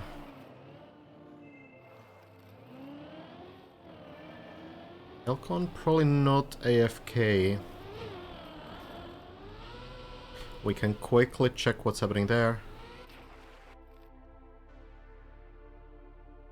We'll have to retry this jump here. Very decisive jump, of course.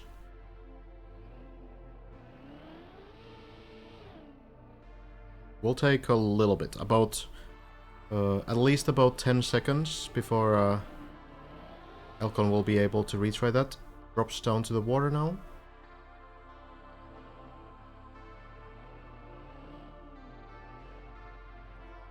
Elcon will go for the line up here now. It's the no bounce line. Works out though. It's a good one. And now we'll go for the long setup. Hazard, no problem so far. Getting through these jumps just fine. We'll check in with Elcon. Just getting closer to the 6th floor. 7th floor technically. Goes for this very high speed setup. It does seem to work for Elcon. It's interesting how Elcon is going for multiple strategies on this floor that no one else is doing. But Elcon makes it work, so no problems there. A lot of players now, all of a sudden, starting to get some better runs into floor 4 and such. Hazard also falling down now, so we'll see Hazard a little bit later. Elcon, no problem getting through these tight jumps. Now going into the turbo uphill. Needs to avoid the turbos. Manages to do so. Pixel perfect. And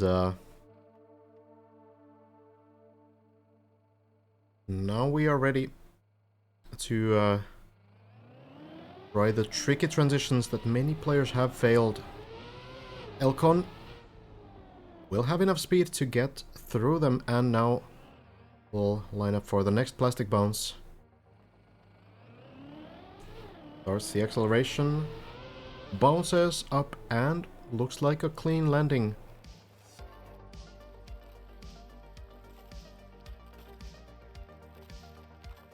Elcon, yeah, Elcon did indeed fail the high-speed strat. At least once that we saw.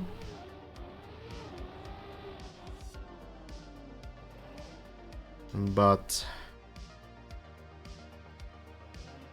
the last 3 times Elcon has done it, it's been working, so I don't know. Seems alright. Turn around on the quarter pipe. Oh, we'll hit the wall here. There's probably a recovery path here. Elcon might need to check where exactly it is, and we can follow as well. You can jump all the way up here on the... Can you? I can't see if there's an edge. Everything's dark. Maybe Elcon has something in mind, though. We'll just drop down. Drop down to the path here. Yeah, that makes sense. And we'll retry the entire part.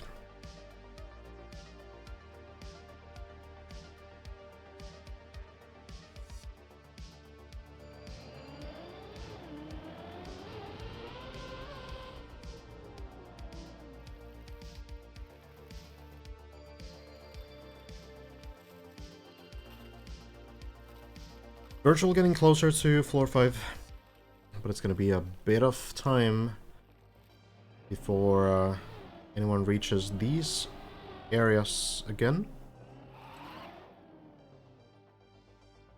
Yeah, there's reflection settings that make things less dark, that's true, but well, we're just watching, so it's not that important. I do think I unticked it just now, but oh well. Anyway, Elcon this time looks to be fine, gets enough speed, and now goes into the next wall ride part.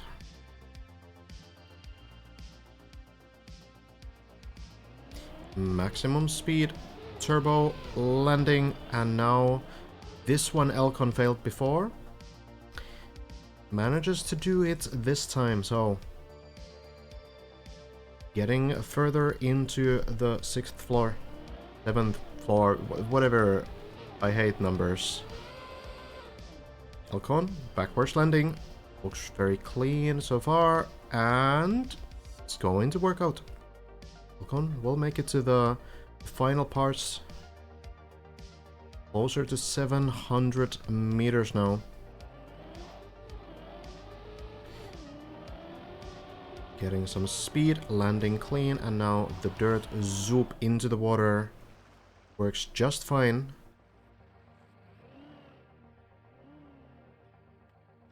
The problem is that if I say 7th floor, no one's gonna understand. Everyone will think that it's floor 7.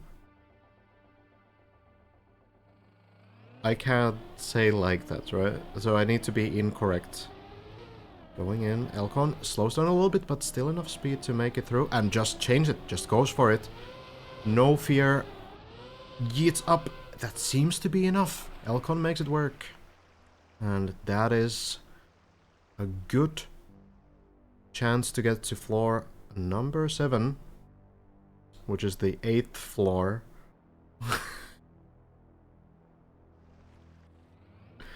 Quack indeed. Joining the ducks in the pool. I don't know if ducks' natural habitat is really at 700 meters height. Ooh, Elcon makes it work. And that is indeed floor number 7. Techie is the mapper, and it's called the Sponge. We have yet another player today, joining others. Oh, Elcon is just going. Okay, well, go then. Manages to do the first jump. Now going into the backwards section. This might be Elcon's personal best. We don't really know what Elcon has been cooking offline, but it does kind of seem like Elcon is more cautious around this area anyway. So, at the very least, not feeling maybe comfortable with these sections. From what we know, there's only a few sections after this that have been cleared by anyone, so let's see. Elcon, a prominent backwards player, will be able to do the speed slides on first try. The landing a little bit sketchy, but works just fine.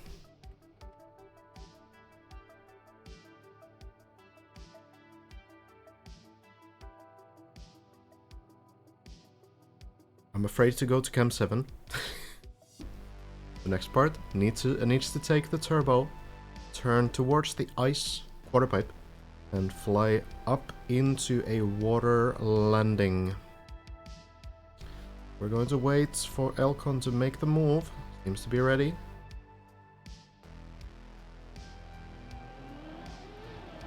Takes the turbo, jumps up, and manages to get the landing. And now the narrow path around the hole.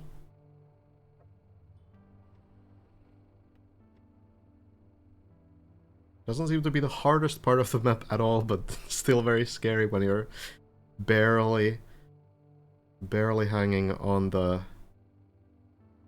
pool. Right here, Elcon is just zooming in.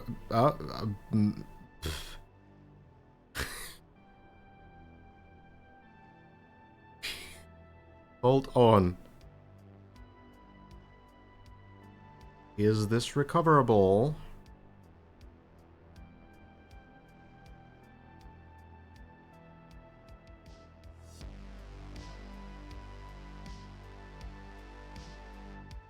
Bren didn't manage to save this. Alright, well, we'll see if Elcon has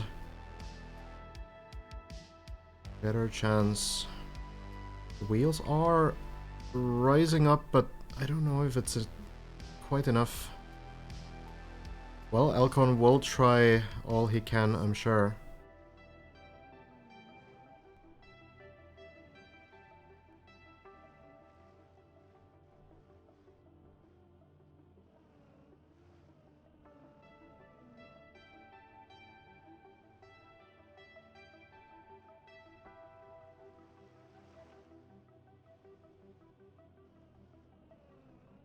Not looking great. Maybe there's a chance.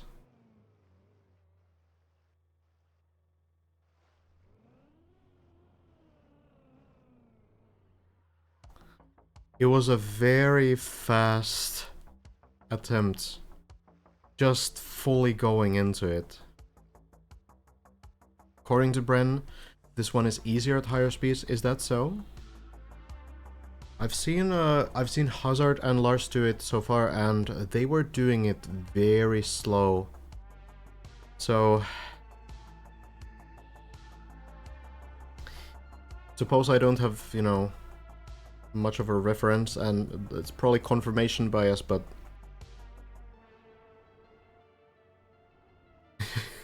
I will say that Elcon has no fear with this attempt.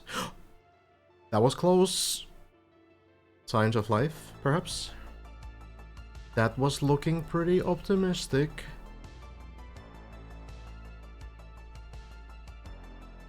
Corner strategy, perhaps? At this point, one will try to push it a bit more. Oh, that's looking dangerous! The wheels were briefly over the edge and Elcon didn't fall. So I think there might be a chance. The wheel is on top, it falls down again. Wheels are on top, but it falls down again. Elcon still hanging on though. There could be a chance. Looking so scary. Front wheel sticking the landing though. But it's pretty clear we're gonna try this until Elcon makes it. And Elcon does manage to do so. It was quite the battle, but Elcon has climbed out from the pool.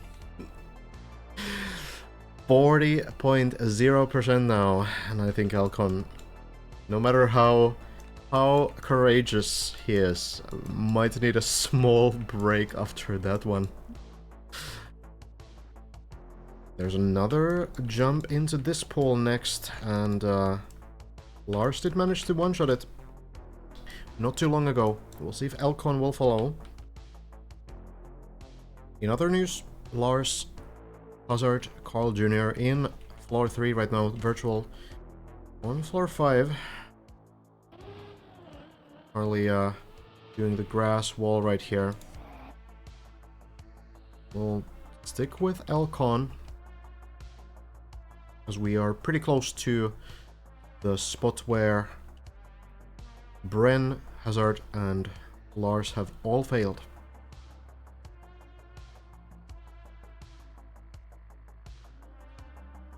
Elcon seems to be ready to go.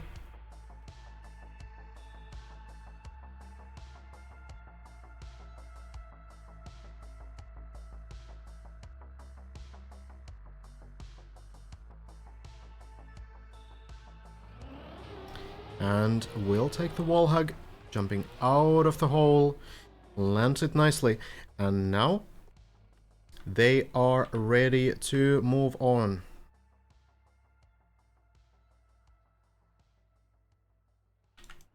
Go. Coming from virtual, welcome, welcome. Hello, hello. We are looking through all the players, casting everything.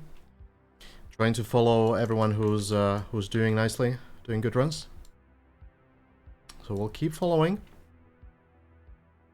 Welcome everyone. Thank you for the follows, appreciate it. So we do have Elcon here on a personal best run. There's a couple other jumps here that have only been cleared by Hazard so far. And I believe Bren has gotten pretty far, but I'm not sure where exactly Bren got. Did Bren land this jump? I'm not 100% sure about that. But I suppose we will see. Elcon going in now. Lands the jump. Goes into the upside down plastic. Looks like a good line, but it might be a little bit off. This is recoverable. In many cases, Elcon's so close to the edge, but will land it. Will still manage to land it.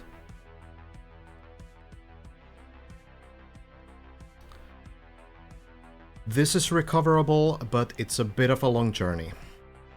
Elcon will have to turn around on this half pipe. jump up here, land on this road, and follow it wherever it goes. So it's going to be a journey for sure, but it is recoverable. Elcon can continue this run. So it will take a while to get to this part again, but it's a very difficult one. Very tricky to clear for sure. Guess Elcon is just looking through the path, figuring out where to go. We can quickly jump onto Hazard, who is currently falling down. So let's go back to Elcon. Maybe figuring out this part now. Carl Jr. also joining the floor gang. Lars passed the quarter pipe, I think, on floor 4. Now on the bobsleigh, so... Let's see now. Elcon will go for this strategy, but misses the plastic bounce, so has to take a little bit of a new line here.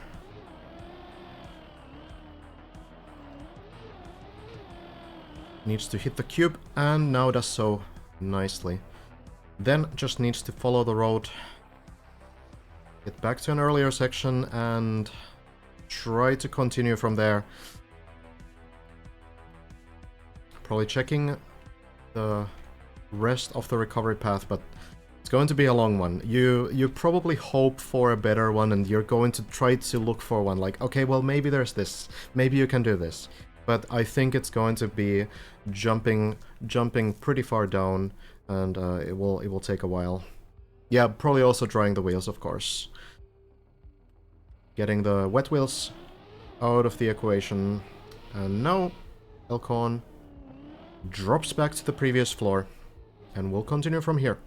It's not too far back, but it will take a while to get into those same sections. Now the duck jump. This looks like it's going to make it.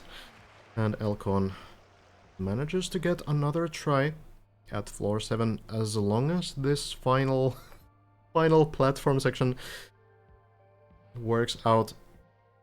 The problem last time was that Elcon almost fell on the last platform here, zooming through it a little bit too quickly. So maybe a little bit more cautious this time. Can be too slow, of course. Otherwise you completely miss the landing, but this time Elcon, with some bug slides, will make those jumps. Well done.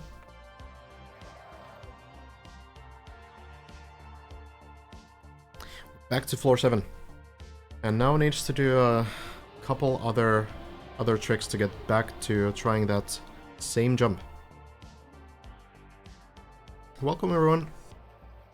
Glad to have you here. We're doing like a semi-casual cast / watch party here, following all streamers that are making good progress.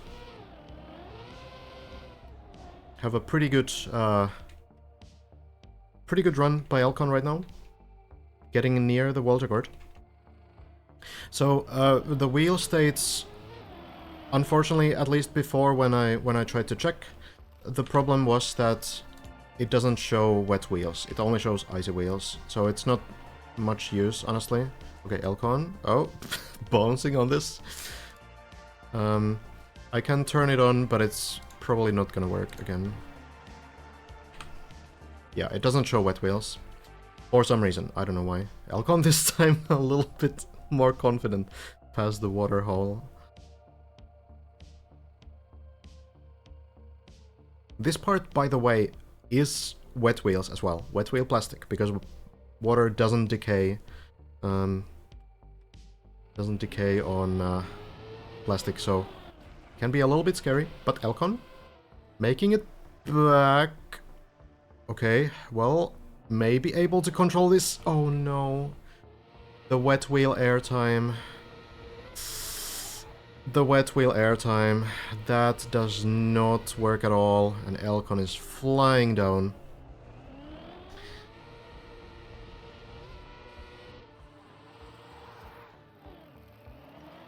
Will eventually land on floor 1. Not much of of a prize. And eventually falls from there as well. So I think Elcon is going to take a small mental reset here. Sometimes it's easier just to restart the run. Go from the beginning. Kind of just mentally start another run. Separate the new run from the previous one. Forget what happened before and just go again. So, we'll wait to see if Elcon can maybe match that kind of a run again. We do have the current world record holder still on the server. Hazard has joined not too long ago, so we have a player here who has cleared that upside down plastic half pipe thing, or whatever you want to call it. But Hazard not quite yet getting to floor 5. That's kind of the decisive sort of part of the run. Getting runs into floor 5 past the tricky half quarter pipe jumps on floor 4. That's going to be the important part. These guys are doing so fairly consistently, as are probably just warming up a little bit at the moment. Seeming to get some decent runs in already.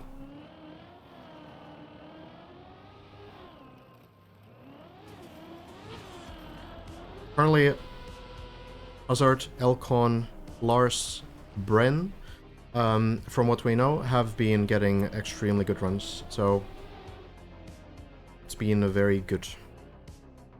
Hey, thank you, Veltas. Much appreciated. I have sub alerts turned off right now. just for clarity during the big moments, but I appreciate it so much.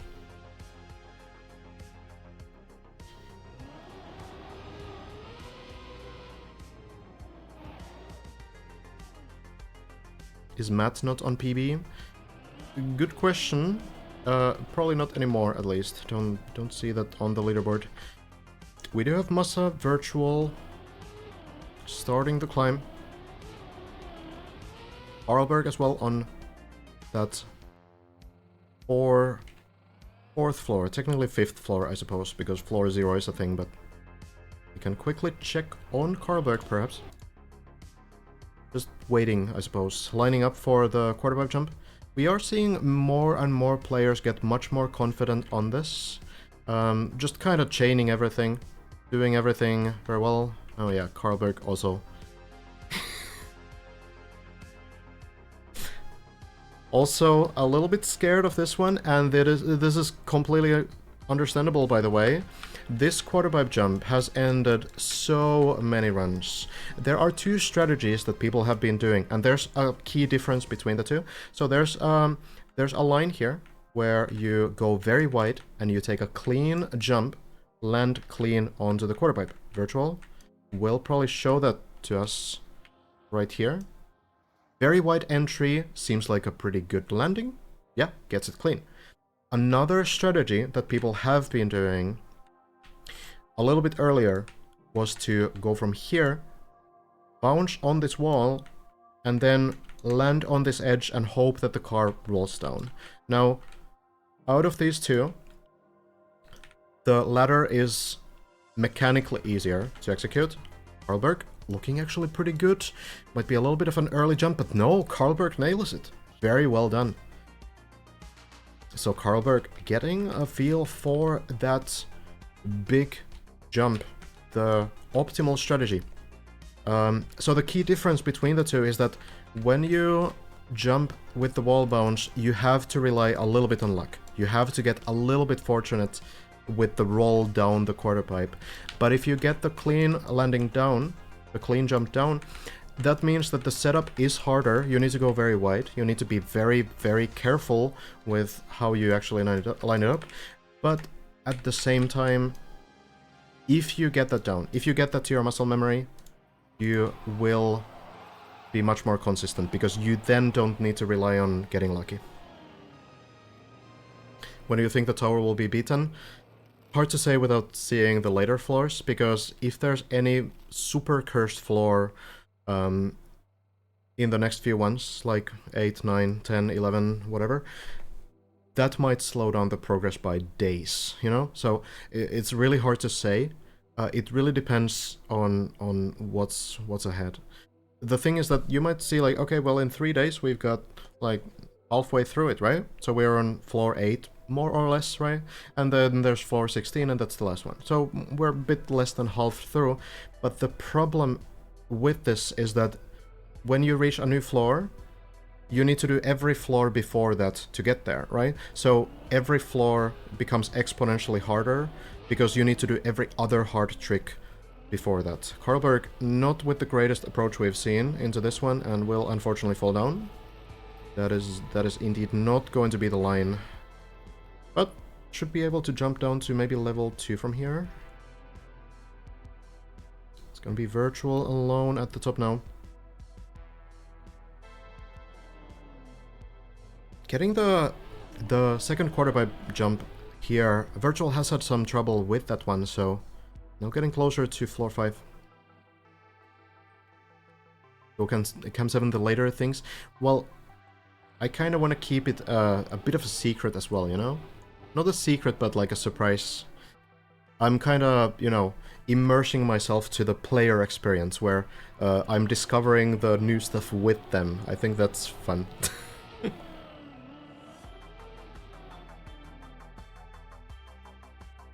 At the end of the day, even with Cam 7, it's really hard to tell like what the floors are actually like. Because sometimes the tricks are something a little bit out there, a little bit hard to spot. Virtual makes the landing. And should be getting a floor 5 attempt here. The last 3 jumps, not super hard.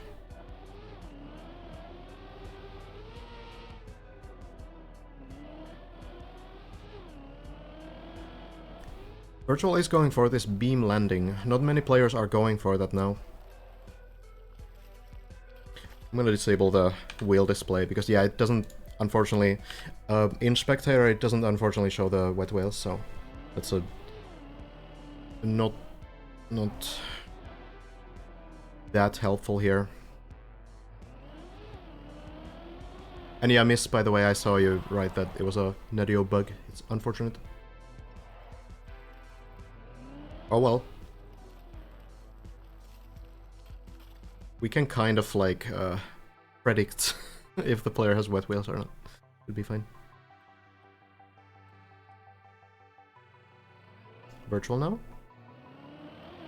Lining up this one very close to the hole, but manages to do it and has a good setup for chaining this next part as well. Now needs to do the ice jump. This one hasn't been very problematic for anyone so far, but these next few parts have caused many falls. First one, recoverable usually. This plastic bounce here can be a bit tricky to get enough distance, and Virtual indeed will fail that. This might still bounce back. No, I think the momentum is not there. That's really unfortunate. Usually plastic with even a little bit of momentum can kind of let you bounce back and forth, but this looks like a very dead turtle, unfortunately.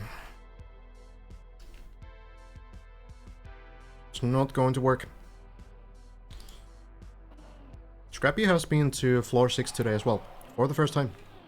Has been getting some good runs in.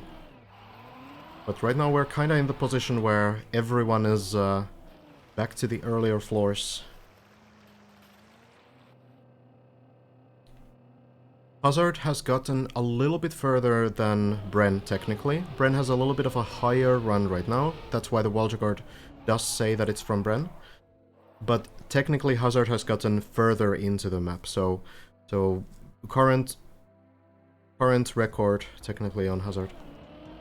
Who is also on the server, by the way.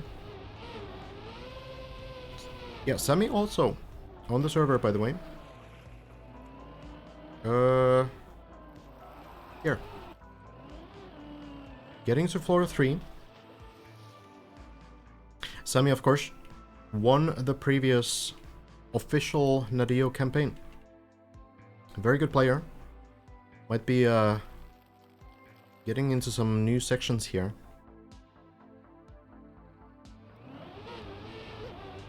Plastic bounce, working out.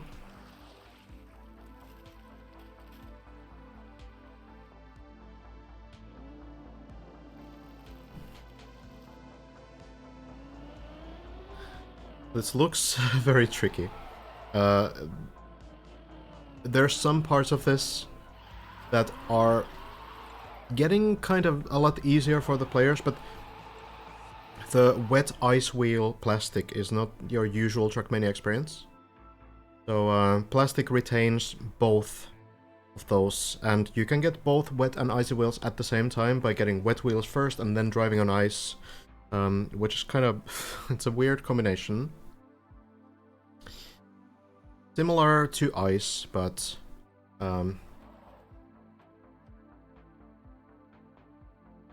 still a little bit of a different feel to it. So, I mean, finding out the struts as Scrappy is getting towards the quarter pipe. First sort of run killer right now, but Scrappy is getting it really nicely. There's like a small release that Scrappy is doing just before that setup to the quarter pipe jump that really seems to help. All of these players, by the way, if you want to follow a specific player, all of these, or most of these players are probably streaming on Twitch right now as well. So,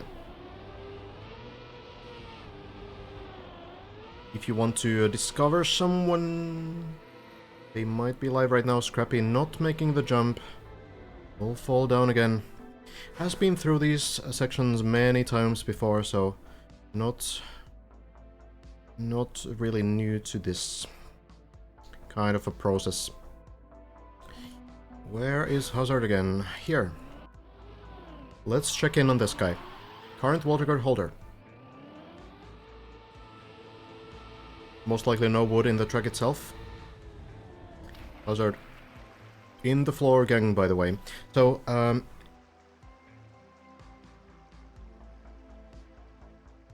as far as I know, as far as from what I've seen, the wood on this map is with the old physics, so I don't think it's even possible that there's any wood.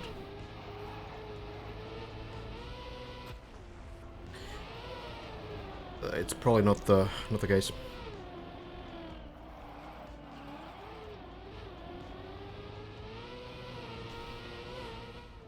Probably gonna be everything with the old patch. Hazard has gotten a little bit further than where Elcon was before, so I can quickly show going up the camera. So here is floor 5, floor 6, and well, this is already floor 7. So Elcon just tried to do this jump here. You need to go upside down on the plastic and then zoom up over this platform. You land here, and I believe Bren and Hazard are the only two players to clear this jump.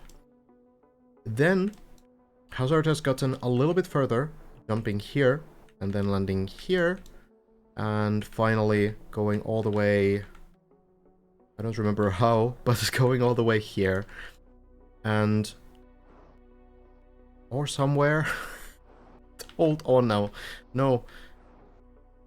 Okay, anyway, I don't remember the exact route, but you go over here and go towards this guy and roll back down into the tunnel.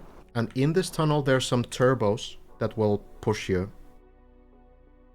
This is where Hazard failed the run. So going through these turbos, you're supposed to exit here, it seems. Hazard was unable to do that and fell over here. This looks like a pure evil creation from Techie. It's ice as well, isn't it? At least it looks like ice. So this looks terrible, but it is what it is. That one will probably cost some runs.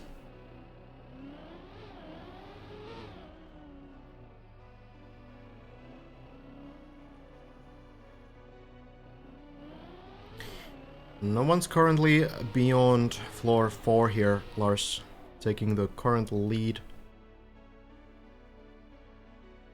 Is any of the top runners streaming on YouTube exit virtual? I don't know for sure. I think generally there's very few Trackmania streamers on YouTube though. From what I know.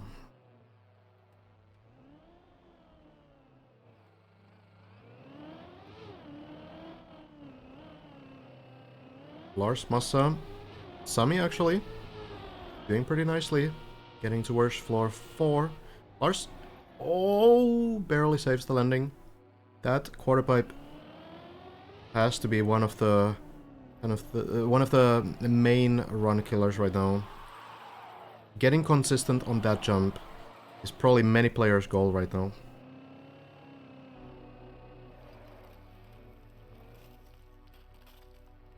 I know that Demon streams on YouTube, but Demon is not really a deep tip player, I don't think. Lars, not quite enough distance, will fall down. And checking on Massa.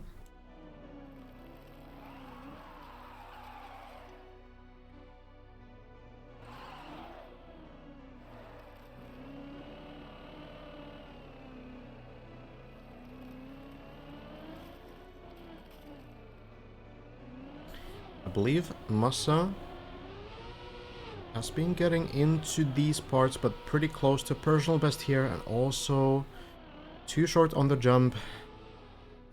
Actually might be able to save this run though, landing very fortunately the correct way up, and there's a slight ramp here that you can take, and you can drive just forward, take some speed, and jump to the part before the first quarter pipe jump. So run definitely savable. We've seen many players get through this, so running through this, landing here, and then you're back to this quarter pipe section. See if Massa can pull that off.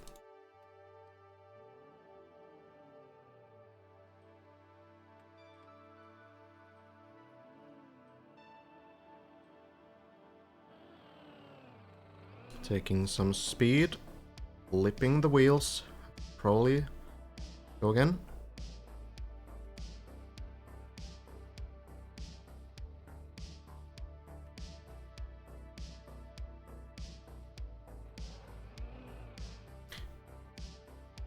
Maybe just lining up the jump, kind of checking what exactly to do.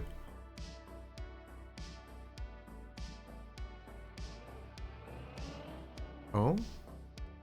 Is he going with this amount of speed? Surely it's... yeah, okay. Just checking the line, I suppose. So, we will attempt this. Massa makes it. It's a bit of a tight jump, actually. Not so easy to get through that, but... well, it is a good save.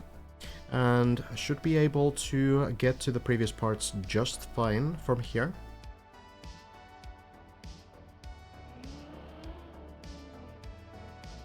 Elcon will join Massa here as well.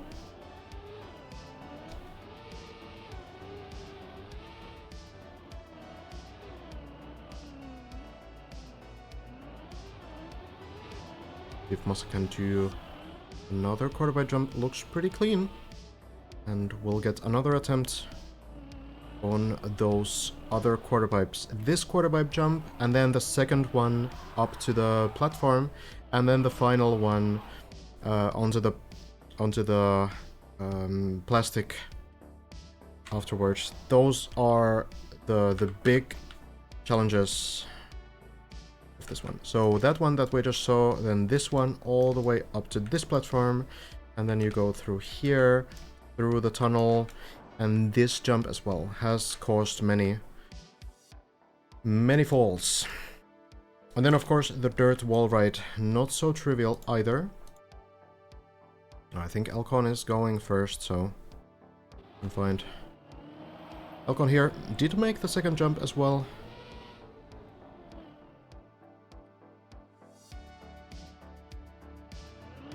Not taking too many breaks here, just going in. Kinda clipping, but saves the run. doing just fine.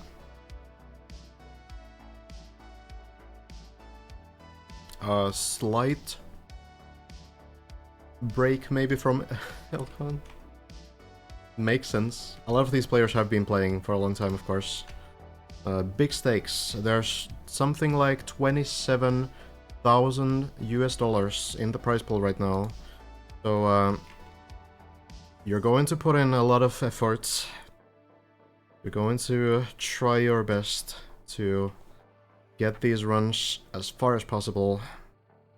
It's a long grind, so burning yourself out in the first weekend is not ideal.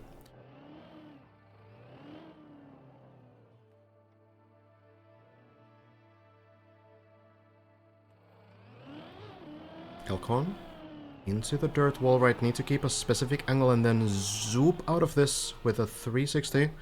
Manages to do so just fine. And these final few jumps should be fine for Elcon. There it is. Floor 5. 27k for first place. It's going to be 50% of that for first place, and then 30% for second place, and 20% for third place. Which all of those placements are going to be like, that's substantial prize money for finishing a Trackmania map. So, whoever reaches the finish line first, that's currently going to be something like 13,500 US dollars. And it's still being crowdfunded as far as I know, so we'll see. Elcon clipping the wheel a little bit, but recoverable.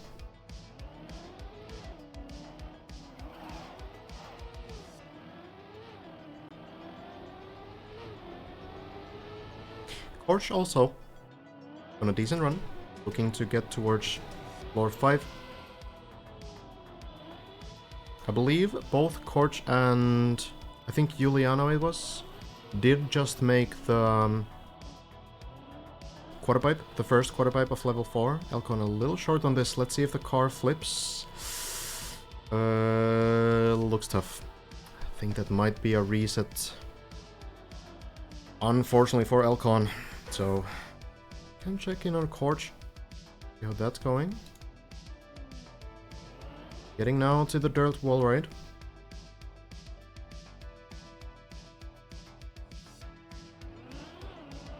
What do you think will be top 3?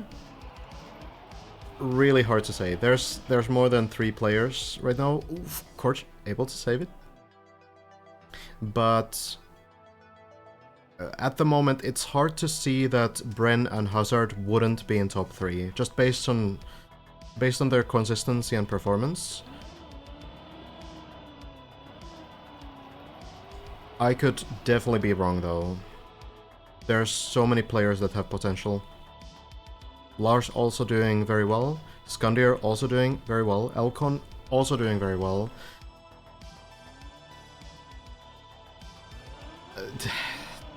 Difficult to say.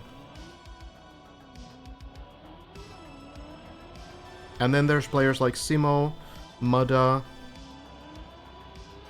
Scrappy as well, who I wouldn't be at all surprised to start getting to like floor 7, even floor 8 in the next few days.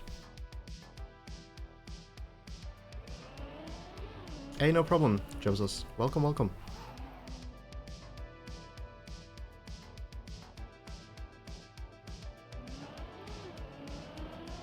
Spam has been getting to this floor today as well, so good progress. Good progress for a lot of players today. Of course, jumping in, that's gonna clip the wheels, but definitely recoverable.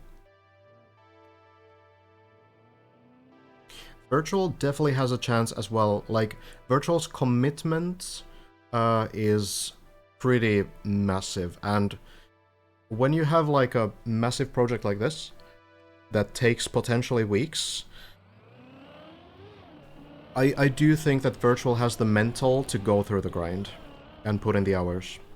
So that could be something for sure.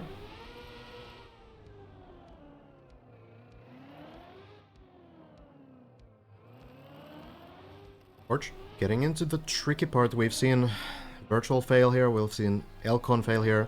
Torch going for the nose bounce doesn't fail so much that couldn't recover from that, but it's not going to be high enough to actually land into the water.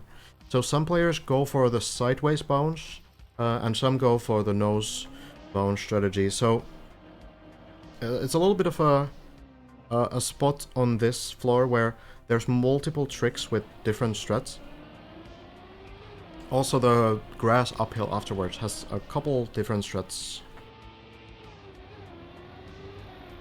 When do you think we get the first floor 10 players? Gonna happen next week, but at what time, I'm not sure. Like this coming week. Probably within the next 5 days, though.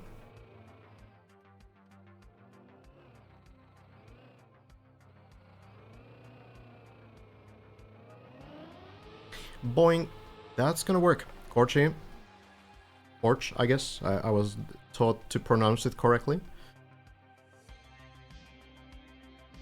Will make the landing and goes for the dry wheel strategy. So Korch gets out of the water and then drives a little bit to the grass to get rid of the wet wheels, and then tries to get up this hill with a drift setup. It looks a bit goofy. It's literally just the grass uphill, but with a 0 starting speed, it's a little bit more challenging than it seems. Korch!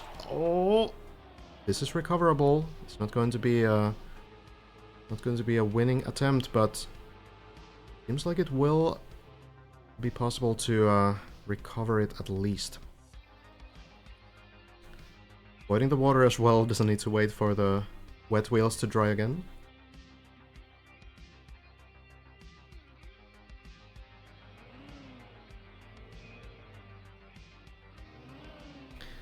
Trying again. Needs to drift sideways here. Oh, doesn't quite get it, but looks like this will work as well. Still avoids the water. Very efficient. You can see Hazard there in the background, making his way towards level 5-2. Torch this time goes a little bit higher. It might not work out so well. Needs to back up and try again, I think. This time we'll maybe have to take the water. No, still avoiding it. Very good. Next attempt. Needs to drift sideways. This looks promising, but the plastic is right there. Let's see if Korch can actually get it. He's very close. Should work out. And there it is. Uphill has been conquered. And... hold on now. This could be a personal best, because... oh well, actually no. It's just an alternative strategy. I've never seen that before. So you can actually completely skip the jump. Most players are opting to... where am I? Video game... most players... okay, I'll just show later. Let's check the attempt first. Makes it nicely. Oh, but no, turns too late. I wonder... okay, this is a good place to land though. That is a good recovery. But I wonder if Korch knew the route there, because that seemed like it came as a surprise. Well, we will try again. Lars is here as well. Real quick. So, most players are taking this ramp to land here, but I guess it could be safer and not that much slower to just go through the beams and land there. That seems fine. Oh, good old party. 3 Trackmania players versus 1 grass block. Who do you have? Who's gonna win? Lars going first. Going in. Seems to be fine. Korch not quite getting the line. Hazard seems to be getting it too. And Korch close to it. Will bonk on the plastic. That's not good news, but might be recoverable. Korch gets it as well. Nicely done. Lars the first player to get to the next part.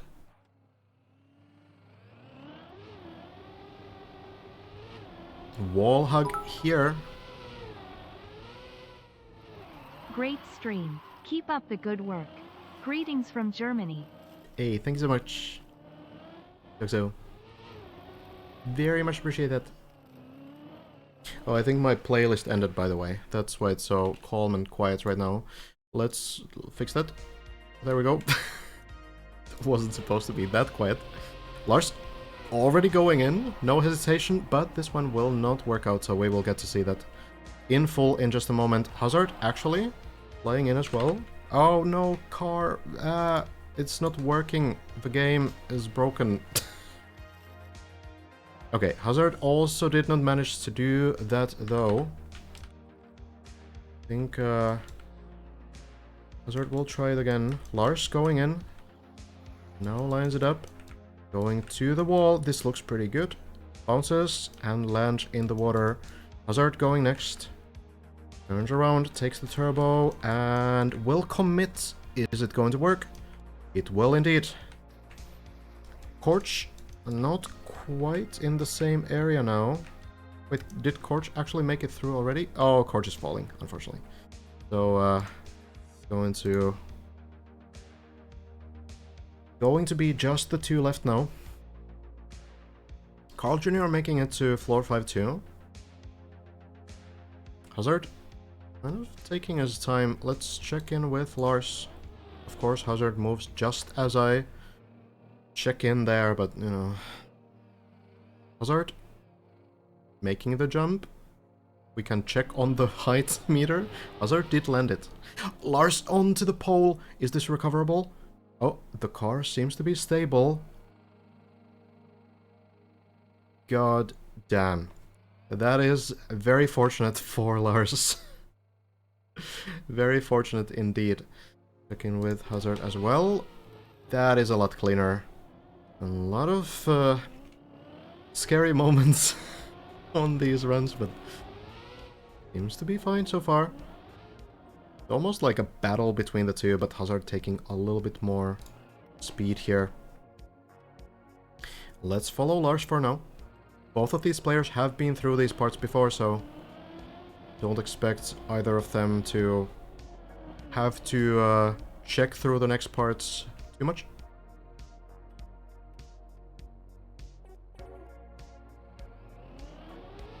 Needs to avoid the turbos here. Lars does so. Manages. Well done. Hazard, we might see joining here as well. Yep. Lars seems to have pretty good speed for this part as well. This was a very tricky one before. Hazard has to recover it. Didn't quite make it, so we'll try that again. But got some decent lines there. Hey Witness, thanks so much for the 8 months. Hope you have a good night. Lars not getting the correct bounce. Will land on the bobsleigh just before the double turbo part, so this is not too bad. It's about halfway through the previous level, so absolutely recoverable. Not too bad at all. Tie for the coverage. Thank you, Guda, for the 500. Much appreciated. My pleasure. Lars failed the bobsleigh. Fell down further. You do have Hazard here. Gets the plastic bounce. Now needs to get the rest of this floor to try the new sections again.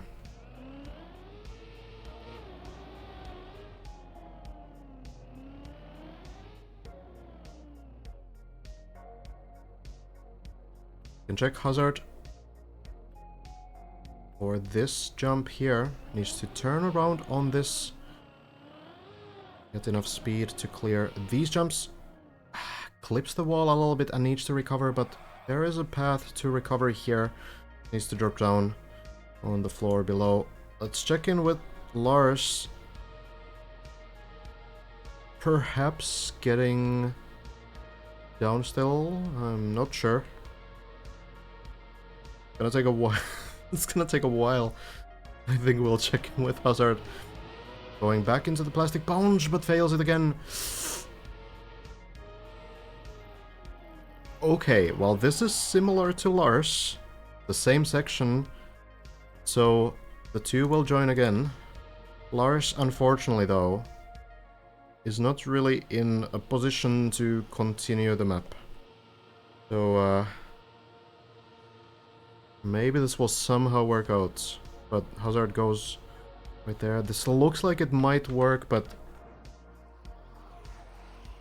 Hazard will need to retry that one.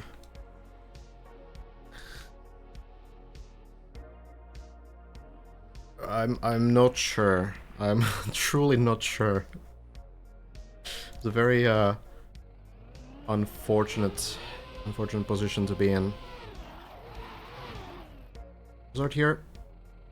Not quite getting the lineup, but this is a very recoverable section.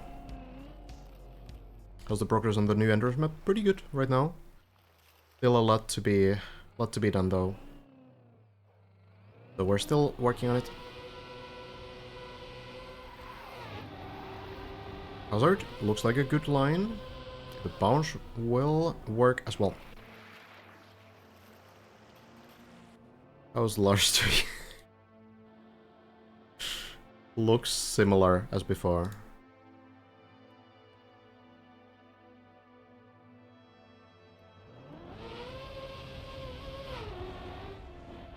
Hazard makes the landing here. Virtual not quite on personal best yet. Virtual has made it to floor 6 as well.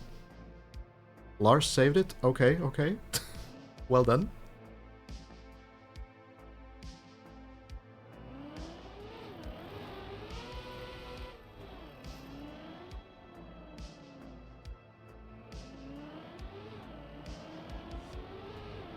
So let's try this again. Hazard needs to do these tricky initial jumps one more time. We haven't seen players struggle too much with these jumps, even if they are very precise. I wouldn't be able to do those.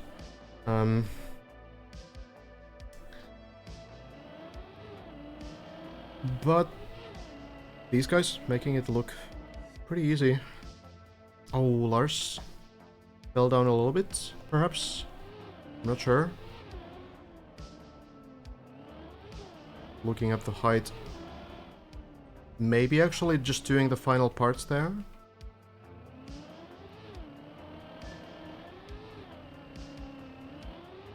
Less than 10 players have reached these jumps here.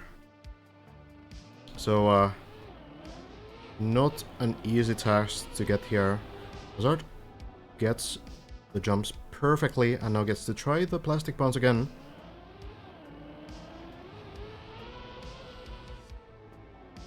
That one looked a little scary. Oh no.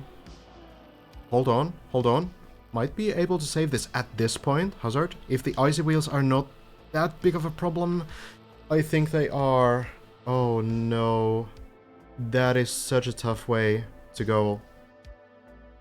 Hazard 100% would be able to manage this kind of a turtle if it wasn't for the icy wheels, but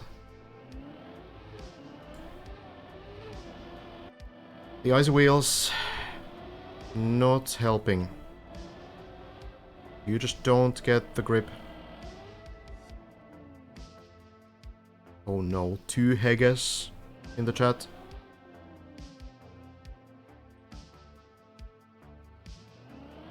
Disaster. Lars though, oof, 1 pixel away from the turbo, but does it fine? Lars seems to be taking a little bit less speed than others if this is the position that he starts from. We've seen people go all the way back to getting the back wheel onto the wall light. So this could be a little bit of a different strategy, perhaps. Or maybe Lars will continue to go back a little bit. No, going from here. Seems to land it, but no, the pole hit will seal the deal. Well, drops down to floor 3, so Can continue from here, I suppose. Many minutes lost, but a couple minutes gained as well, in a way. Virtual.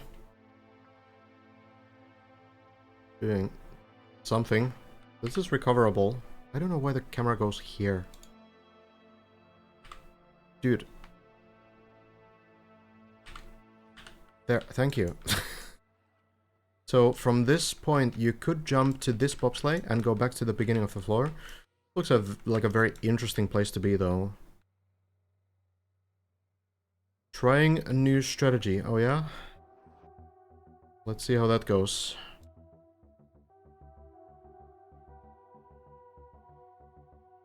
Watch my clip earlier. Oh, with Elcon and Lars doing this route. Should be reachable from here. Or was it something else? The beam dropped down. Oh, yeah. This one. The beam route and dropping here, right? Yeah, that was the one that Korch was doing.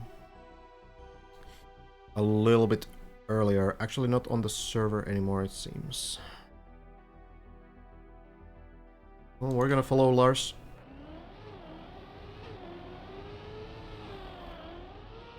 Going to the bathroom, gotcha. Well, Lars on route to recovery.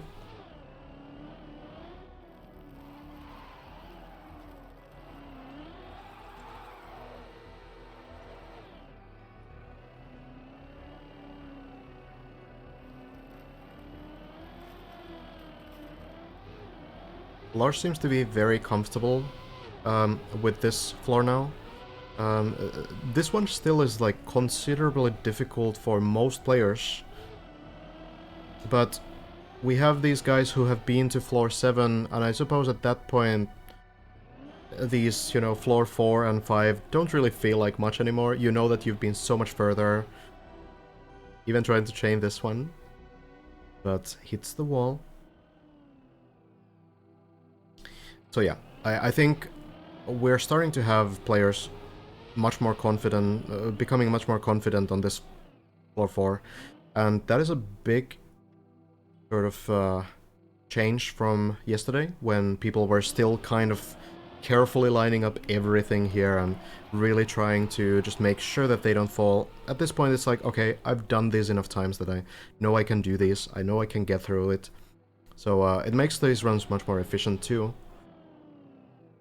And I think now floor 5 and 6 are kind of becoming what floor 4 was yesterday. And on the first day, of course. Virtual seems to be falling down a little bit, down to floor 4, so I guess missing the bobsleigh, yeah. Has landed somewhere though, but where is the question?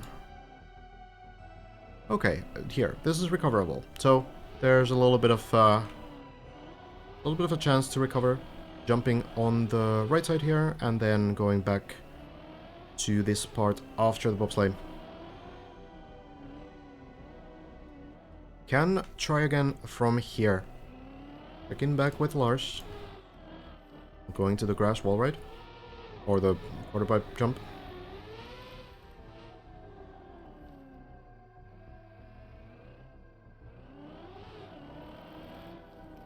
Elcon still on the server, by the way. Hazard as well. Lars not quite making the jump, but does manage to recover.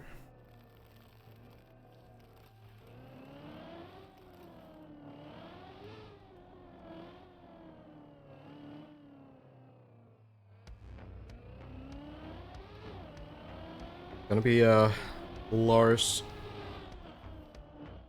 alone on this level for a while, it seems.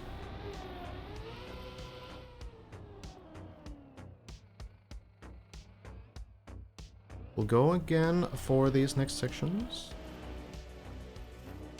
The plastic bones coming in. Doesn't quite make it and needs to recover again. Okay, Virtual needs to find some way to recover this. I think we saw Skandir on the first day. Skandir on the first day tried to recover this, but I can't recall if it worked out. Doesn't seem super easy. I think eventually it did work out back then.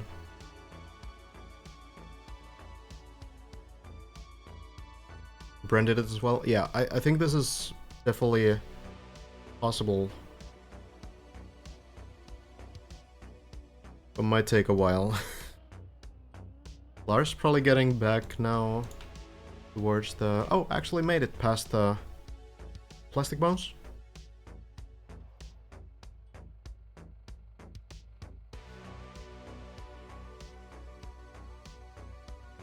Drying the wheels and then going up the hill again. Lars actually going a little bit further up on the first part of this, but it seems to work out fine. Has figured out a good strategy there. Now, getting closer to one of the hardest parts of this floor, which is the double turbo thing. Virtual recovered? Gotcha. Might have another player join Lars pretty soon again then. Well,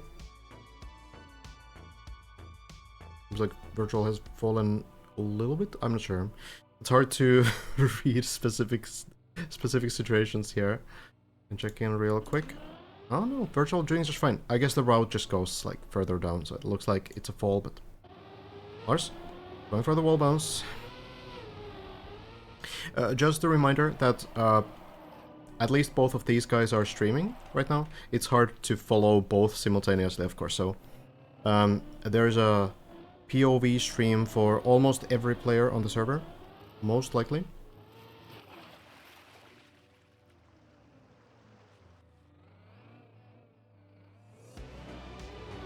Lars now. Back to the hard part. Doesn't quite get the line, but should be able to slow down and recover. Let's try that again. Jumping back to the water, and round 2.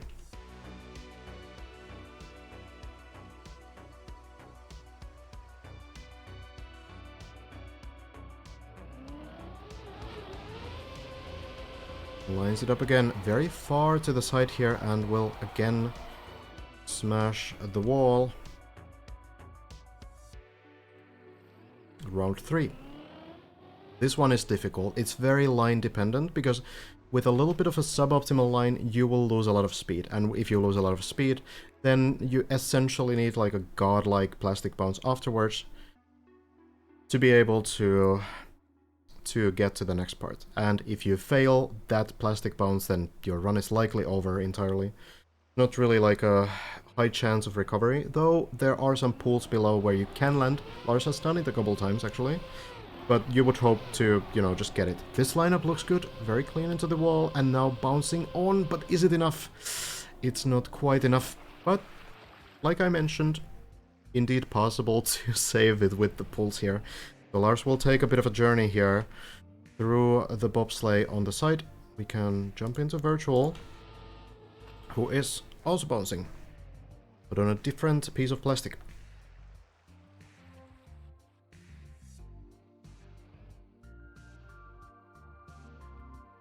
The angle for the wall ride, yeah, that's the tough part, because it's ice. You're not really able to correct your angle there at all, so you're essentially on the mercy of whatever you get from the turbo.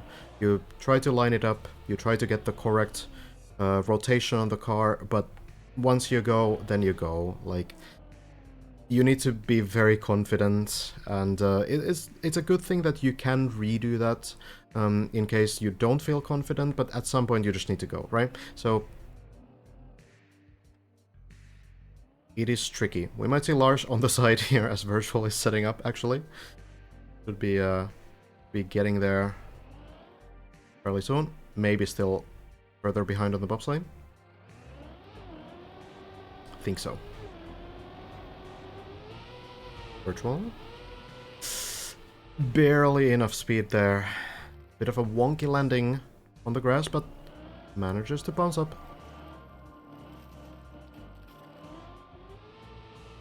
And now gets to try the turbo turnaround.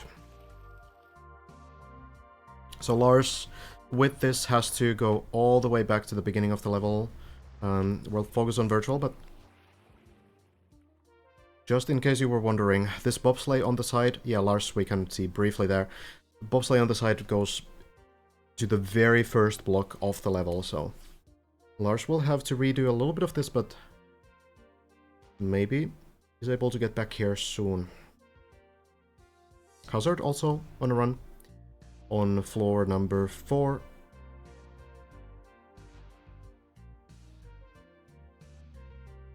Oh, virtual still. Being ready. So yeah, Lars already getting towards the first plastic bounce here. Checking with virtual. Might be going soon. Farming primes, I see. Massa falling, we see on the left side.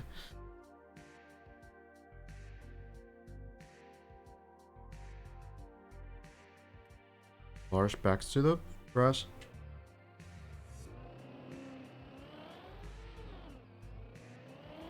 Seems to be pretty consistent on this. Doing it basically every time with no problems. Let's stick to virtual though, so we don't miss the toughest part of this floor. Hey, thank you, Rainbow Egg, so much for the prime sub. I have alerts off for your convenience, but I appreciate that a lot. Hugo also, by the way, joining the server. Hugo has had some very good attempts today. Getting onto floor 5 as well, to these same parts. Alright, virtual, come on. Let's go now. Lars will probably actually overtake him at this rate. There he goes. So I suppose we go to Lars. Sure thing. Turning around, this line looks pretty good as well. Let's see if the distance is there. This looks very promising, and Lars makes it. Very well done.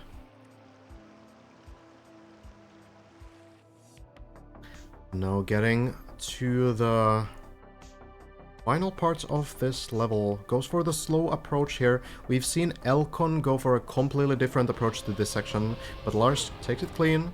Slows down in the air, goes sideways, a little bit of a bug slides to slow down as well. Controls it majestically.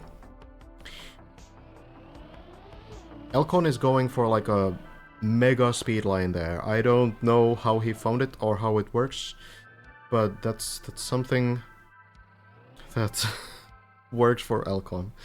It's a very interesting line. Hazard now on the same floor too. Lars makes it to floor 6 again. So we might have another pretty promising run brewing here. Hazard. Oh, Lars is already going, I guess. So let's stick to Lars.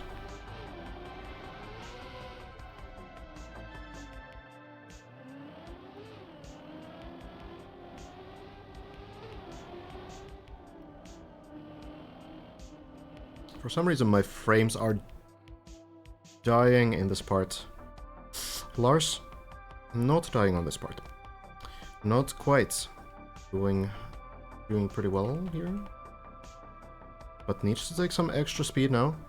Virtual, yeah, virtual also going. We might see virtual here. Perhaps. On the side from the Lars backwards camera.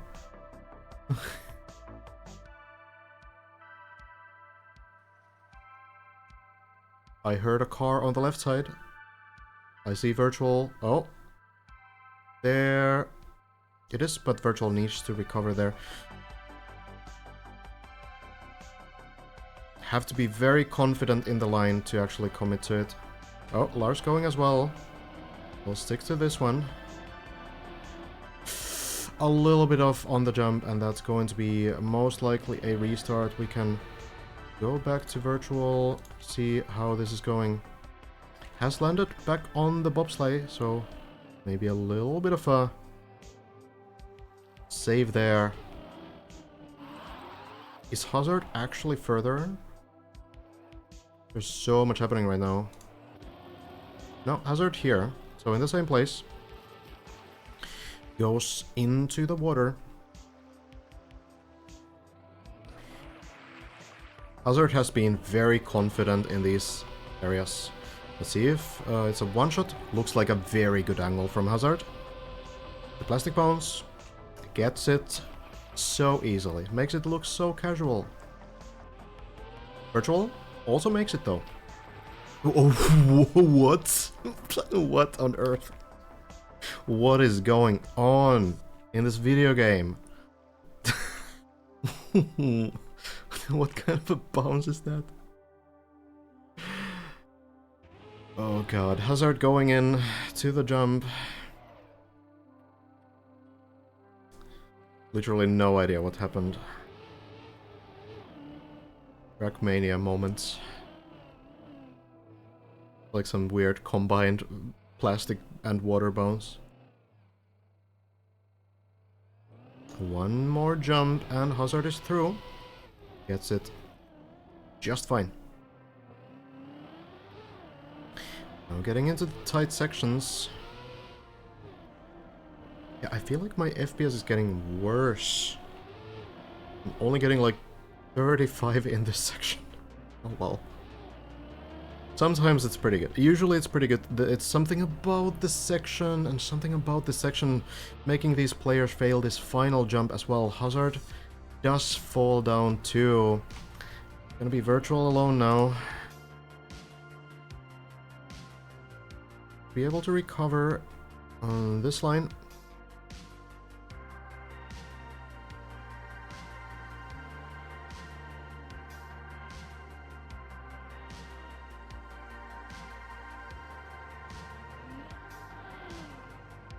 Makes it up the hill.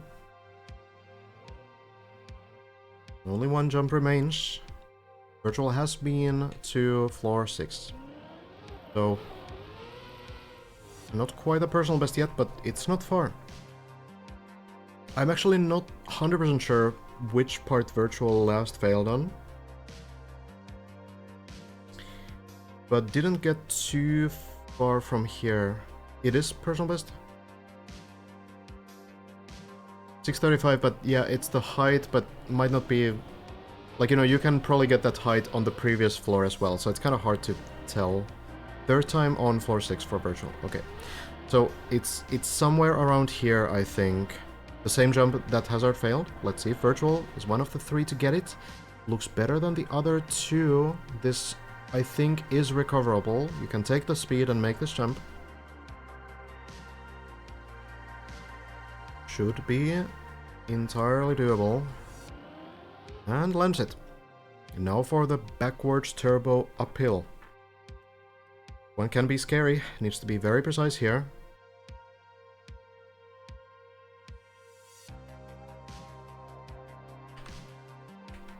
There's a jump as well that might be a little bit hard to see from there. Needs to do like a very precise line. Next to these turbos, Virtual, I think just checking in, just checking out what's happening here. Of course, when you get to a new section, you will want to make sure that you're getting everything that you can out of it. A lot of the time, the reality of a map like this is just that you will eventually fail to just not knowing enough, right? So you try to analyze as much as possible, so that you get like an efficient attempt where you tried your best and you learn something, right? So then next time you also have like a reference for the run. Crashes, but recoverable.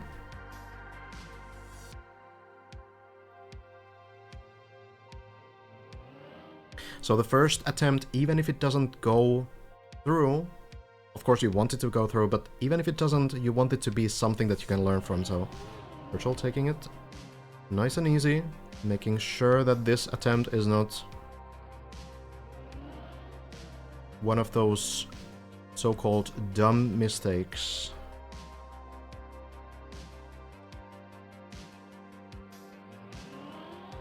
Going in now.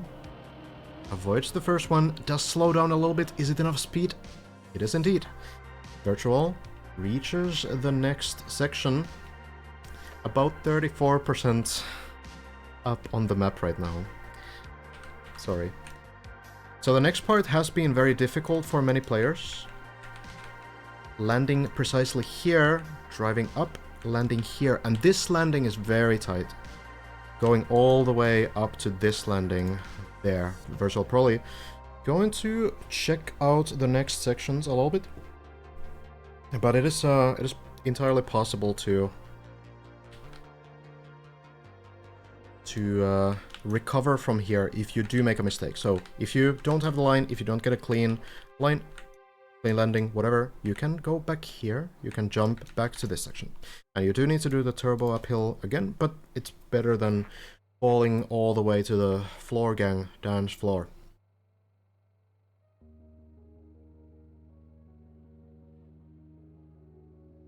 Very cool how you're casting, keep up the good work, thank you. I'm glad you're enjoying. We've seen a couple different lineups on this one, actually. So one is that you put your back wheel onto this light here. That's one that I've noticed most players do. Lars starting a little bit further ahead. And while this seems kind of like trivial in a way, oh, Virtual actually starting... Oh, maybe just lining up. Seems to be starting pretty... Oh, no. The back wheel on the light. Somewhere there. It seems like a lot of setup to just get this thing started, but it does seem pretty important. You can overjump this first landing, or you can have too much speed. Virtual seems to get it pretty well. Commits. It's going to work. Virtual does manage to get to this next part. This is one that we've also seen people fail quite a bit. This floor doesn't give you brakes. So here, going through the turbo, flipping the car upside down, bouncing up, landing here.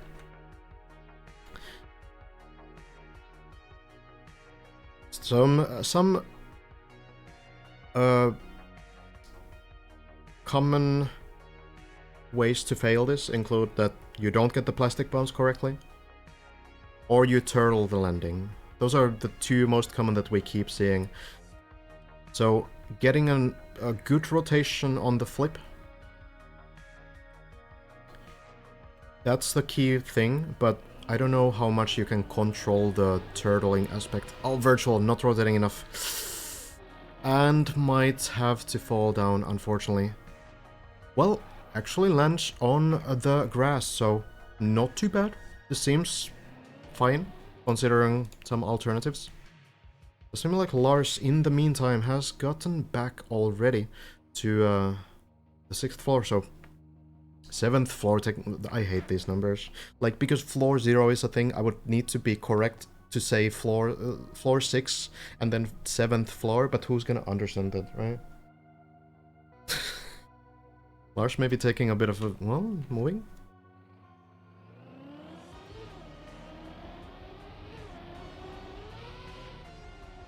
Now going in.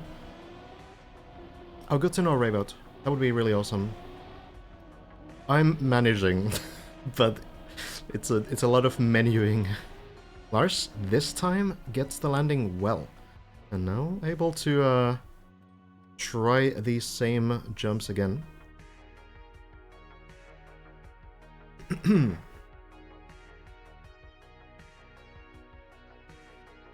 I need a drink, but the players aren't giving me a break here.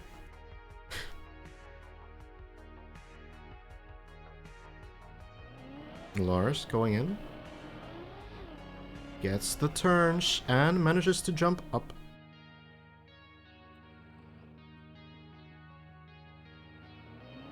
Goes in very confident.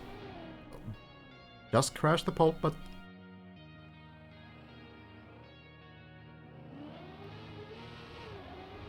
this is recoverable, as I mentioned earlier. Floor 6 is both clearer and easier to say. That's true, but you don't want to say the same thing all the time, you know? You want to add a little bit of variety if you can. Lars?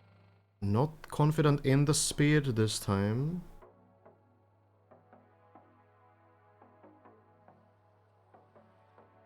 So I think we're going back.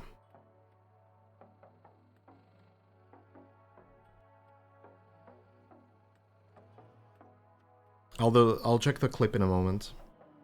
Once Lars gets to a little bit of a safer position. Hazard almost on floor 5 as well, by the way. Getting back in.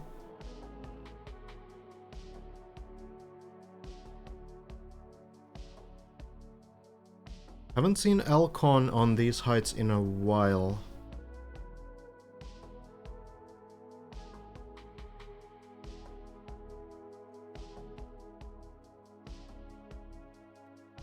But when Elcon gets a good run, it's gonna be a good run. Lars going back in. Seems to be pretty good now. Slows down. Goes into a specific position here. Starts driving. Hits the wall again, or the pole. So it will be another recovery.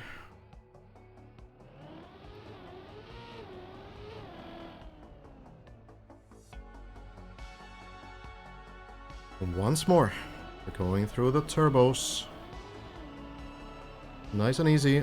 Lars getting a lot of practice, if nothing else.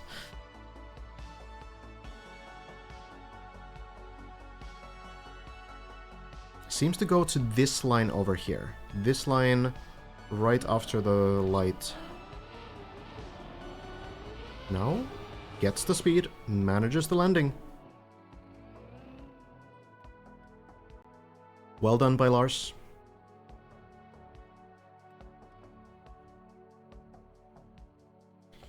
Not sure if Lars is maybe taking a small break now. We could check the clip, but this is an important part that I don't want to miss also.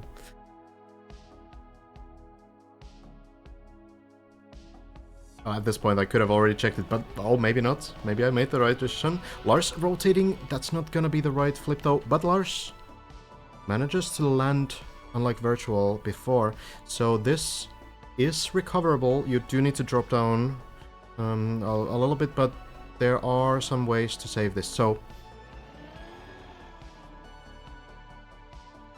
you should be able to drift over the turbo. Virtual actually here as well.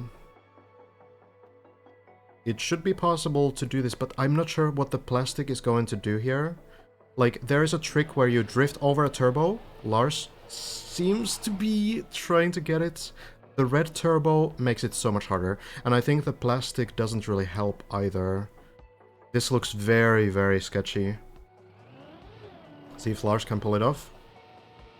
Very controlled, nice and easy. 2 more drifts, I think. Oh, fails this one, but manages to go sideways. So far, still fine.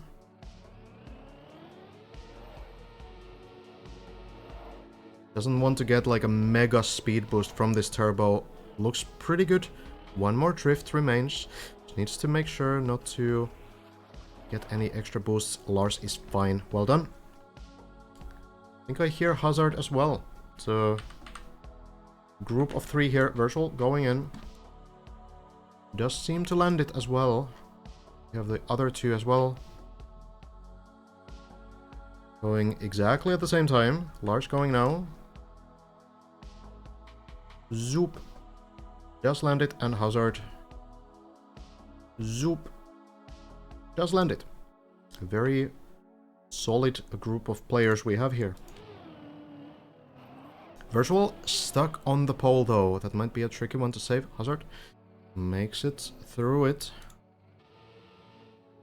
This should be recoverable.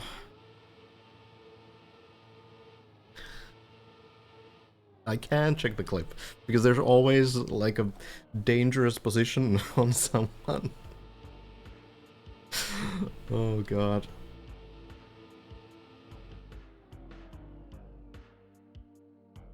We've seen Scrappy save a similar situation before. I guess you can go sideways and drive a little bit backwards here. Maybe manage to somehow align this. The car is turning sideways, so I think that might be what Virtual is trying. Trying to maybe do something else after all. Well, okay, Hazard is going in on this level. So I think we're gonna check Hazard now. Trying out the plastic bounce already. And manages to get it. This time, no turtles, no unfortunate events. So let's kind of discover the rest of this floor with Hazard. There's so many runs right now, actually. Elcon is also on floor 4, so we might see Elcon here soon.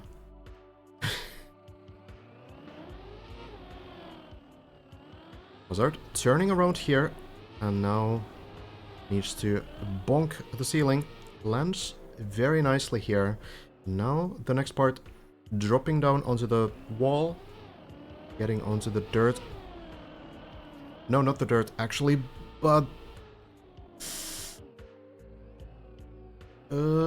is that a dead turtle? Seems to be. That is a tough one. Tough one for Hazard. I don't think there's anything that's happening there. Yeah, the dirt wall is actually a little bit later. Check back in with Virtual, I suppose. Okay, whatever, let's just watch the clip. Let's be real, Virtual is gonna be here afterwards as well. Real quick. The Virtual's clip. Actually, every single one of you. Thank you.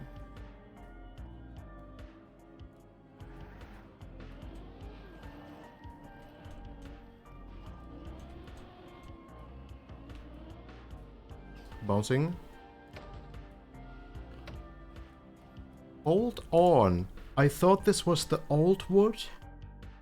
I thought this was the old patch wood. Is it the new one after all? Like, it has to be a new wood then. Okay, well, alright. God damn. Well, took that clip for me to figure it out. Well, Virtual is still here, so we didn't miss anything, you know? Fine. Virtual is going for what I kind of thought about, like going sideways and then going a little bit backwards. This might be recoverable. Lars has reached the next floor, but I suppose we can check Virtual. I'm gonna try to save this. Lars seems to be still right now. Hard to say. I think Virtual might be able to do it though. The car, because of the downhill, is slightly going to the left. I think he's fine.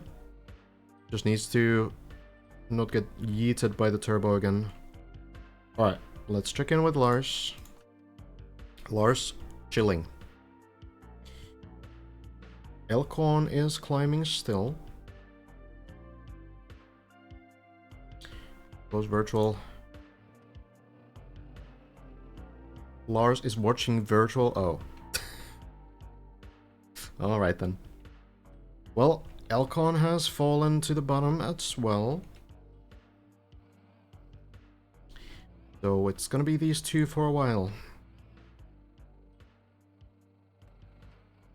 Most likely. Of course, it's possible that, you know, Carlberg or Carl Jr. do make it to floor 5 as well.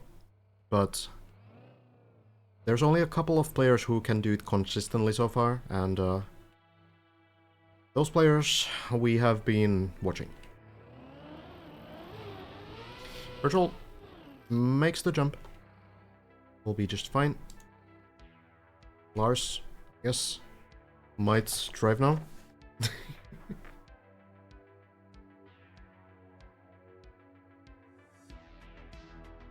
You know what? I'm just gonna get a drink then. Let's go to Virtual. I'm long overdue some hydration, so I'll be back in just a minute. Keeping the camera on Virtual for a little bit. Oh well, now he's driving though. Is he gonna keep driving? Or am I getting baited? Tricky landing. Oh no! Going a little bit to the side there, and that is going to be unrecoverable. Well,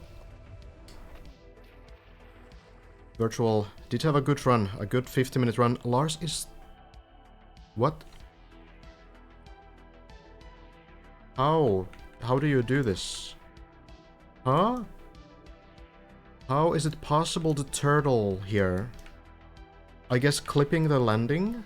It has to be clipping the landing somehow. Now this is... Okay, interesting. If someone has a clip from Lars from what happened here, I guess that would be interesting to see as well.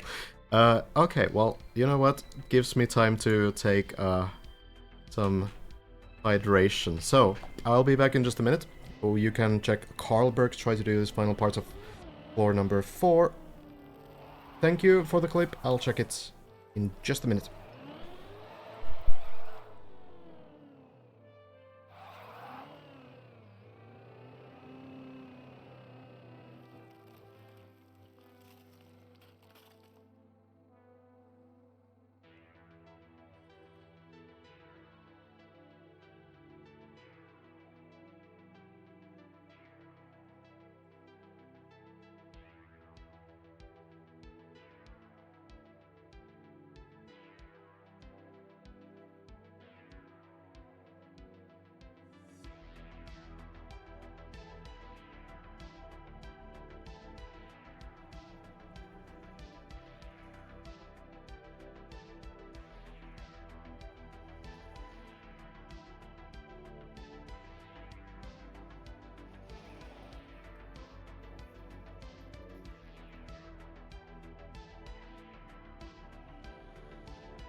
Alright, seems that Carlberg has landed on the second quarter pipe. This recoverable needs to jump back here, but it's gonna be a little bit of a journey. Let's check the clip of what happened to Lars exactly. Okay, so here, Lars driving normally, no problem. What happens? Yeah, it's clipping the landing. This is so ridiculous. Oh god. Virtual also jumping off just at the same moment. Oh no. That was my guess. It was correct. Still super unlucky to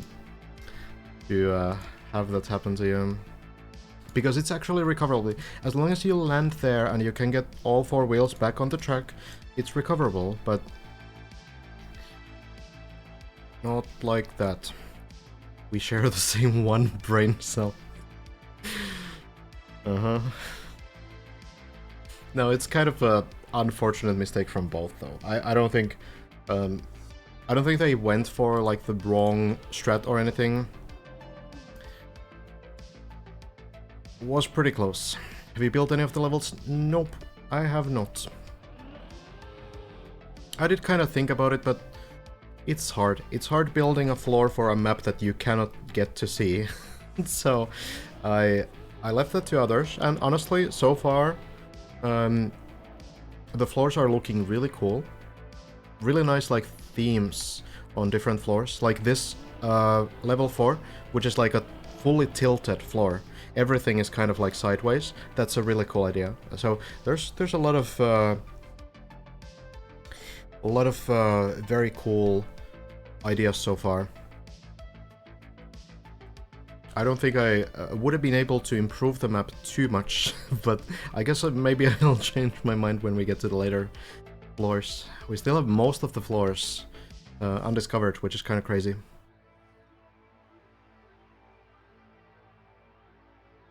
Hey, welcome, Passion. What do we have? We have Massa falling down, Carl Jr. making it to floor 5.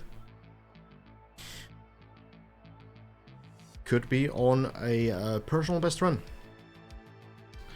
Hazard, fairly close to getting to this floor as well. Currently doing the first quarter pipe. I think Hazard landed on top of the quarter pipe. Let's see if I'm right. Oh, actually, no, Hazard is already here. I was completely wrong. Carl Jr., I guess, just chilling. We can focus on Hazard for now. We'll reach that point in not too long. Carl fell here last time. Gotcha. Okay, so this is actually a personal best. We can check. Well, I mean, yeah.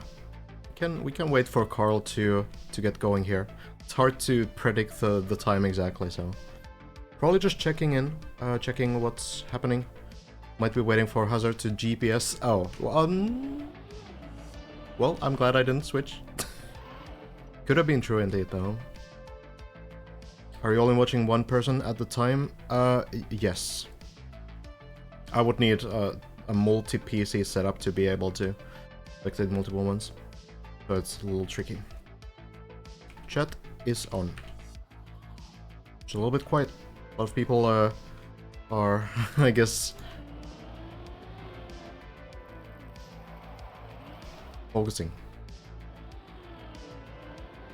I could also have other streams on this, but I feel kind of weird taking someone else's stream and just slamming it on my stream. I'd much rather, you know, sort of provide my own content in a way. It's just me.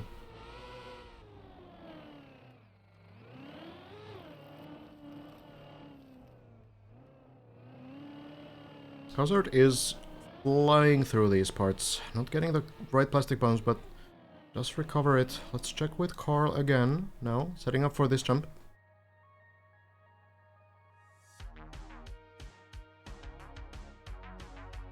Thank you, Plutonium. Appreciate it. Got it to you as well. Okay, Carl. This wall bounce on the bobsleigh, we've seen that like 10 times at this point, and it never has failed the players.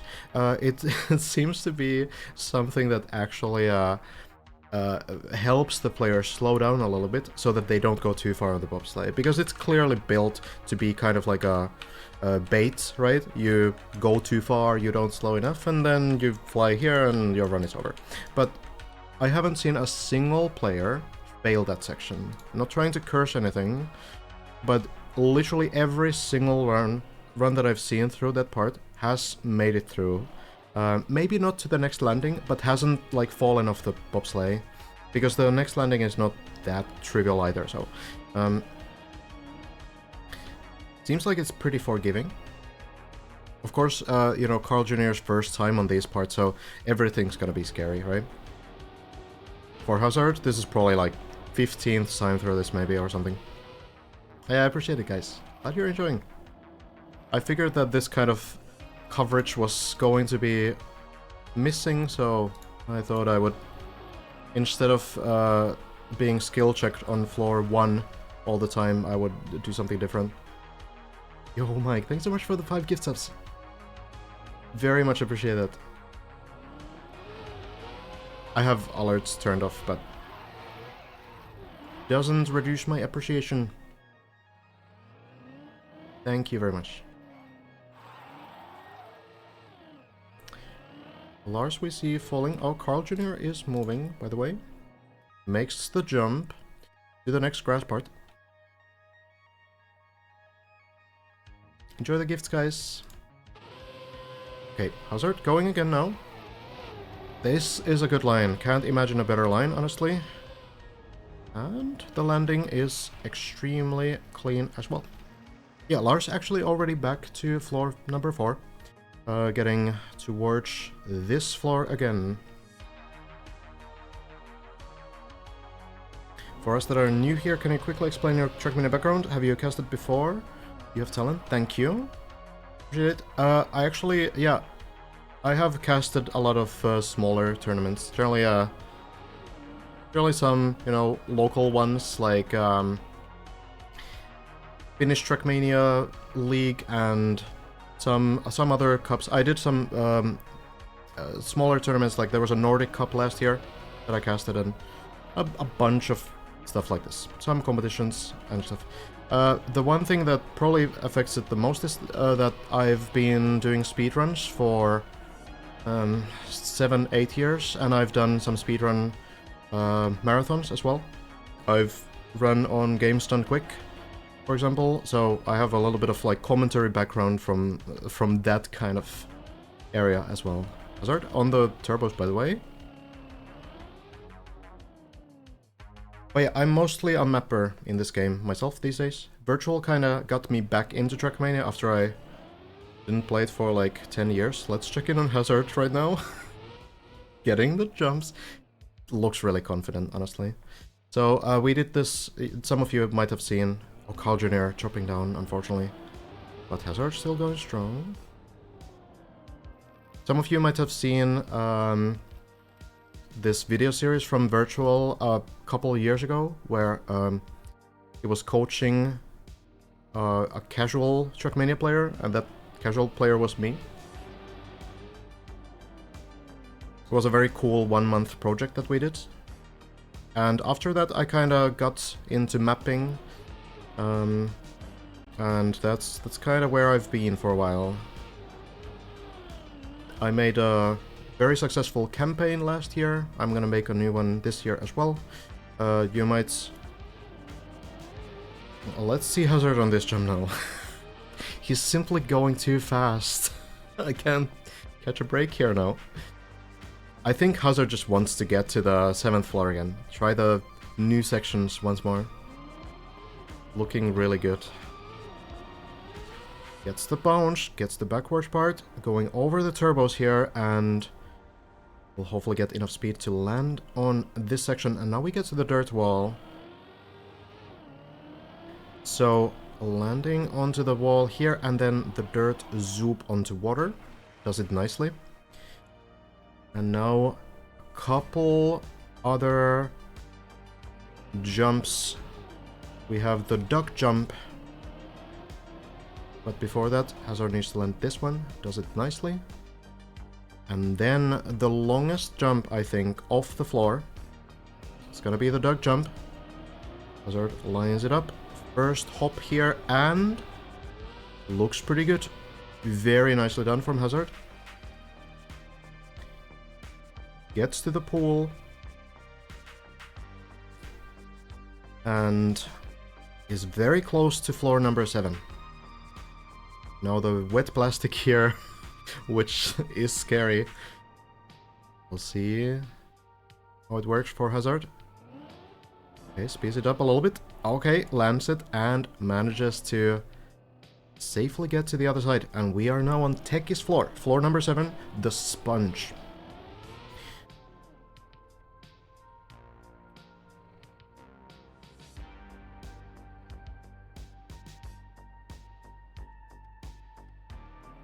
Just going in. No brakes. Doing the backward speed slides there. Gaining a little bit more speed. And manages to continue.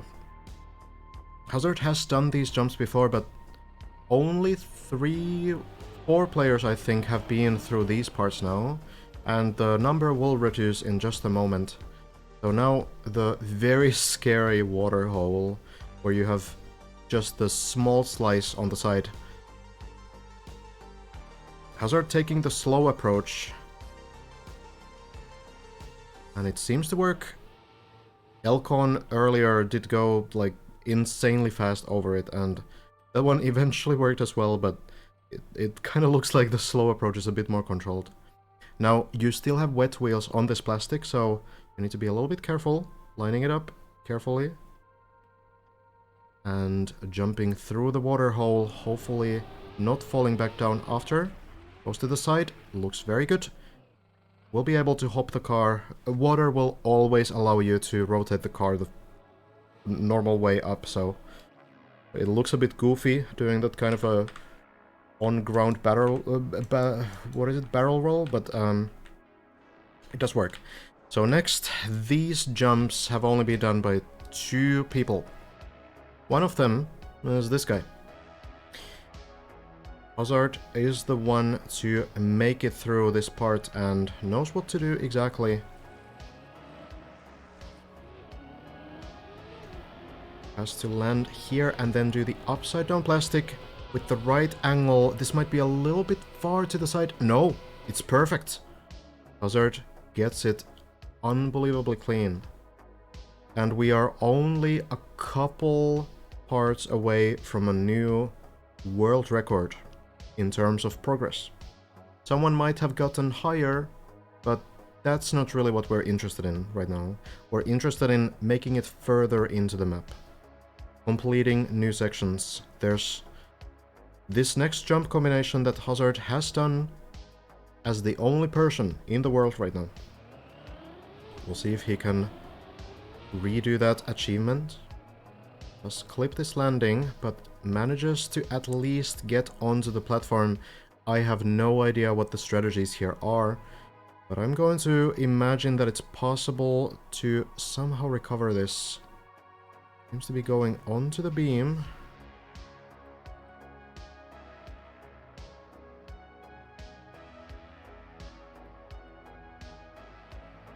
Looks very scary.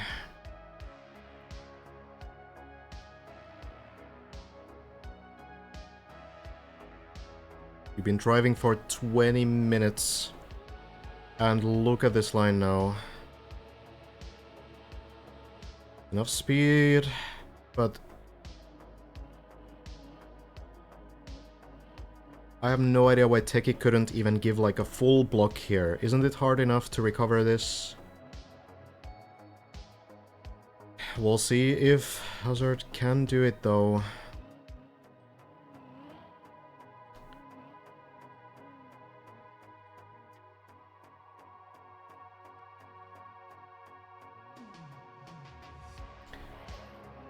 There it is. What a legend. Takes a little bit of a breather. Now needs to go to the other side again. This looks a lot easier. And it will indeed be. So then, I suppose you do need to chain those jumps. Not much of an option. You really don't want to go through that recovery path again, so... Hazard, this time jumps a bit further, but no. It's not enough speed. It has to be the second recovery.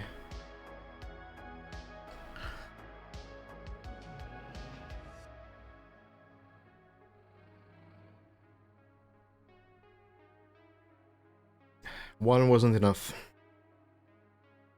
Yeah, by the way, we're not even halfway through the map yet.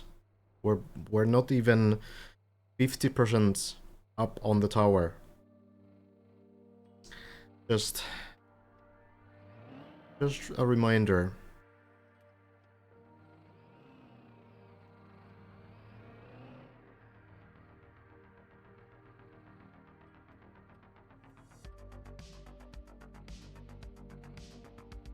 All right. Hazard, once again, onto the beam. Is this enough speed? I'm not 100% sure how the acceleration works on this. I suppose you can accelerate. The wheels are touching the lights there, so I guess the acceleration is not a problem. But getting onto this platform, that seems to be a tough one. Not sure where you even fall, if you fall, but this is right around the center of the map, more or less, so there's likely nothing below.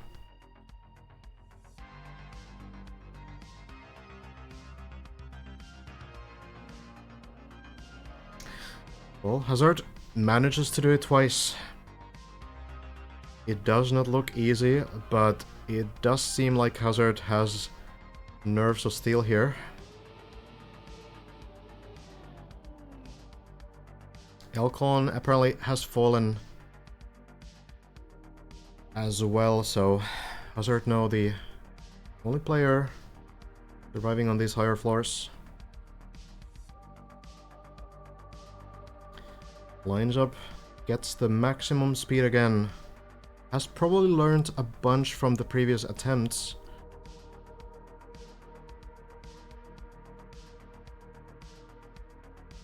But it does not seem like an easy jump to do regardless.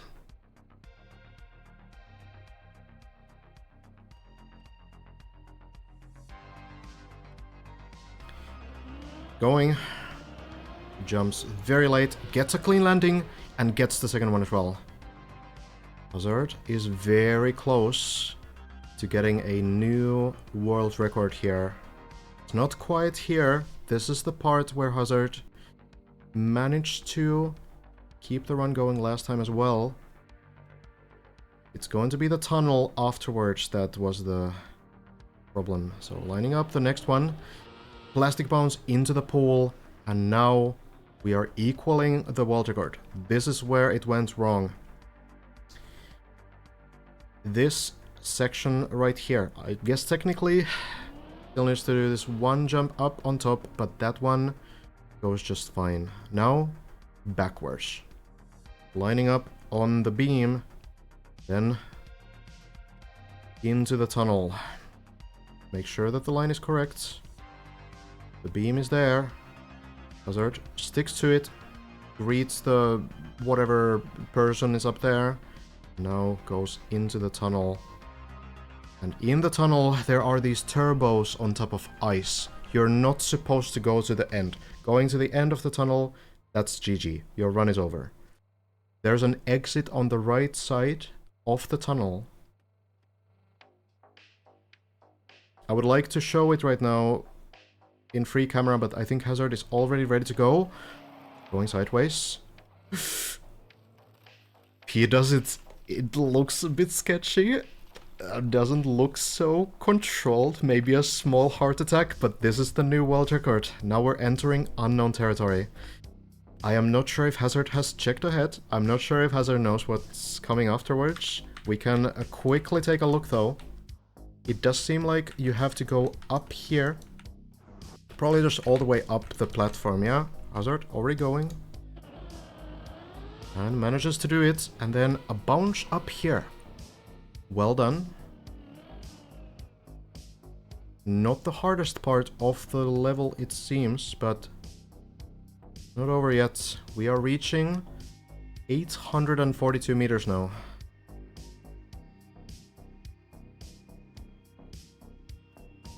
Very scary looking platforming. This is the kind of stuff that if you had this on the first floor, it would be like, okay, whatever, that's fine. But at this point, you're on a 27-minute run already. This is this is a tough one. Hazard, I think, does stream as well. Has been streaming at least. This weekend.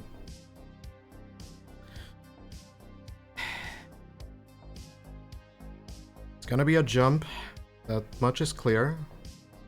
Not too difficult to figure out what to do, but I'm sure the mechanical execution is gonna be difficult. Hits the beam.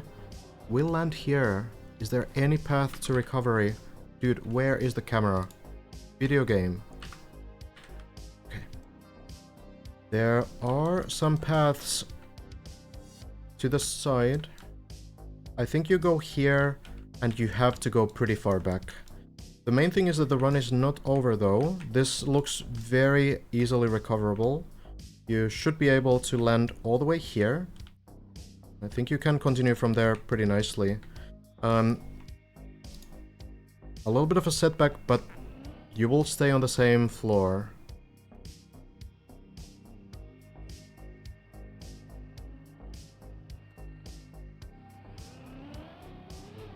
Lining it up. Landing looks good. Not taking the turbo accidentally, luckily. So is this going to be enough speed? It will be. So Hazard will be able to continue. And here's the thing. While this seems like a bad thing, and obviously, you know, it's gonna be a little bit rough, the optimistic way to look at this is that Hazard can get more practice on this floor. Because let's remember, there's like 10 floors after this still. Again, this is not even halfway through the map. So getting consistent and getting confident on these tricks on floor 7, that's gonna be really important. So while this looks super despair, you have to get repetition in, so you learn this stuff. So it's actually not that bad that Hazard needs to do that again. Because it at least means that now he will get more practice, more experience, and then the next runs that Hazard gets up here will be better, more consistent, and potentially faster as well. Going in already.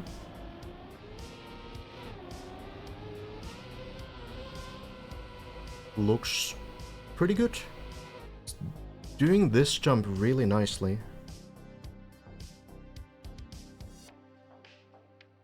It would be different, of course, if Hazard fell like to the 3rd floor or something, you know, that would be different. But falling to the same floor, just a couple tricks behind, seems pretty good.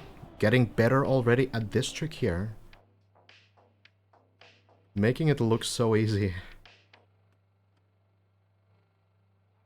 And then the plastic bounce into the pool.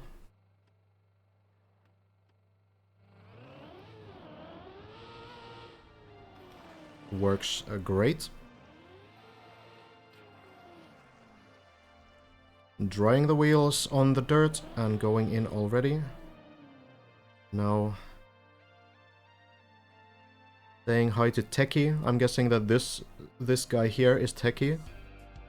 Thank you for building this ice tunnel. Appreciate it.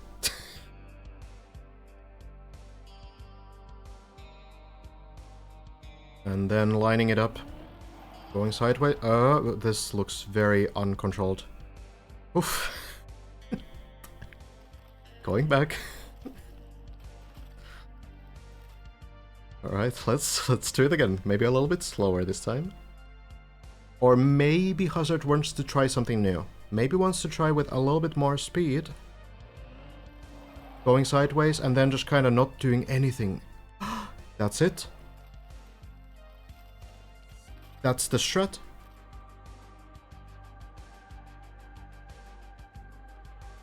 And that's kind of the thing. I think that when you start getting these things like one time, when you do it one time, then you feel much more comfortable experimenting with new strats as well.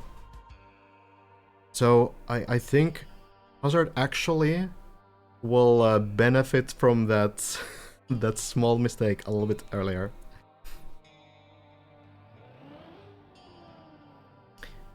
Making this landing, and this is where it went downhill. No pun intended, I promise. See if Hazard can get the line this time. Lands a little early, but maybe? It's a little bit short. Is the landing possible? It is. So, Hazard, a little bit of extra practice again.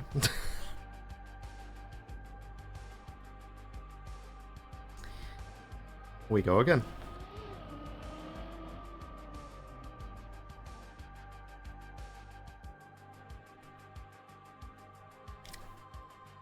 Honestly, doing it on purpose wouldn't even be a bad strat. That would be kind of a big brain strat, but I don't know how many players would have it in themselves to, like, fail on purpose when you're so close to, like, a new personal best, so close to a new world record.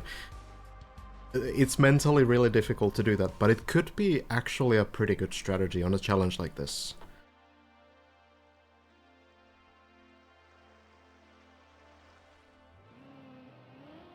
Doing it by accident, maybe that's the best of both worlds.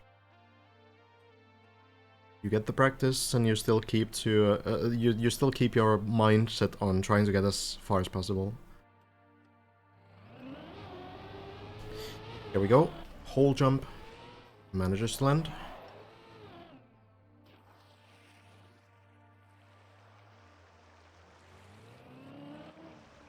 Of course, yeah, trying the next jump is also valuable. It really depends on the complexity of the tricks, I suppose. Very clean on this plastic loop.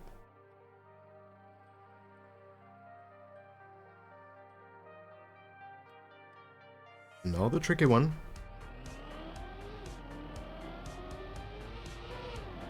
gets it so nicely. This guy learns scary quickly.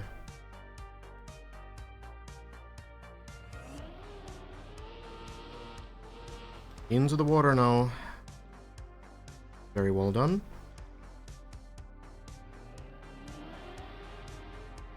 So now, visiting Techie once more.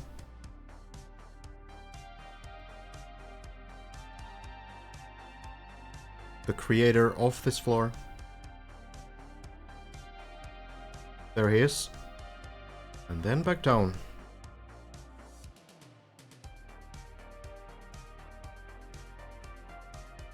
This is not a good camera. Okay. Hazard really getting this strat down. That seems to work so smooth. Just going sideways and not pressing anything. That seems to be such a good strategy. Once more. Oh, this looks a bit scary. Dust unturtle. Thanks to the wall. Gets to keep going. Virtual, by the way, in the meantime, on floor 5 again. Not looking too bad.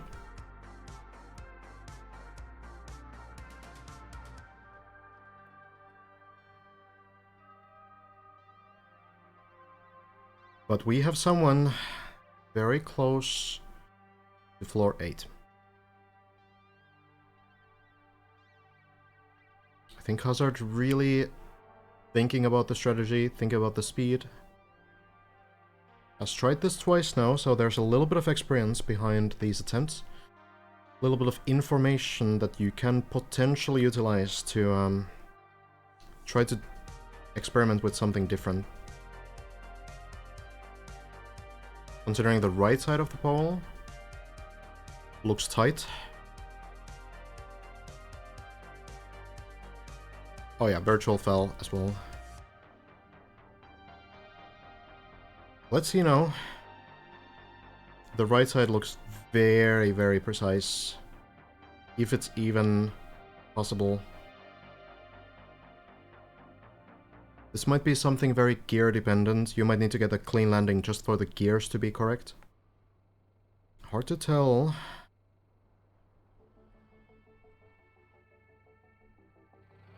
Hazard going. Gets a very clean landing. Goes on the left side. Makes the landing as well. And I think... Do we get something on the top? Something on the top middle? Maybe. There it is. Floor 8. By Dundi. Koopa Troopa. There we have it. We have reached a new floor. This is the first ever floor 8. Looks like a little bit of platforming, more ducks. Not quite sure what's gonna happen here. I guess we'll let Hazard discover this properly. But I'm guessing that we go somewhere here. Somehow. Oh, I don't know. Let's check this guy. Or maybe there's a path behind. Oh, is it a turtle? Turtle section? Oh, there was a path here. Completely missed that one. So you're going to turtle through this. Don't want to lose the momentum here. And want to unturtle on the quarter pipe. So very precisely flipping over here. Nothing that Hazard can't handle. Being a extremely high level RPG player. This is old news for Hazard for sure. Seems like you go up on this part next and we'll see what then. That seems like the obvious progression here.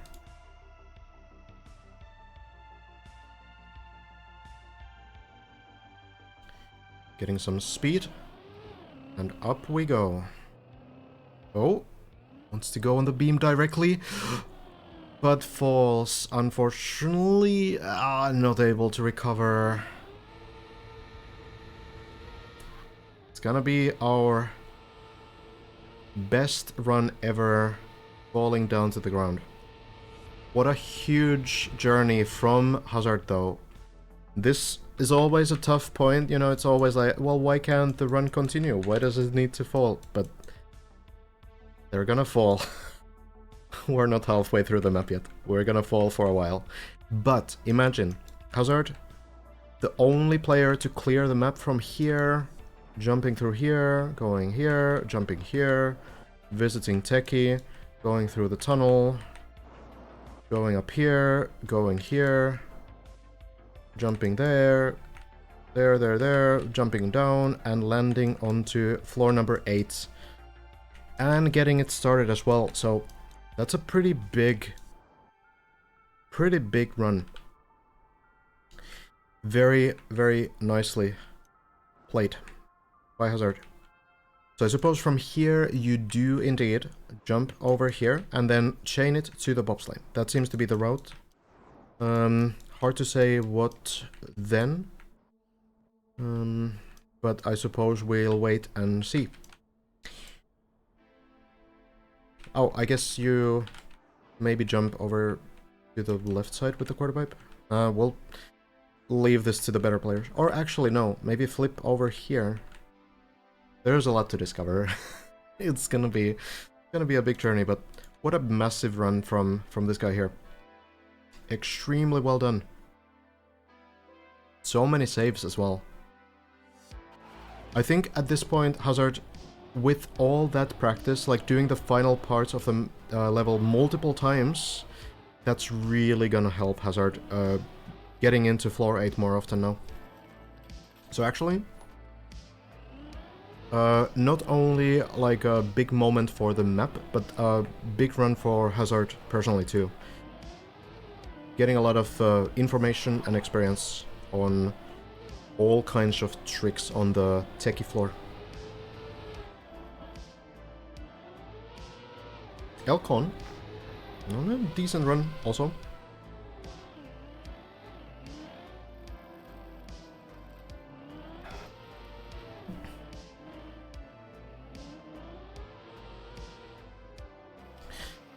Yeah, Bren has something to work with as well.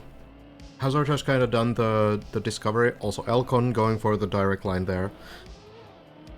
All the time. Elcon makes it look so casual, but like other players are not daring to go for that because it's so risky and it feels silly.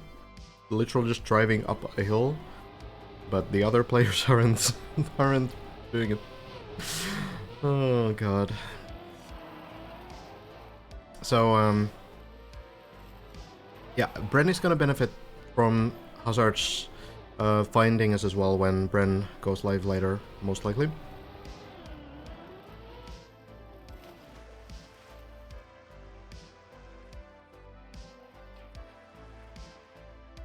Elcon usually has been going for the dry wheel approach here. So, unlike the other... Wait, okay, hold on. Elcon has changed the strategy. Interesting. This one is not going to work though. Uh-huh. Oh. Not quite able to save that. That was looking like it might actually land on the pole, but... Unfortunate. Unfortunate. Too much speed there. But yeah, it seems like Elcon has switched the strategy there, going for the wet wheel approach now, like most people are.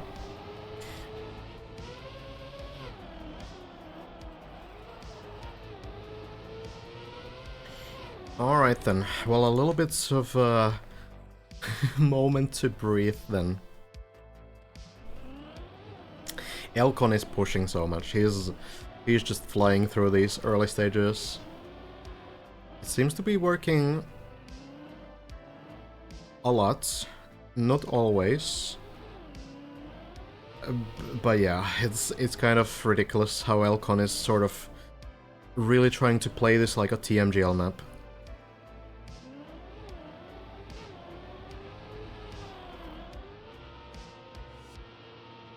Already speedrunning it. Any chance you can show the lower floors for a few minutes for people like me who just tuned in for the first time? Absolutely. We can do that, yeah. With some luck, someone has maybe fallen down. Elcon is on floor 1. We can check if maybe someone is on the very ground. Schmunil maybe. Yeah, this is the very beginning of the map. So this can be kind of interesting to discover as well.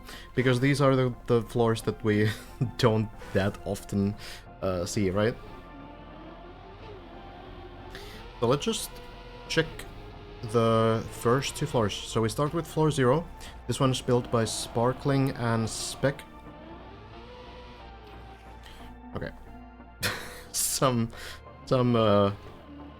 missed jumps there. Schmunil actually going for a little bit of a faster strat than most people do. Going for the whole jump. It's a little faster, but, you know, obviously you don't really want to fail it too much because it will kind of slow you down because you need to reset every time. One good thing to understand is that Carl Jr. actually... Well, Elcon has fallen down. We could check in with Elcon, actually. Yeah, Elcon is in the same position, and Elcon not going for the fast strategies, surprisingly. But, yeah, I don't know. Maybe Elcon finds this faster, actually. I'm not sure. But yeah, a good thing to remember is that a lot of these players who are stuck on the first floors are probably kind of on autopilot. That kind of just happens when you play this for hours and hours at a time. So it might be like a lot of these early mistakes are gonna happen, right? It's hard to get rid of that kind of state when you've been grinding the map potentially without breaks for like 5 hours, even 8 hours and more. So something that some of these players might be dealing with, but Elcon seems to be pretty focused overall. Just, yeah, actually just going for Walter Guard lines here.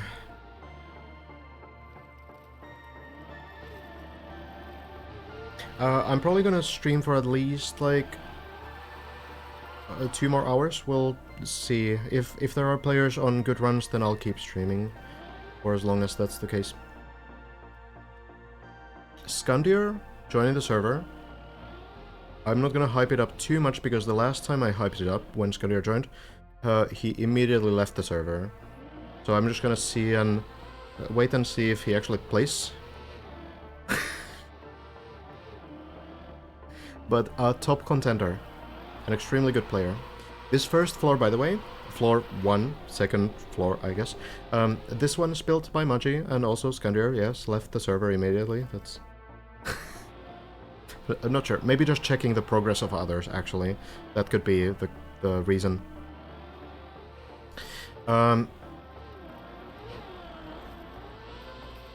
Yeah, this one is built by Maji, and now we're on floor number 2, which is by Lentillion. So, getting through floor 0 and 1, that's generally... Ooh, Elcon falling down. That piece of plastic perfectly placed.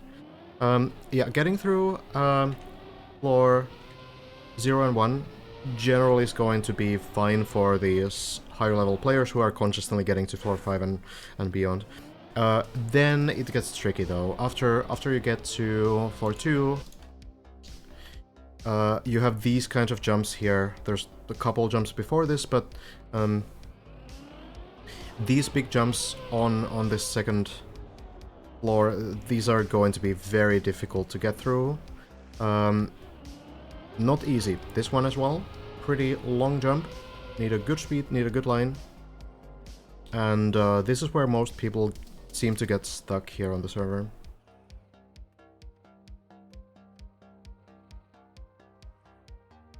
Hugo lining up for the pipe here. Need to land on the plastic. And at this point, you know, Hugo also has been to floor 5, so these guys are pretty experienced and pretty confident on these floors, but this kind of a jump also barely fails it. It's the final jump you need to do. Well, there's one more technically, but the final tricky jump you need to do to get to floor 3. And floor 3, most of these guys also are pretty confident in, not really struggling too much. And then when you get past floor 3, then you start the quarter pipes on floor 4, and that is another big choke point. So those big jumps on floor 2, that's rough, and then you get to floor 4, and the quarter pipes there are ending most runs. And then there's a few who get past them, like Lars here. Getting through onto the 5th, 6th floor, floor 5, whatever.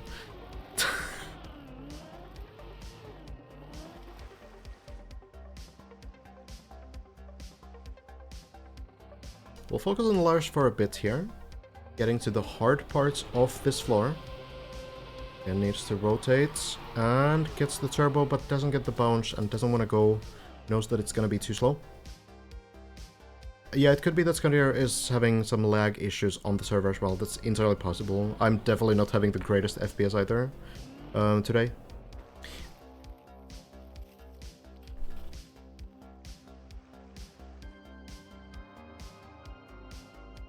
Lars, lining it up again.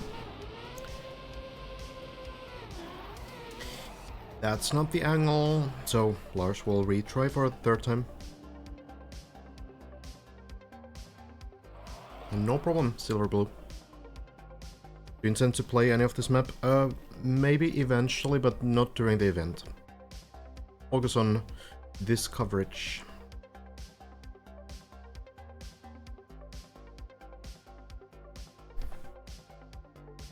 Yeah, this jump definitely seems to be the hardest jump off the floor. The lineup that you need to get, you know, turning 180 on the ice and then a plastic bounce and another turbo, that's not easy stuff for sure. And you have the wet wheel approach to it as well, so there's so much going on. So it's very nice that there is like an easy recovery, like an instant recovery path. It's of course possible to fail still. If you commit to this line, but change your mind at the very end, you know, that can make you fall too far or not go far enough into the water. Oh, is Lars gonna make it? Lars is not gonna make it.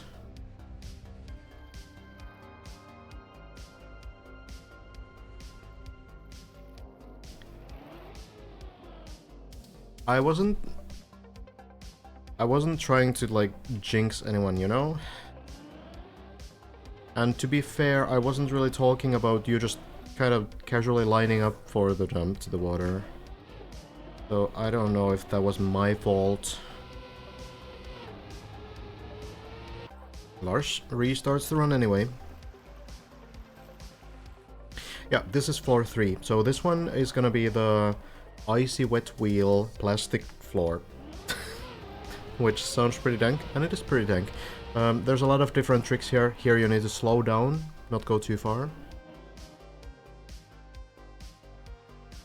And then we have the backflip part, which seems to be fairly safe, as long as you get a clean line. The backflip itself seems to be very stable and consistent. Some tricky jumps. Ice again. And then the very slippery physics. Now Elcon is risking a lot here. Most people are not doing a 180 during an ice slide on this floor, believe it or not. But Elcon does what he wants to do. Elcon will also probably do a double bug slide here. The first one is intentional. Oh, actually, is it enough? Yeah, it is. And Elcon, yeah, just does the second bug slide on the landing. Just keeps going. No one else does that. It's just Elcon. Just Elcon things. Yo, Kringolf, thanks so much for the Prime sub. It's so much appreciated.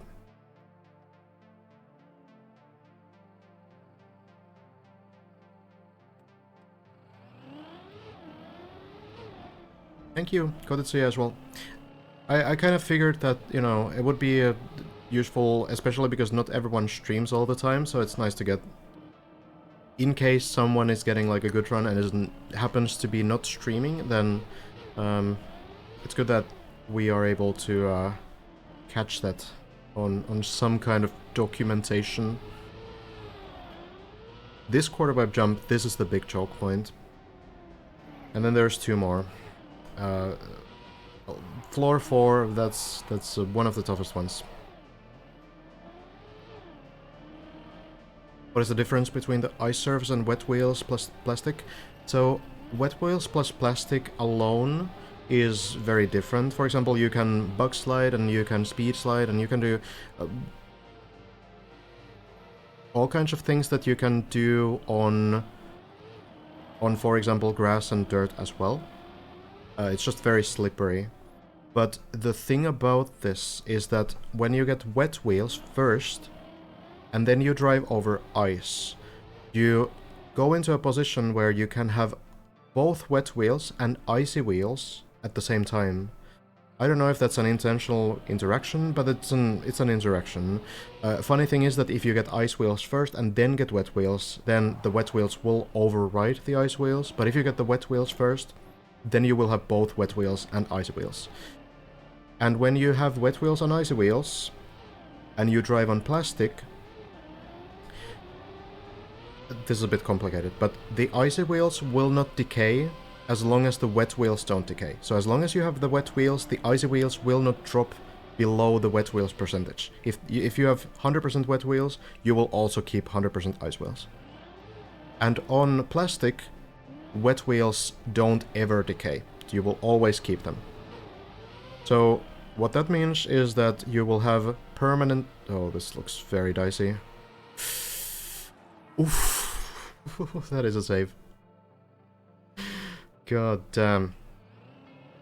Unlucky, but also lucky. Oh god. Well, Alcon gets to try it again. So, yeah, so on plastic, if you have wet icy wheels, you will also keep those wet icy wheels.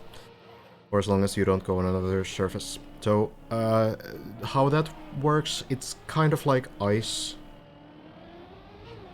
Kind of like normal ice, but it's a little different. How, I don't really know how to explain, but there's like a little bit of a difference.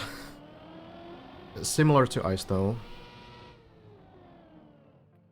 So it's a very long answer, but it's a, you know, very specific interaction on this map. Yeah, you kind of like have more grip, I think. Kind of like no grip ice, which sounds weird if we talk about having more grip, but no grip is like an effect block that you can have that makes every surface kind of like ice, but not exactly like ice. Everything's weird. Elcon barely making the landing. Hazard also on a run, by the way. Not entirely content with that floor 8 run. Oh, there's definitely weirder Trackmania mechanisms. It's probably not the number one. Alright, we're starting to get more people in on the higher levels again. Elcon, Carl Jr., Hazard, Virtual, all climbing. Elcon's stuck because Elcon doesn't want the icy wheels, I think, for this section. It's probably the reason.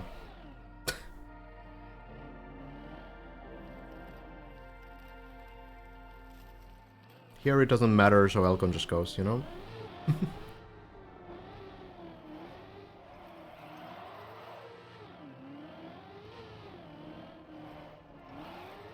You sound Swedish. I'm very close. From Finland.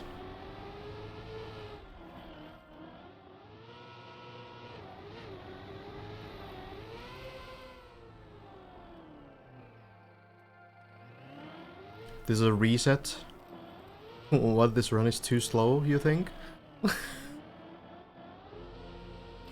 No, that would be one way to play this event. Resetting just randomly. Simply because you've slowed down a bit too much. Yeah, Elcon doing this uphill every single time. Doesn't ever fail it. Crazy.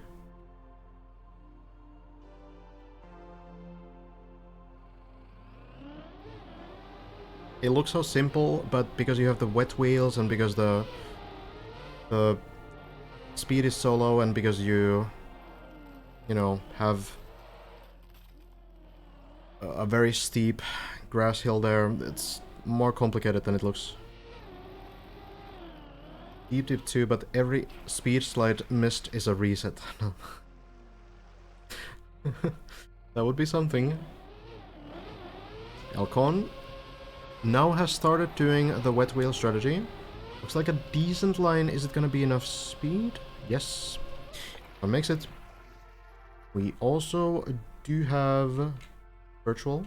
And Hazard is here as well, but I think Hazard might have fallen a little bit. I want to show this Elcon line though. This is a very weird one. Because you know how everyone in this section goes like next to the turbo and takes as little speed as possible. That seems to be the go-to strategy, and then even slowing down in the air to get a clean landing. So, watch Elcon.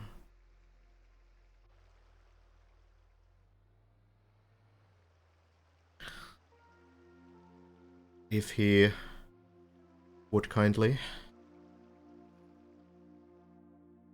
Elcon?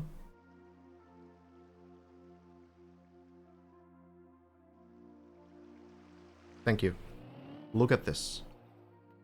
Has he changed the line again? No. Look at this. Taking all the possible speed here. Literally maximum speed. And then just full speeding through and just slamming himself into the ramp. And it works. It works. He makes it work. It's so opposite from what everyone else is doing. And it looks really goofy, but it's working. And Elcon is through. Up to level 6.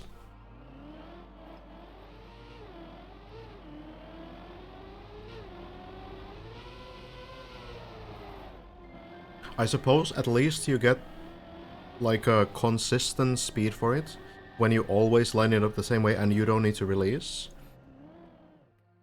Okay, Elcon hesitating a little bit. I think we'll be able to get back. Goes a little bit on the light item here, trying to get the front wheels a little higher. It works out. This is recoverable. Elcon manages. So then, through the turbos. Well, hopefully not through the turbos. Hopefully right next to them.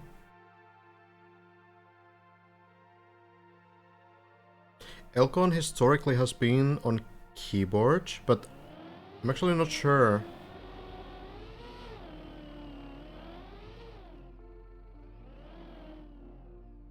That is close. Close, but it works out. It looks from the input display though. Input display kind of looks analog, but I'm not sure. It's hard to tell. Do you think it looks keyboard? Maybe it is. I don't know. Really just going in. Gets the plastic ones too.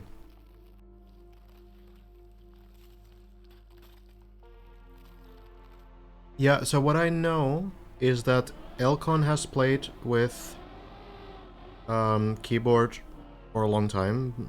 Played in like Trackmania Grand League with keyboard. But as I understood, Elcon at some point did kind of experiment at least with controller. That's what I heard anyway. Take it with a grain of salt, I guess. Going in on the quarter pipe and seems to be getting enough speed. Well done. Hazard also on floor 6 once more. Carl Jr. falling all the way down now. On. Will unturtle the landing. Yeah, it looks from the input overlay on the right side, bottom right. That is Elcon's input overlay. It looks analog to me. It doesn't look digital, but I'm not 100%. Elcon, just going in, getting the jumps.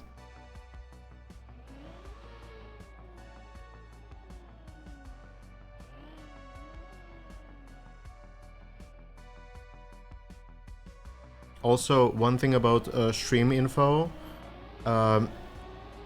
is that no one ever updates it. Okay, Elcon just chaining everything. Duck jump looks pretty good, and it will land. Elcon's third time, I think, on this section here. Second run, but third time overall. I mean, yeah, it could be the plugin as well. It's hard to tell. See the final jumps from Elcon.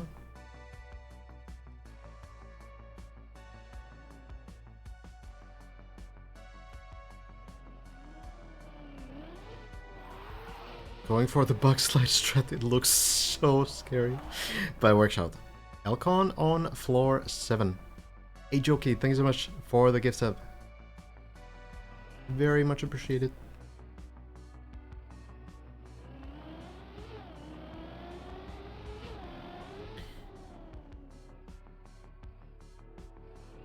Your overlay looks different than this.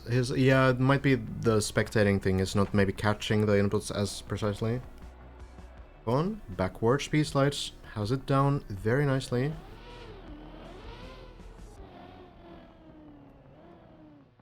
Is ready to continue towards the part where he last failed.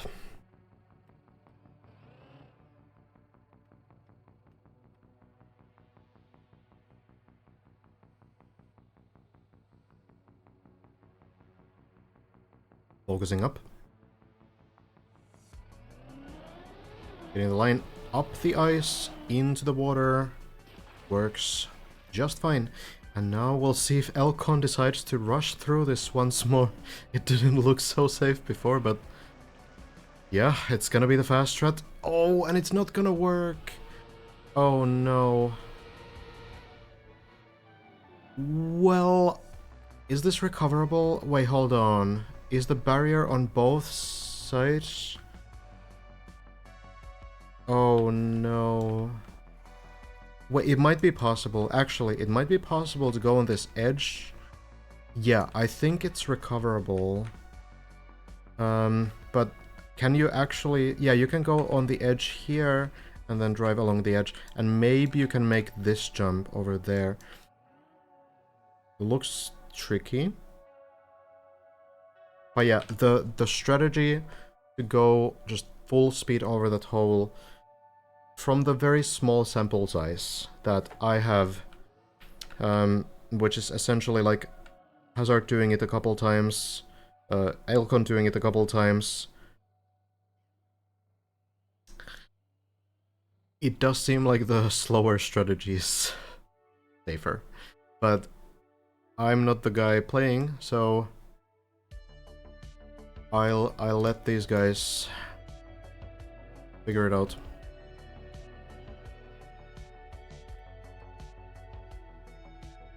It is admittedly a very small sample size, so maybe. Okay, 3 wheels on the road, that's usually good, but pulling towards the penalty grass, is it gonna be enough speed? No, needs to wait, oh yeah, there's an opening there. Oh, there's an opening. Okay, I thought you needed to go on the sides, but no, you can just go there. Well done then.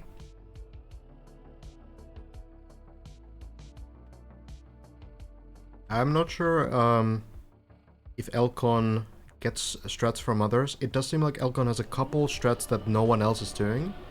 So seems to be like at least finding strats that work for him specifically. And I mean, overall it's working pretty well. Getting to floor 7 multiple times today.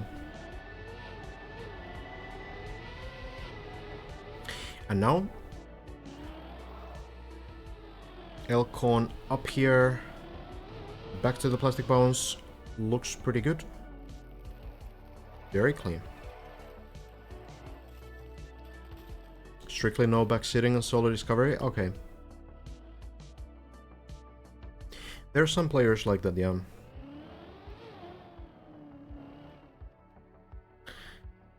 This one might require a recovery path, or is it possible? Not quite, but makes it to the turbo here. I suppose that's something. There should be a recovery path on the left side here. Yeah, over here. So we'll be able to get back that way. Needs to do the plastic bounce again, and that is not going to work. And we'll turtle as well.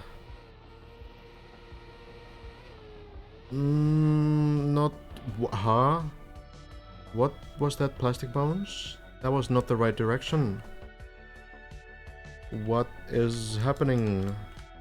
How do you bounce on this and bounce this way? Well, either way, it's not like Elcon benefits from this, because look at this position. It's not great. I don't think there's much you can do. You can drop to floor 3 potentially. Yeah. Manages to do it, but the big fall from floor 6. Well, at the same time, we have a player getting a little bit further still.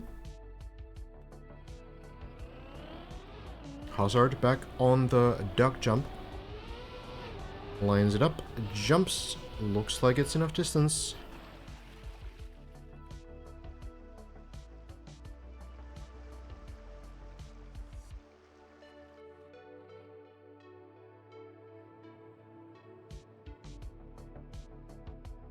It's okay, guys. Elcon can get the world record pace later. Hazard doing this a little bit slower than Elcon, it fails, but still going for this small bug slide on the first landing. And yeah, now back to floor 7. And let's remember, Hazard just did this entire floor basically 3 times in a row. So we might see another floor 8 attempt.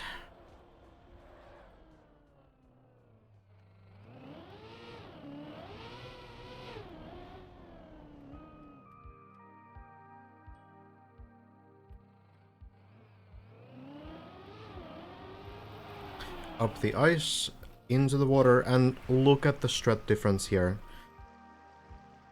Hazard going very slow. And it's one more run into our sample size, and like I feel like at some point we can say like, alright, well, it looks like this is just better. But, you know, hard to make the call as a professional spectator, I suppose. Well, Hazard makes the next jump as well. Hello, Ion. Now, time for the plastic once more. Is it the 4th time in a row? This one will be closer, but it will land. 4 times in a row. Very impressive.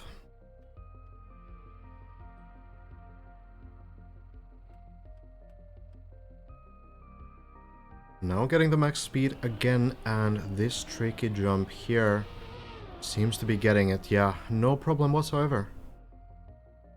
Couple mistakes. That was enough to learn it.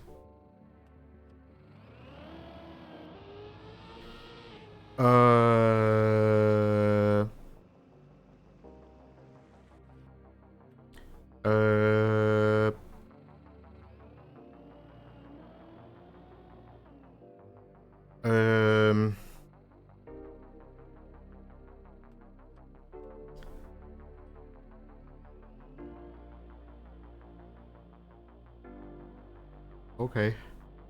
Looks fine. I think that was my connection on the server. Either that... Okay, Hazard gets through the turbo tunnel as well. Either it's my connection, or we need to check him PC. And I do think that it's probably something about spectating. Didn't seem to affect Hazard. Oh, this looks very dangerous. Oh, it's a dead turtle, unfortunately. Gonna end the run. A very good attempt by Hazard, but not quite rotating enough for that jump.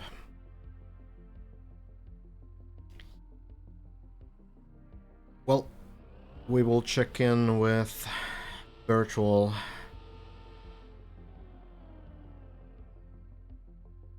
Hopefully not another lag situation. Do think it's probably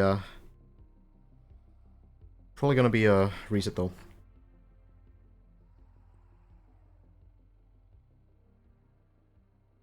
New record? Not quite, not quite. Hazard actually did manage to clear the floor. So there's a couple more jumps after that. And Hazard did manage to do those just a little bit earlier. So very close to a new record, but not quite there.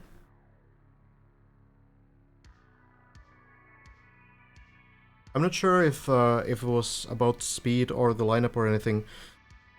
Could just be like a plastic moment, I guess, but I think at the end of the day, there's probably a consistent strat to land that safely. Hazard probably already knows what it's probably going to be. So I think we'll see more consistency later. Virtual might unturtle here. This is really tricky now. It's gonna be another dead turtle, I think.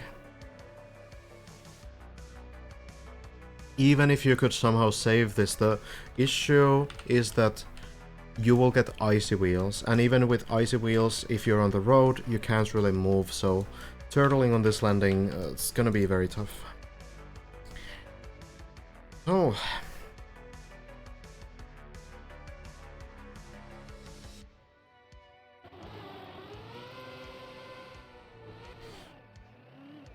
Elcon has climbed back after that Lore 6 incident.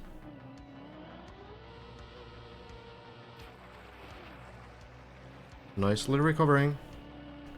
Why is that not water? These are the questions for the mappers. Oh. There's a lot that could be asked from the mappers.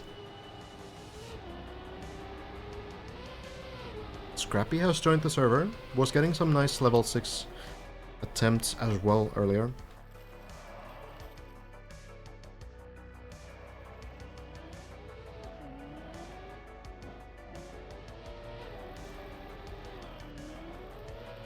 Mime also on the server, and Lupok as well. Haven't seen Lupok. Some very solid achievements that Lupok has as well. Very strong Nadio records, for example. Elcon, very good line here. Should be making it. Very clean. And then the mega speed line.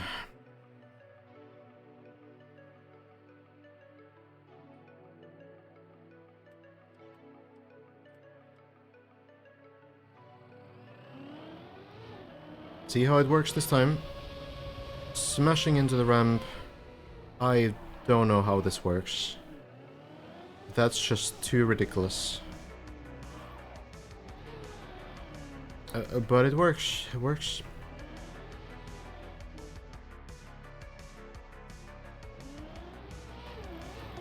Ocon might not have the speed actually. Oh. Will fall down into this quarter pipe. Is it gonna be another turtle, or is this savable? This could be savable. Falcon might be able to unturtle. Ah, goes in a little bit too early. It's gonna be another restart. Unfortunately. Good night, Henry. Alright then. Well.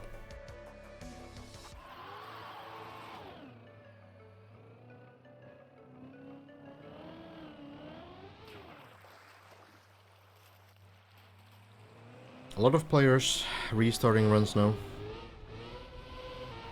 Lars also at the bottom.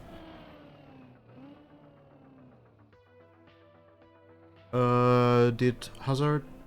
No, Hazard is still playing as well. Elcon is still playing. Seems like everyone's on this late night grind.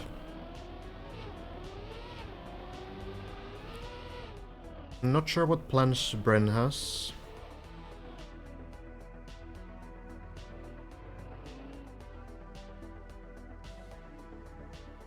Virtual signing off. Gotcha.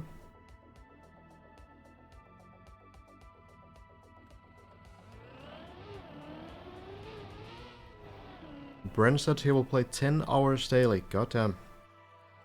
It's a big commitment. I feel like a lot of these players are committing to that. We are seeing a lot of these players, like, you know, when I started, joined the server like 6.5 hours ago, we had a lot of these same players playing there, and they haven't left. They're still here, still grinding.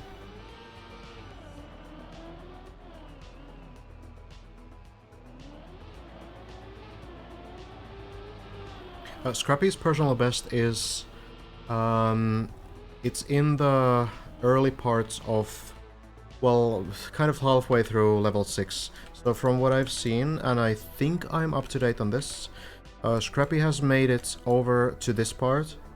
Scrappy has made it through the turbo uphill and failed these jumps here. That's what I remember. I think that's probably gonna be the case. So Scrappy's still looking to get towards floor 7, I think.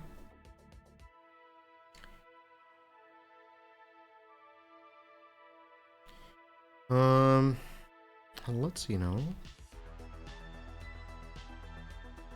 Bit of a quiet moment indeed. Having a lot of these players on the early parts, but maybe it's a good chance to again take a look at how these players are doing these early parts now. Hazard here, just entering floor 1.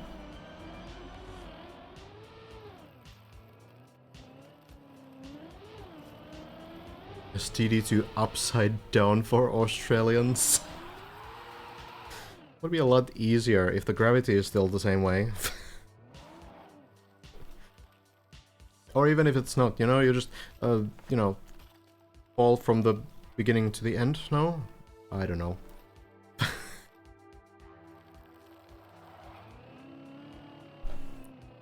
Do you think Simo could be in top 5 in the end? For sure. I think Simo has a very specific skill set that comes a lot from the old school Trackmania, where this kind of new dank stuff, like things like ice and potentially some tricks that are very like Trackmania 2020 specific. Those might be new to Simo, but if there's some later floors that benefit from Simo's skill set, that could be a big advantage as well. Hard to say. Of course, Simo isn't entirely new to anything like this. Like, Simo has been doing well in Kaki Reloaded in this game as well, and, you know, Kaki Remixed, for example. Like, Simo 1 Kaki Remixed, right? And there's a lot of this game-specific tricks there. But seems to have struggled a little bit on the ice parts so far, but quickly learning them as well. So, we'll see.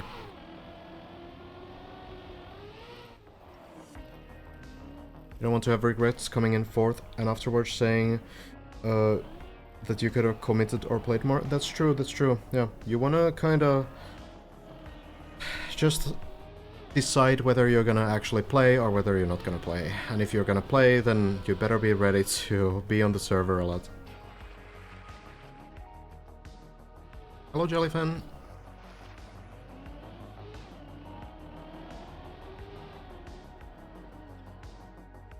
Bet for top 3?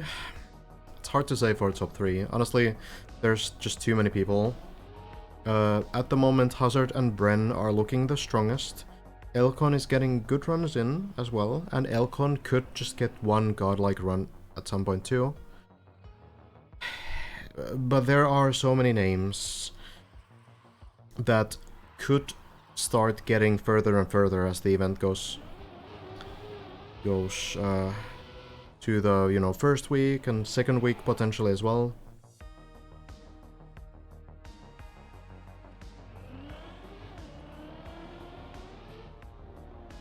so hard to say. Scandier is looking very good, and also Scandier, we don't really know what the progress is. I don't know if Scandier has streamed at all, but the situation is that Scandier is not really playing on the streamer server for whatever reason, so I haven't really seen much in a while, but we do know that Scandier was getting really good attempts earlier on the streamer server, so definitely has the skill set and definitely has seemingly the motivation to grind this down, but it's difficult to really make a call when we're not even 50% through the map.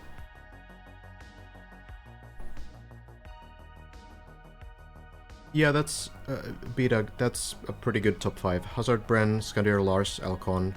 But there are names like Virtual who could also get much further. Virtual has been making it to floor 6 more and more, and we've also seen Scrappy starting to get to floor 6, and there's some other names as well that could start getting further and further runs.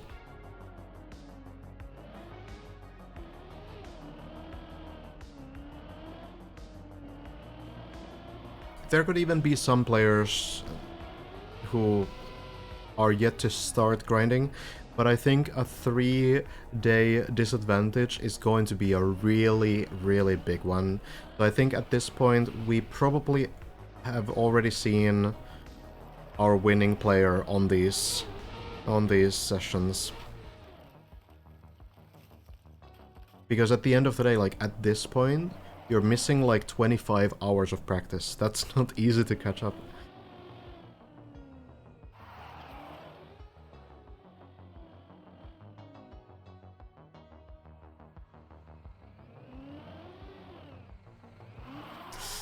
Third. Not getting the ice slide.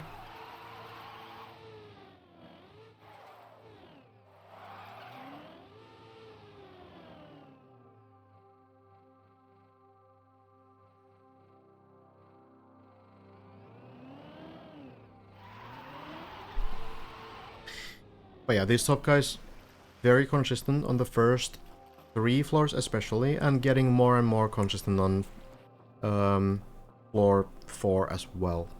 So we're seeing a lot of floor 5 attempts today. It's like constantly someone is like at least very close to floor 5, and usually someone is either on or beyond floor 5 as well. So this is kind of like a little bit of a rare moment. Virtual is turtled, so it's not really a run right now. Right here, Elcon falling down. But it's kind of a rare moment that we don't have anyone on floor 5 right now. It seems like this third day now is getting people more into floor 6. You can check in with Carl Jr. for sure. Currently doing the quarterpipe jumps. Virtual has called it a day, yes, from what I know.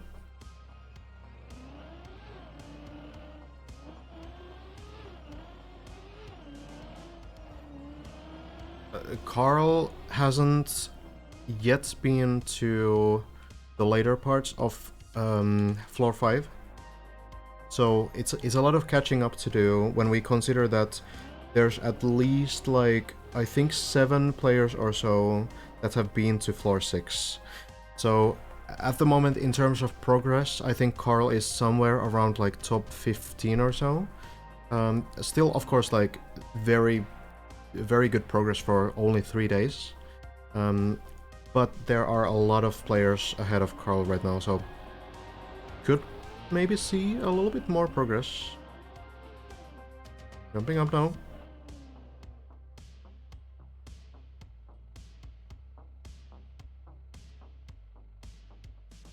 Dirt wall ride time needs to get the 45-degree angle, more or less, and zoop out of the ending. 360, very close, but not quite. Where is this going to land? It will fall off the platform, but is it recoverable? It will eventually fall.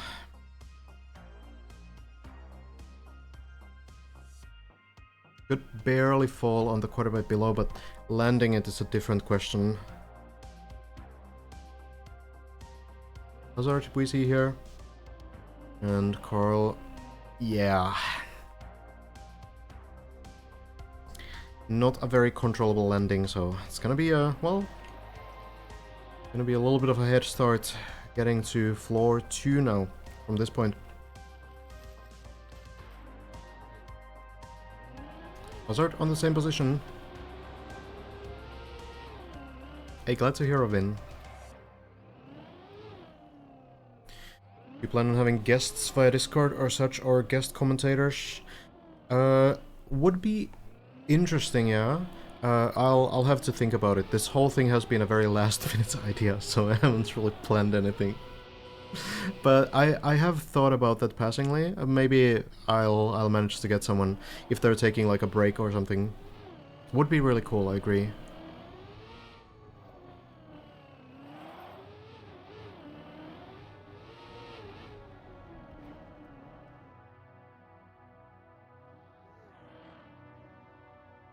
Corch jumping up as well.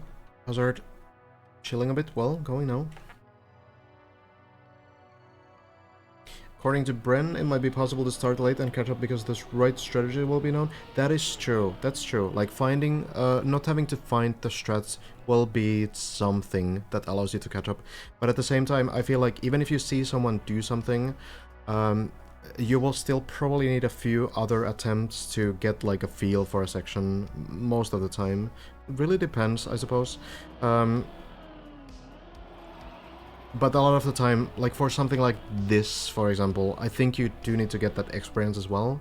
So speeds up the learning process to know the right strat, but I think you will still need to fail these kinds of jumps a few times to truly learn them, you know?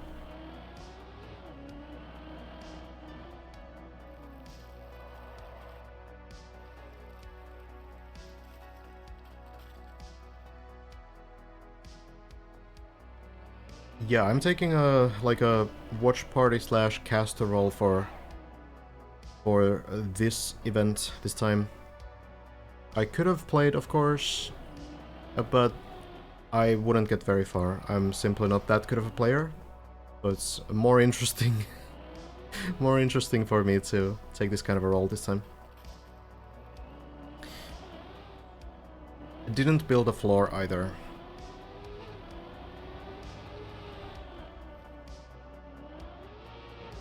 I could do that fated, sure.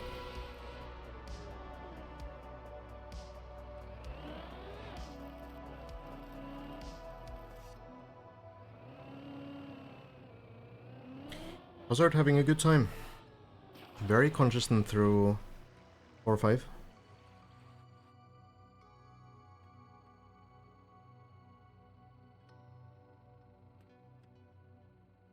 Still, nobody doing Elcon strategy on this uphill. Bren and Hazard also going for this drift setup instead of going up with speed.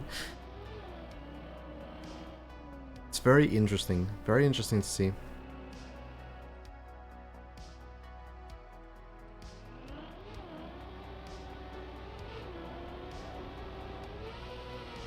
Virtual has called it a day, so Virtual is turtled on floor 6 right now.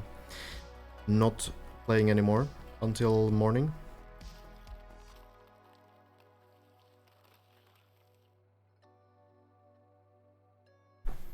This is the Virtual camera here. It's not a very good run.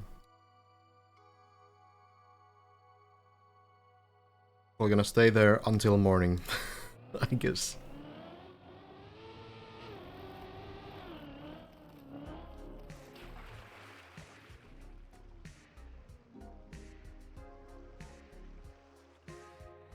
Can't get back up, no. The run is definitely dead. I don't think default movement there will do anything either, because there's like barriers and such.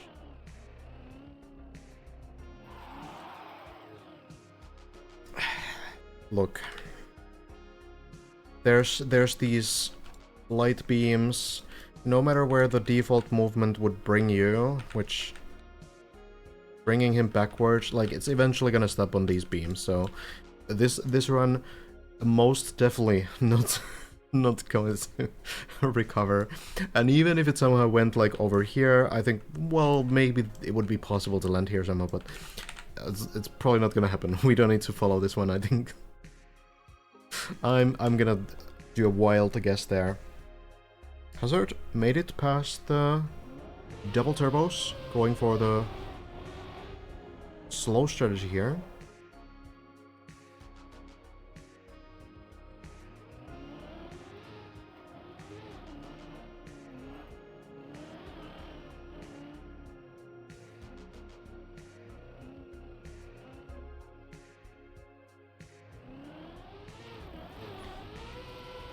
Decent speed, gets up the platform, and getting on to floor 6. This one by Classic. A very narrow, very tight level, with all kinds of tricks a bit later on. Virtual is Norwegian. Probably wouldn't watch this without you casting it, because I wouldn't bother switching between streams. Yeah, that's something that's kinda... It can be a little bit tedious, I suppose, so... Glad if this is providing a useful service. Very clean landing from Hazard, should be able to go. Floorway, everyone's from Floorway during Deep Dip. Now for the plastic bounce, looks pretty good. Joining virtual for a moment.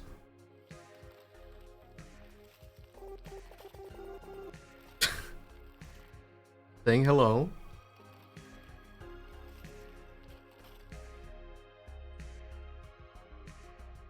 Now lining up for the next section.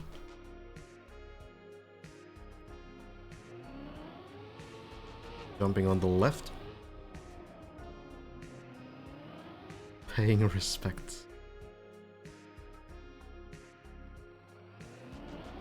And then turning around. Getting the speed and flying up. Seems like this floor is becoming fairly comfortable for Hazard. Very confident lines right now. He's to land into the water here. Takes it nice and safe.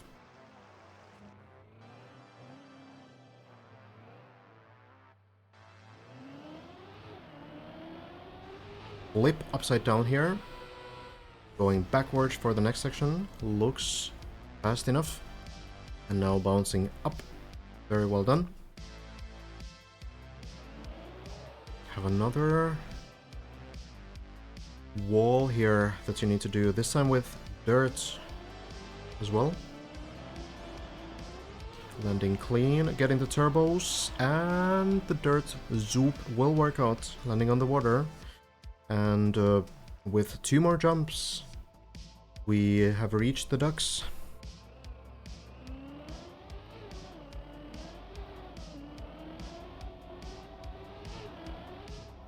Good control from Hazard, and 1 more jump. This one may be the trickiest one. List looks very, very tricky. Up onto the side. It will be enough distance. Very nicely done. And finally, going over the plastic here with wet wheels. And we have another floor 7 run. Hazard makes it look so simple. Getting here for the 3rd time now. Within an hour, maybe within 1.5 hours or so.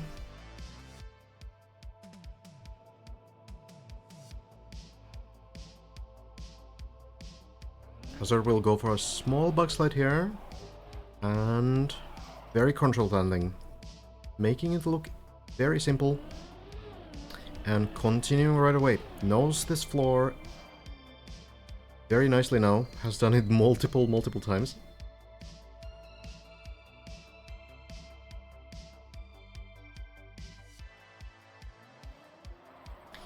And backward speed slides. Now getting into the ice part, most likely.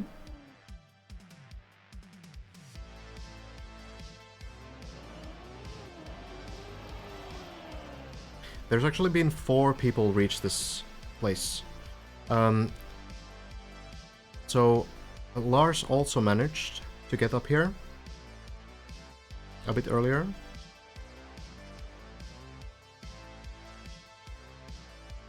Elkon and Bren are the other 2.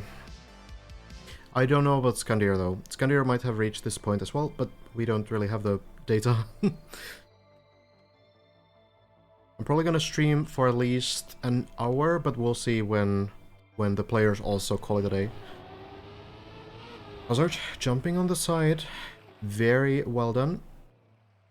Lands the jump, and now for the plastic loop.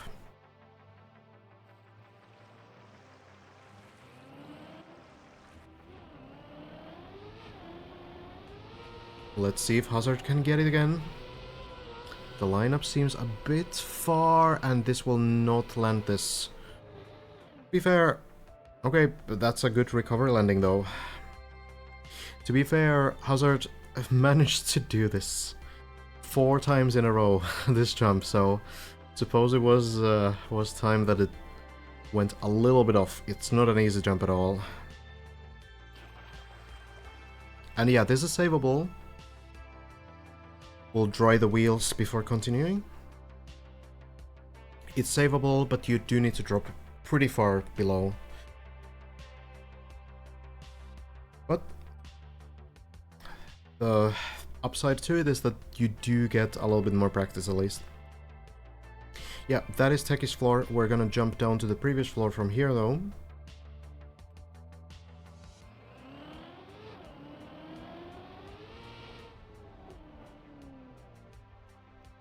Back to the ducks.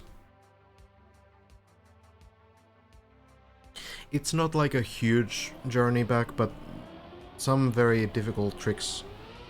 Like this jump. Looks good again though.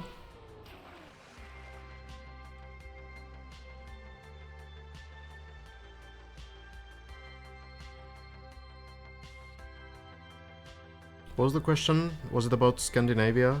Wild guess? Why Finland is not a part of that? Or is it something else? That's the usual question.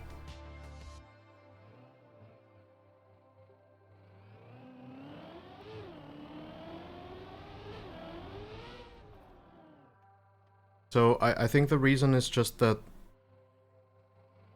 well, yeah, I guess there's like some differences, like for example, Finnish language comes from the east, which is like a very different region to where Norwegian and Swedish and stuff go.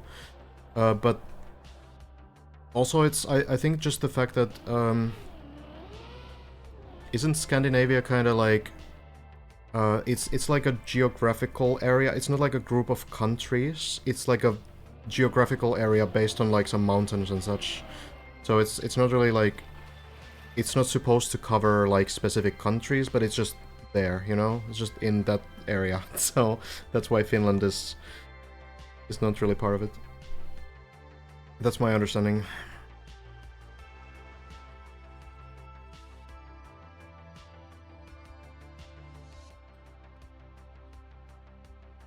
The slow strategy over the hole seems to work. Highest floor is number 8.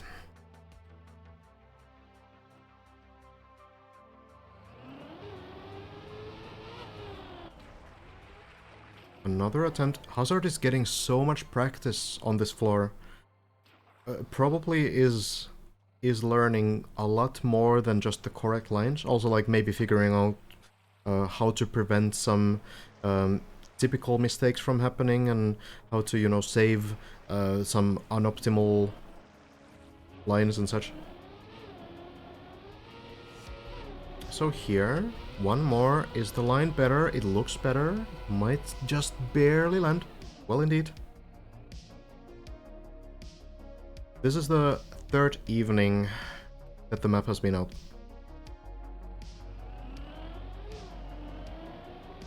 Going for these tricky transitions gets them very nicely. We go back to the plastic bones.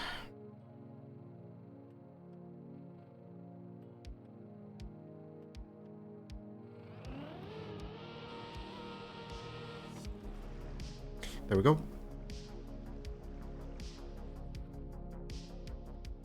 That's my understanding, walking hatchet.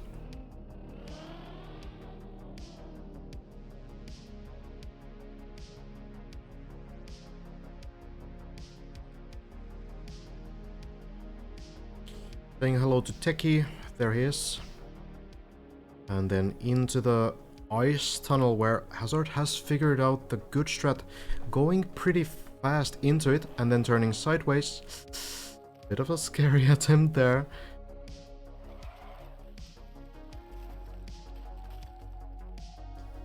Turning sideways and just not pressing anything. That seems to be the strat that works.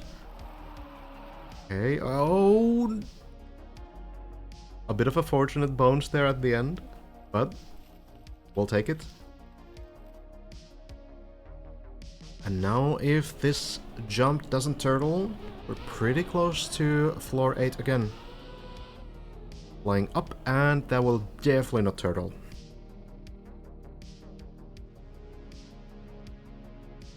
Going through the beam.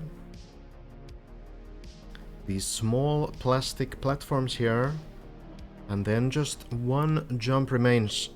It was a super close jump last time, but Hazard did manage to do it after a couple mistakes, so let's see, let's hope.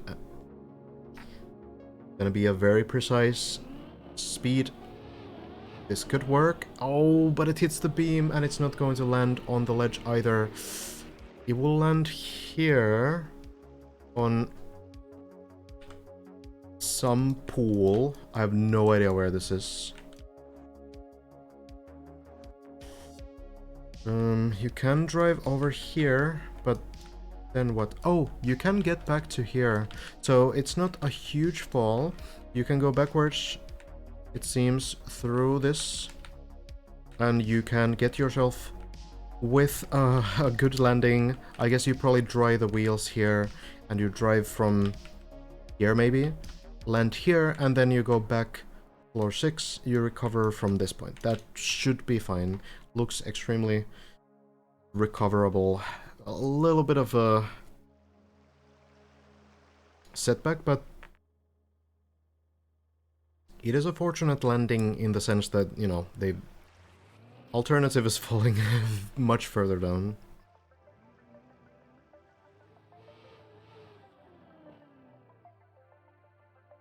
Hazard trying the wheels first, not taking any risks here. Just needs to spend enough time on the asphalt to get rid of the water.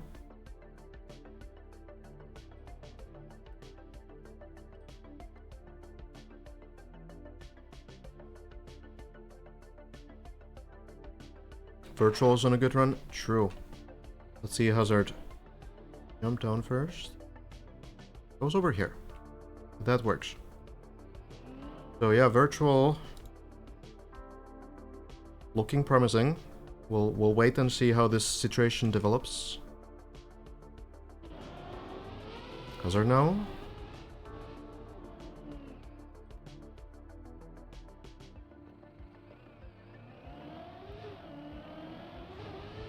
Plastic bounce. Looks good. Saying hi to Virtual again. Yeah, Virtual has called it a day, yes. Just left the car on the server for some reason.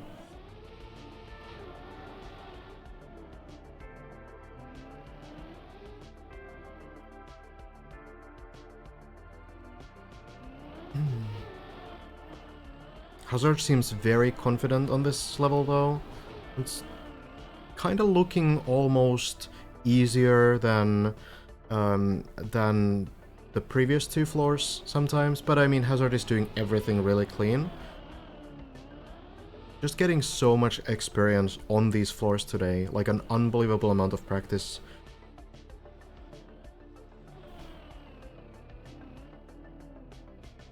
it really helps Hazard that the runs go through the first 5 floors fairly often, so that this experience can be had.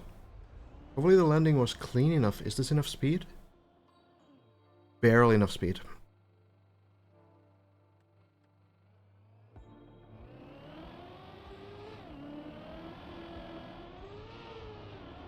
Now, flips a little bit it seems, and there will not be enough grip. Not enough speed, and we turtle on the bobsleigh. I think this is probably where it ends. The good news is that Hazard can get to this floor fairly quickly. And it's still a little bit of practice more on the 7th floor. So, not a waste of a run at all. Very well played once more. Even if no progress was made in sense of reaching new places.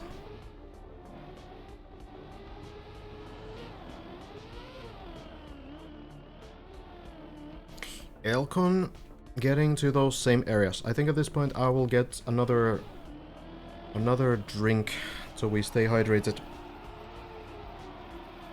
The last jump of 7 seems like a very rough speed check, honestly. So I'm actually curious if people will find some very specific line for it, very good sort of setup. It seems like that might be necessary for runs to make it consistently through it. Now the good news... Oh, Elcon falls down, but not too much.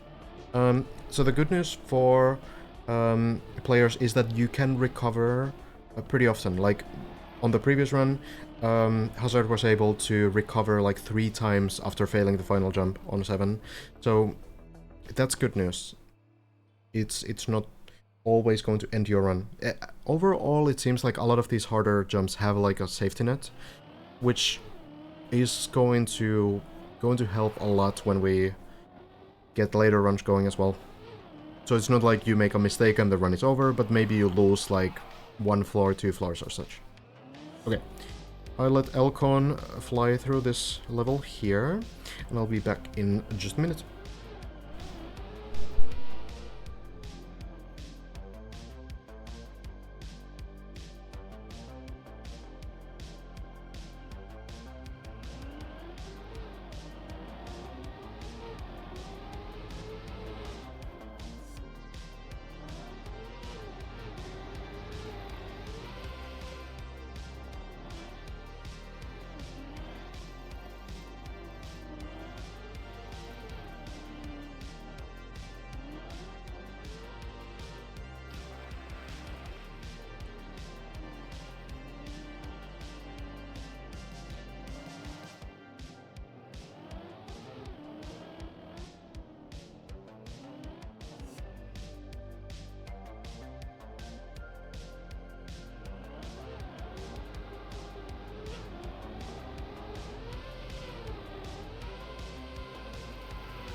Alright,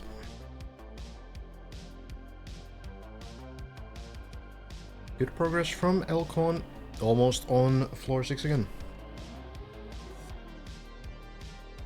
Elcon is very solid at the end of this floor for sure. Has failed this jump a couple times, but this time makes it clean. So we do have another player up here. Elcon actually the only player up here on a run. Hazard just below is turtled. Virtual just above is turtled, so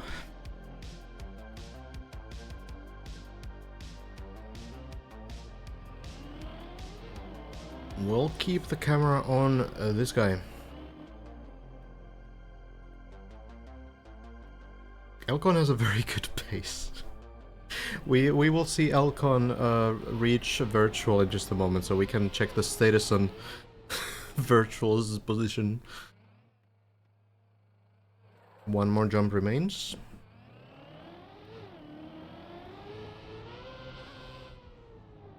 Yeah. Well, Virtual actually. Elcon seems to be looking towards Virtual as well. Virtual has moved to the side almost. There's the light beam, which is a little bit higher than the road, so most likely Virtual will not fall off. We'll get stuck on this. On the beam.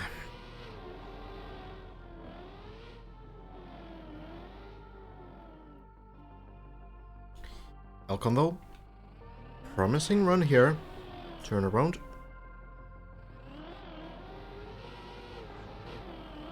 Should be plenty of speed to make that jump there.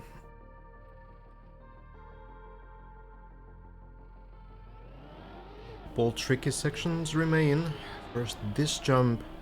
Elcon seems to not want to land in the water. It almost looks like Elcon is avoiding the water there to not have to dry the wet wheels.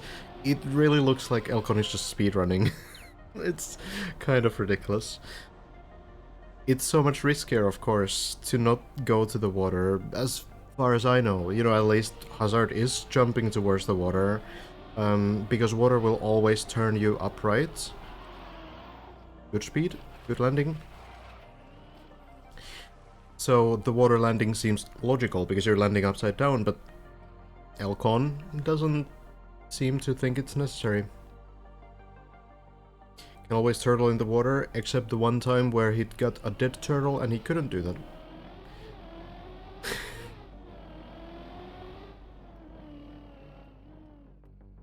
Not sure if Hazard is gonna keep playing. Currently on a break at least.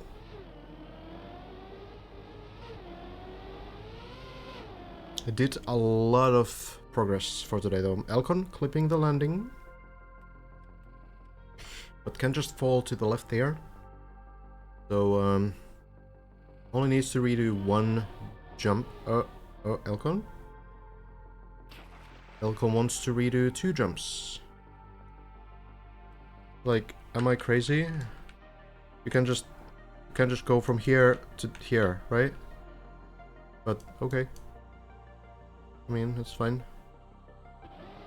Gets both of them anyway. And another attempt. The ducks await, and Elcon will reach them as well. One more obstacle, the wet plastic.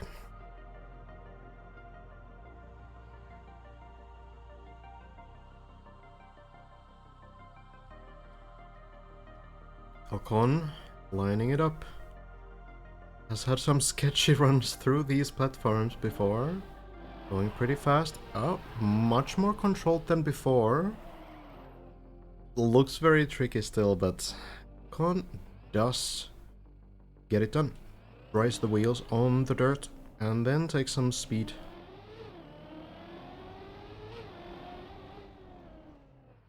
Getting closer and closer to his personal best.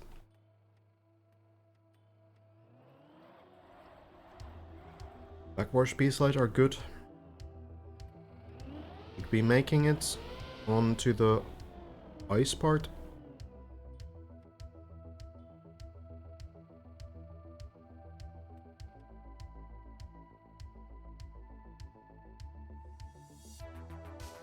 Lining it up.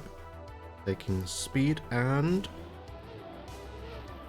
Oh, hits the pole, but not a disaster at all. You can definitely redo this. Well... can go beside turbo, I guess. Oh, scary. A very precise line, but Elcon manages.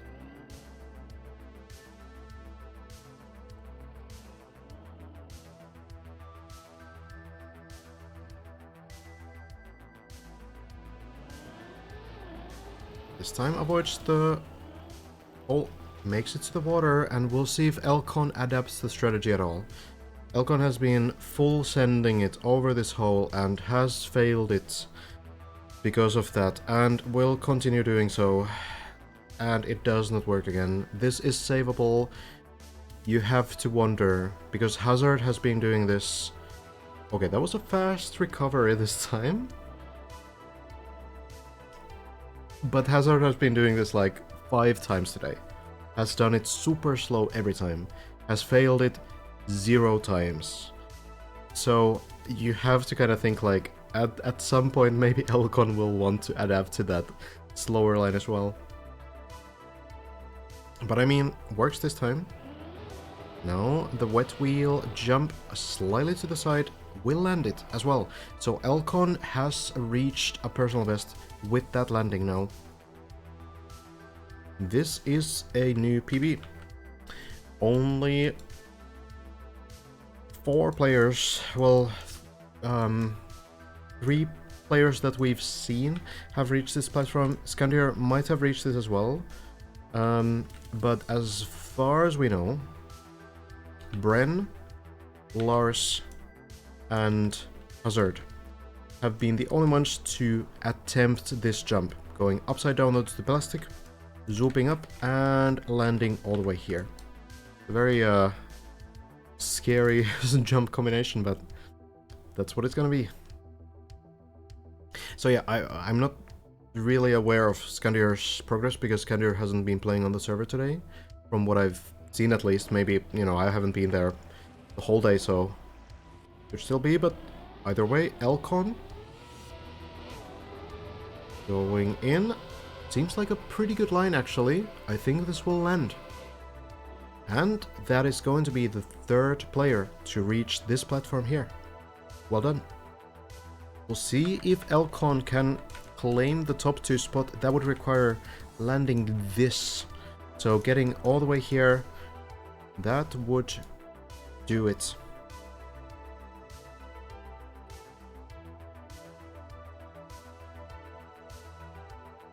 I'm not 100%. Actually, maybe Elcon did try it, actually. You might be right. Yeah, I think what happened is that Elcon did it once, tried to do it once, but failed. Yeah, you're right. Elcon tried to do it once, but failed. Then recovered, went back in there, and then failed the water hole jump thing. Yeah. That was what happened. But this time, Elcon lands. First try.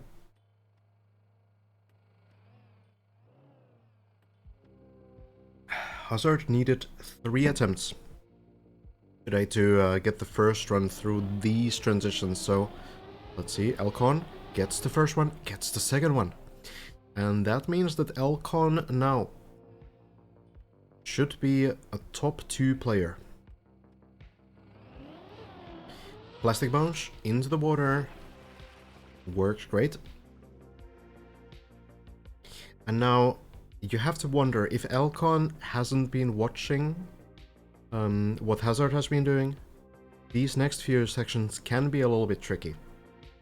They're not so easy to figure out, potentially.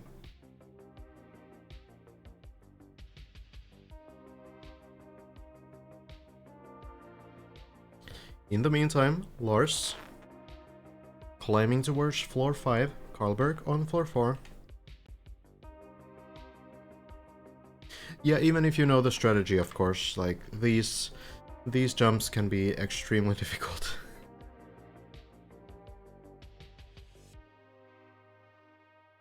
Having to jump all the way over here on this platform and then going backwards from there.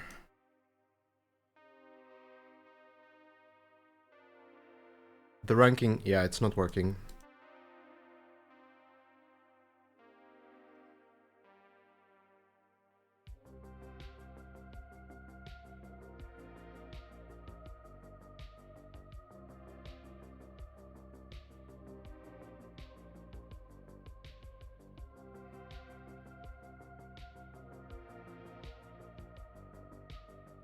Still waiting. Now going in, doing the jump. Lands it. And now, let's see how Elcon does the beam. Lining it up backwards, it seems. We once more say hello to Techie. Oh, going very fast, but it seems to be working. Full sending as always. That is what Elcon does, I suppose.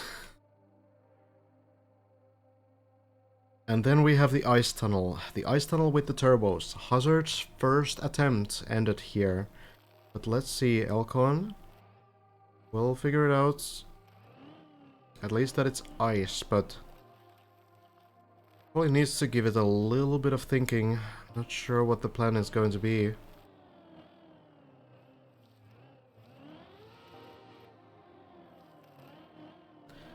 Elcon seems to be just going slowly sideways. Works through the first one. The second one, it works out for Elcon. It's a little bit of a jump scare, but manages to get into the opening.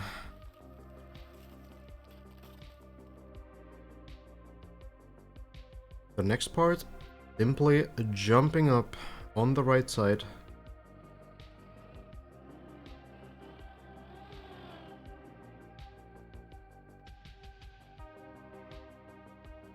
Simply, but you know.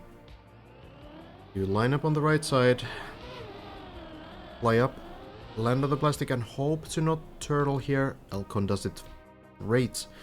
And we might have another attempt here of reaching floor 8. Only one player has reached it so far, and that is Hazard. Has been very close to reaching it twice too. But Elcon now. Doing very nicely.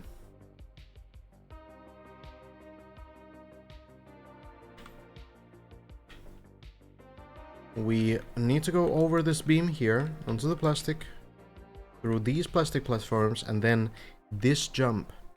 Very, very calculated jump over here. This is where the next floor begins. Elcon is driving towards it now. Very close, but that one jump can be pretty difficult.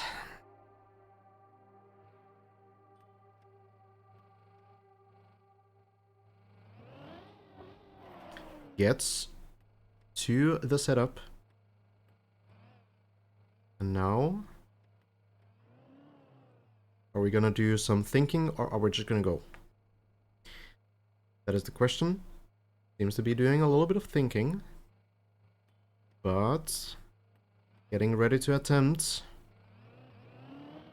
Landing it early. This will probably not be enough speed. Elcon knows it as well. Hesitates. Not sure what it's gonna be here. Might have to drop down on the side. Not sure if there's much more to do here. Actually tries to go backwards to take speed. This might somehow be enough speed. Let's see. Yeah, Elcon finds it. Elcon finds the strat. And manages to get up to floor 8. That is how it can be done. So actually, Hazard has a bit of a clip to work with tomorrow when the grind continues, because Hazard was trying to do the jump clean into this, but Elcon finds out, okay, well, we don't need to do that. We can just land here, take the speed, and it was a cleaner landing as well than what Hazard was getting. So, nice find on first try as well from Elcon. Very good. Now, there's a lot happening here. We already know the approach. Let's see if Elcon finds something new.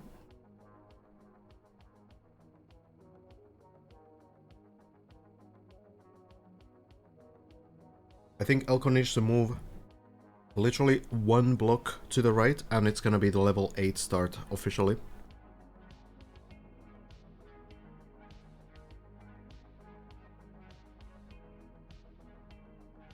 This is not quite the new World Record, but it's one section away, so I wouldn't be surprised if Elcon manages to do it. At least equal it.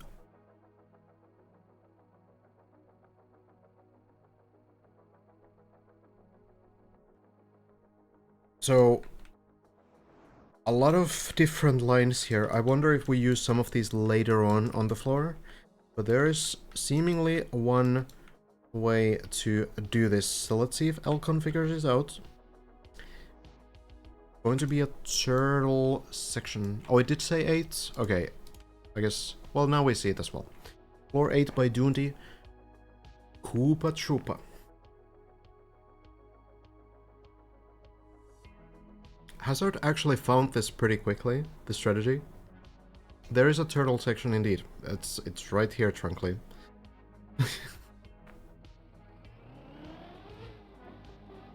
Elcon going up, turning around. It seems, yeah, seems to have found the strategy. Looks like. Maybe. Who knows? Maybe there's something else as well. Still thinking.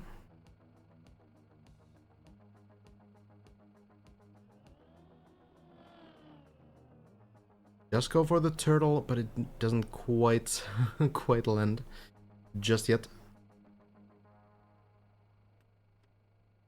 Yeah, a little bit of a different turtle setup, this one. This is what Hazard did as well. So, yeah, Elcon finds it too.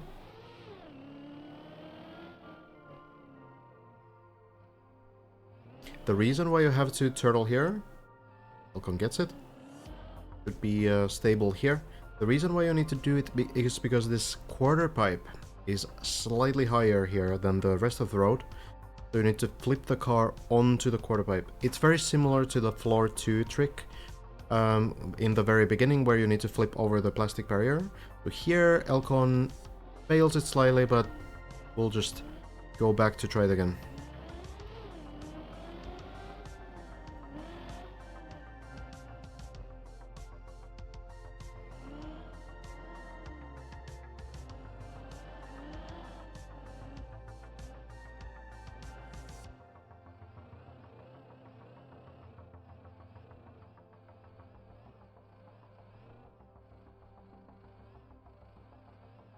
All about timing, waiting for the car to be in the right position, and now flipping the car over, getting onto the quarter pipe. And now, we'll probably look through the next part a little bit as well. This is what Hazard failed on the best run. So, Hazard tried to go up here and landing directly onto the beam, but fell down unfortunately. Couldn't save it afterwards either, so that seems to be the right way to go. Seems to be where the map continues. Then you take some speed from the beam and move on to the next section, but we'll see if Elcon can get to that part. Would be exciting to see the next transitions.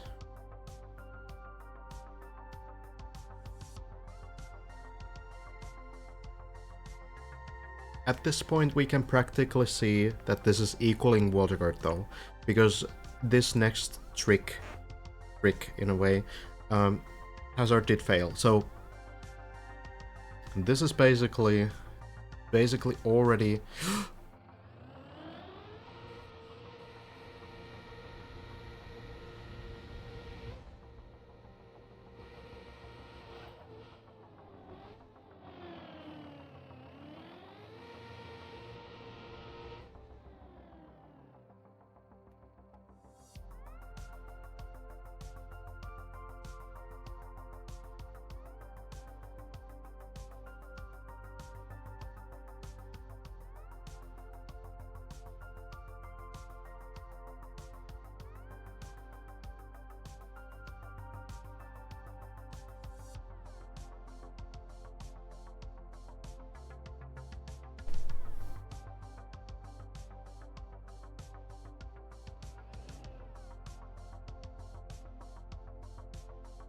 How's Lars doing?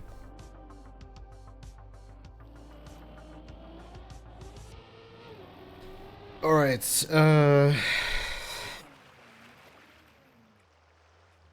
all things considered, it was a very good run from Elcon. So, progress is being made.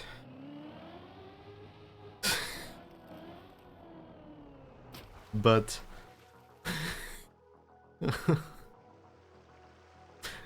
rough times. Rough times in these late hours tonight.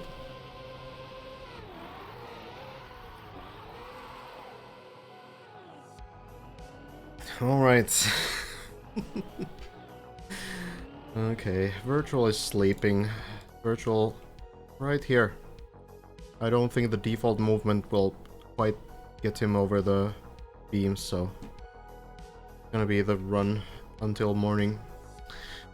No, in all seriousness though, Elcon's run, obviously, a very good one. I suppose somehow Hazard still got further because Hazard didn't just drop off the platform. But at the end of the day, like, really good findings from Elcon, figuring out many tricks, doing them all first try as well. It's a bit of a shame that it ended in the way that it did, but at the end of the day, it's not gonna be the final run anyway. You're not gonna finish this map tonight. So, so at the end of the day, it's very, very good progress. Very nice run from Elcon.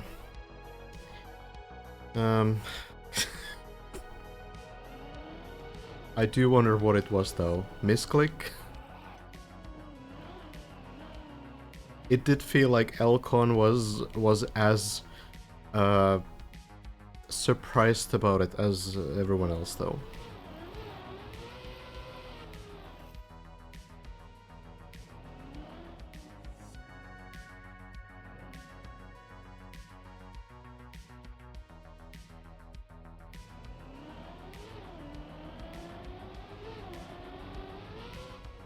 Virtual will not fall down because there's beams preventing that.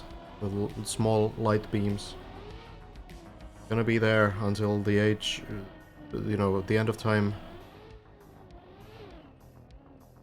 Misjudged where he was standing on the court, but maybe, like, you know, if you're in like Cam 3 or something, that could be it. Yeah, that's true. Because we of course see like a different perspective. But if you're in like Cam 2 or Cam 3, like, yeah. One thing to remember is that these guys are like constantly on the edge of their focus because you're learning so much new stuff, and at the same time you're under the pressure of knowing that if you make a mistake you will fall down and you need to restart the whole process again. So it's, you know, some silly mistakes will happen just because of that position that you're in. So it's entirely understandable, but it seems very anticlimactic, of course. Well, Alcon's still going for a new run, it seems, so respectable.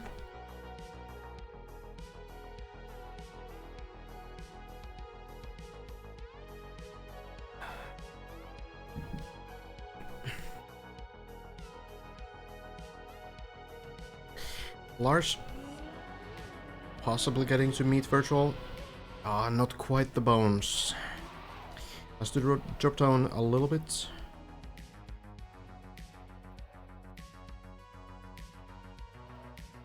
But this is a recoverable place for sure. Needs to drop down to the end of level 5. Actually, I think that Lars has done this before as well, so it should be a known recovery path.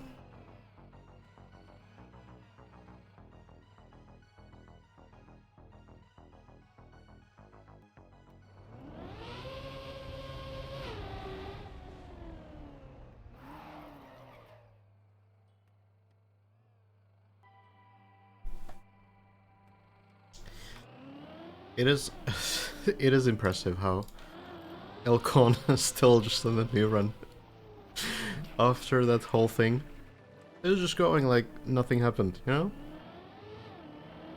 Time to restart the map. Back to floor 1. Oh, Lars in a bit of a dicey situation actually. Could be recoverable.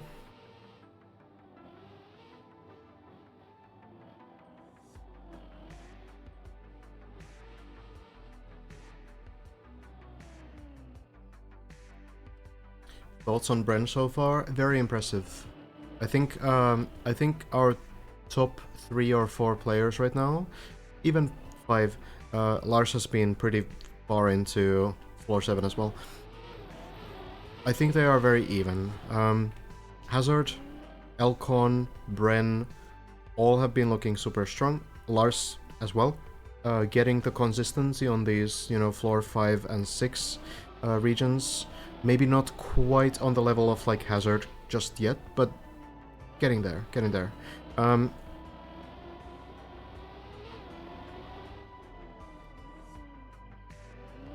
Not sure how Scandia is doing. I'm really interested in knowing what the progress there has been like.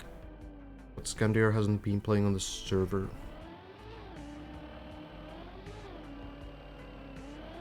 Probably doing very well too though.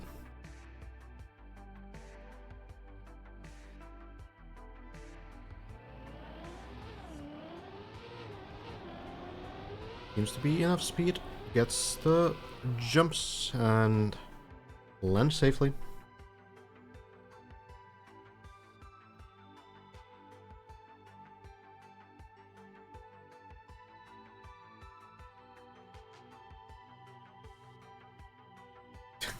Hey, be welcoming to new Haggis, okay? We'll figure it out.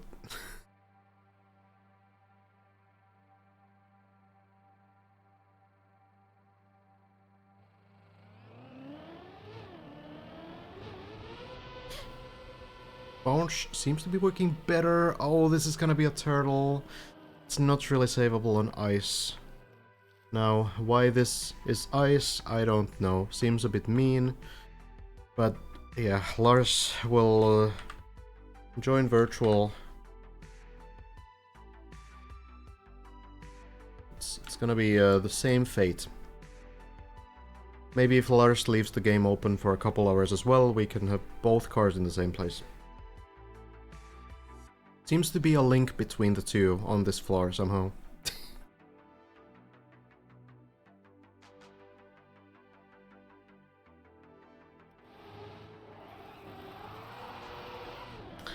Elcon's still playing.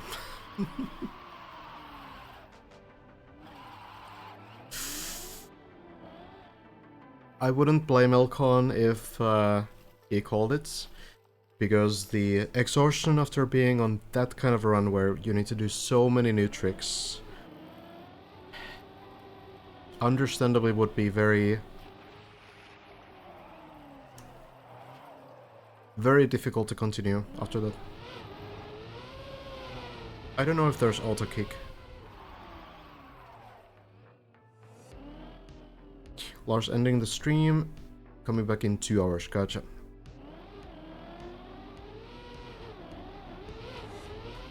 True gamer hours.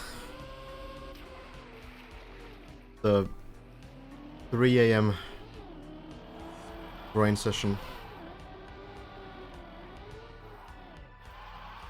Yeah, Elcon has been playing for pretty long.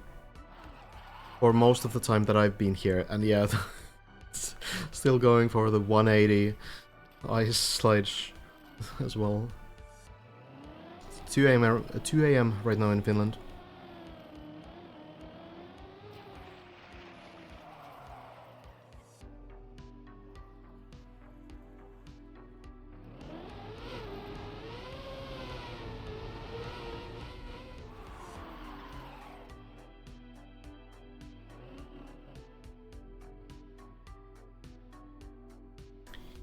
Still going.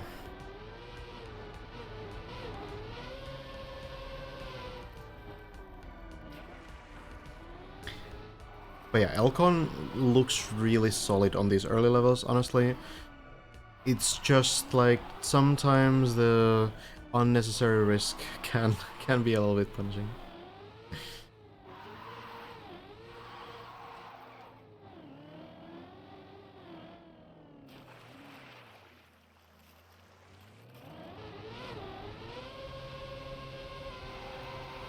I don't think I'm in Trackmania time. If anything, a lot of the time I actually forget that I live in a different time zone because I talk about Central European time so much. Did Lars leave the car? Yeah, Lars left the car. We might see the two cars in this position in maybe an hour.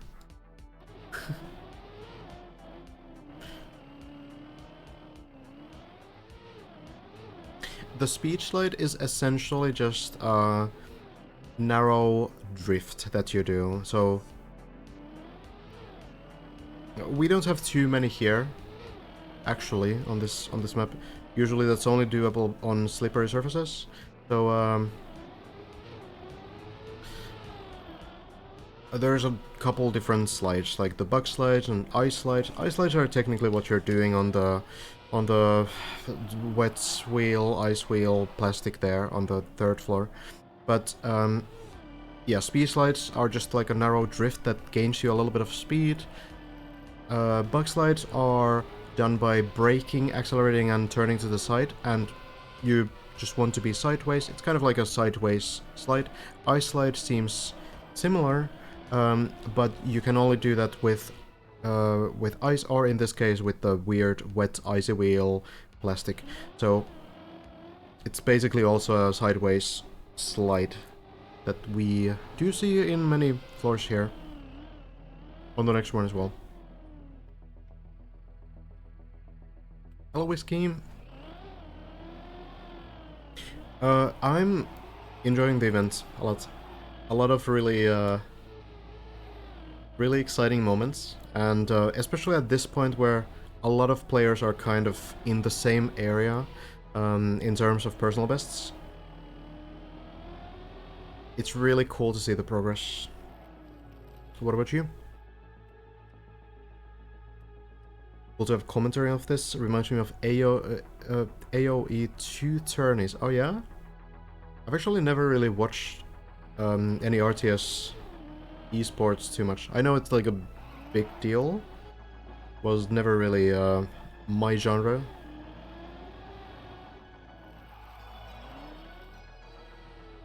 But I'm glad if it's enjoyable. We'll get a turtle party. 2 cars is probably enough. The problem is that not too many people are able to even get there. Is everyone doing commentary when you're offline? I'm not aware. Most streamers, I think, are playing themselves.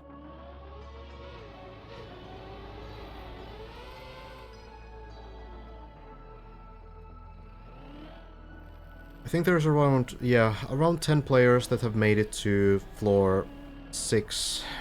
Maybe a little bit less who have made it past that point, because, for example, Scrappy, to my knowledge, hasn't made it that far. Here we see the danger of the direct line. This seems possibly recoverable, though. Maybe. Yeah.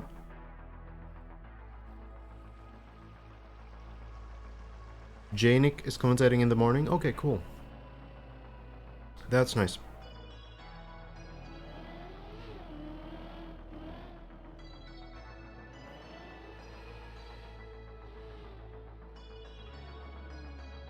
Hello, Herxam. Glad to hear.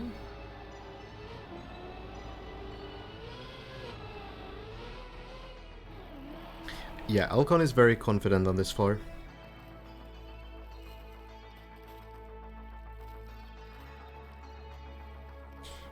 Taking a bit of a break.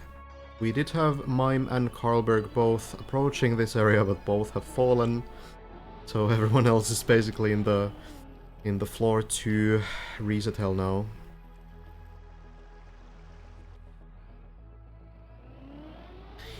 Going into the double turbo, turning around. This is not quite the angle. Can Elcon save it? Barely. Barely can recover. Elcon has been, instead of dropping in the water, has been dropping directly on the platform for whatever reason. And the jump is completely ridiculous to jump from here to like this platform. But I think now that Elcon is going for the wet wheel strat, he will probably also jump to the pool. Which seems a lot safer. Needs to get over the border. Seems like it should be possible, I think. If not, then I guess... well, I don't know. I'm kind of certain that something can be done. Well, I don't think I've seen anyone do this though. Not 100%.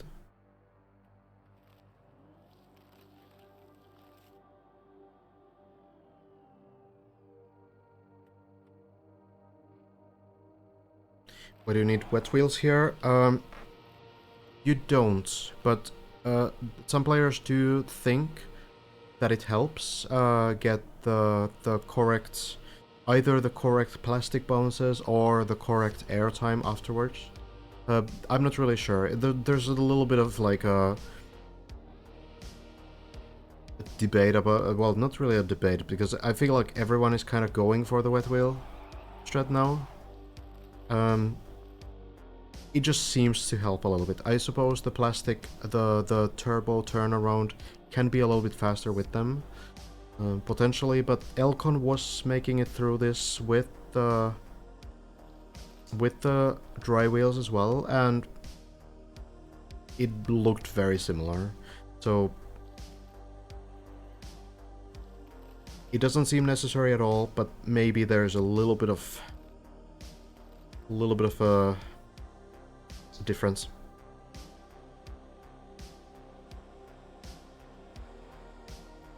This is definitely recoverable. Like 3 wheels on the platform, that should almost always be recoverable. Like, I suppose we'll just wait. Usually it's only like over if you have 2 wheels over the edge. Usually if there's 3 wheels over the on the platform, then I can't recall a situation where it would be impossible.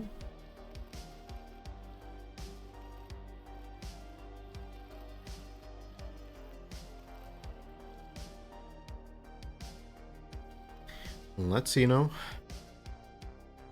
Elcon is a very strong ice player, so maybe has some idea how this should work.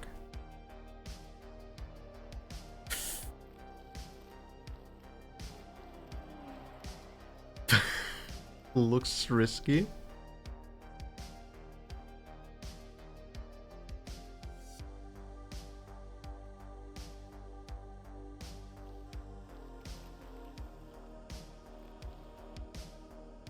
It could still have the...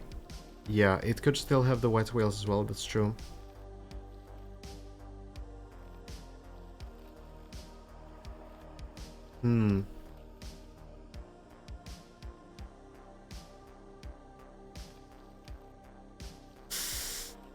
Oh, that's gonna be a fall, unfortunately, but does land here. So, potentially, there's a recovery gonna be made.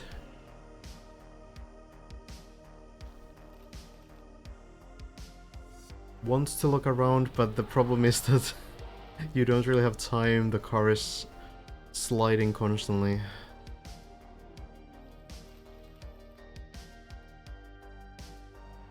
Oh, careful.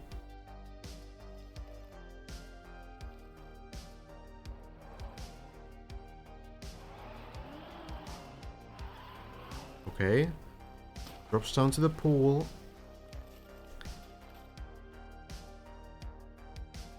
And then what? Back to the beginning, I think? Yeah, I think we go back to the beginning of the floor.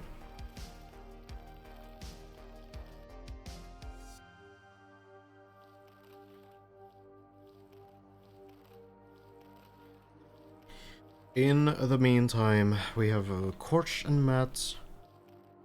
Some runs towards floor number 4. But not too many players are still getting all the way to floor 5. Like, there's at least 15 players that have managed to do that. But at the same time, a lot of the time it's the usual suspects, you know? It's gonna be Hazard, it's gonna be Virtual, Scrappy, Bren, Elcon, obviously, Lars, all these guys. Forge has got there quite a bit as well, but not super recently, I believe.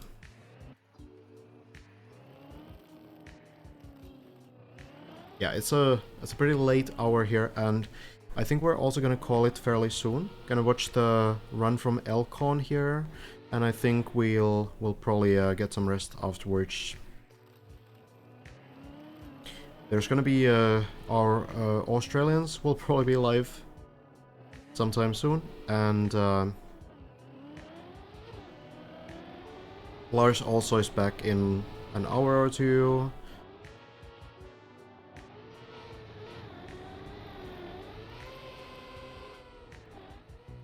Not sure about anyone else. But yeah, Deep Dip doesn't seem to sleep. The grind continues.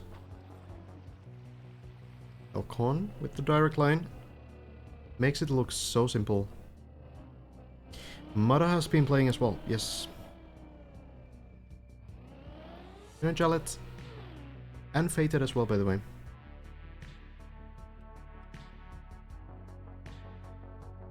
Alright, yeah, we're gonna watch Elcon attempt this run, and once the fall happens, we'll call it a day.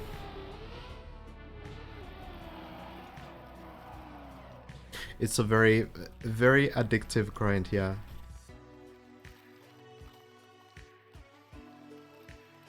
Really exciting, especially to see new sections being tried by these players.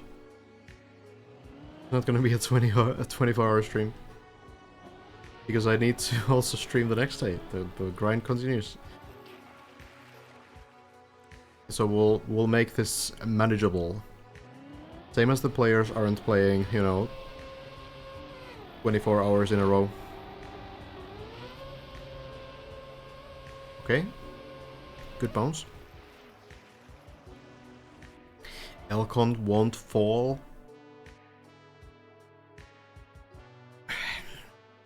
Okay. No, if it falls like more than 4 floors at once, you know? That's gonna be my rule. Elcon is still going for this strategy and it just works. Great. Somehow that seems to be very consistent. No one else does it. Predictions on event length. Hard to say exactly, but I think it will take longer than 10 days. I'm gonna guess that it's gonna take probably 2 to 3 weeks before first finish. Elcon? Okay, gets back. Oh yeah, impossible to really predict it. Okay, well, this looks a bit dicey. Not the cleanest jump there.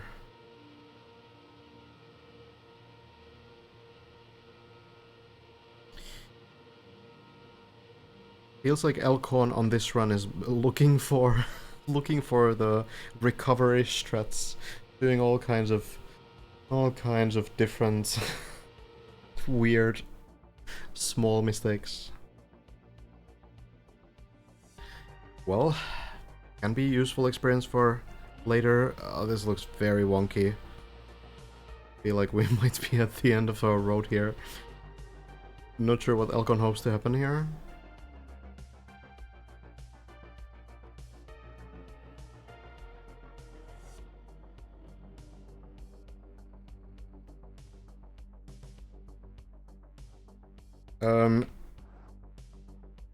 Yeah, there's absolutely nothing below. I suppose if Elcon leaves here now, then he technically doesn't fall, but I mean, yeah, just accept it. Drops down to floor number 3. Even goes for the plastic bones. Well, that's not gonna work. Well, at least lands safely on the sand here. Doesn't need to start from the beginning. So I suppose that might mean that we will also call it Bren live. Okay, okay. So we do have one of our top players going back in. Might meet our 2 heroes here, turtled on the ice. We'll see if Lars will reach virtual here. Seems like the default movement is the same direction.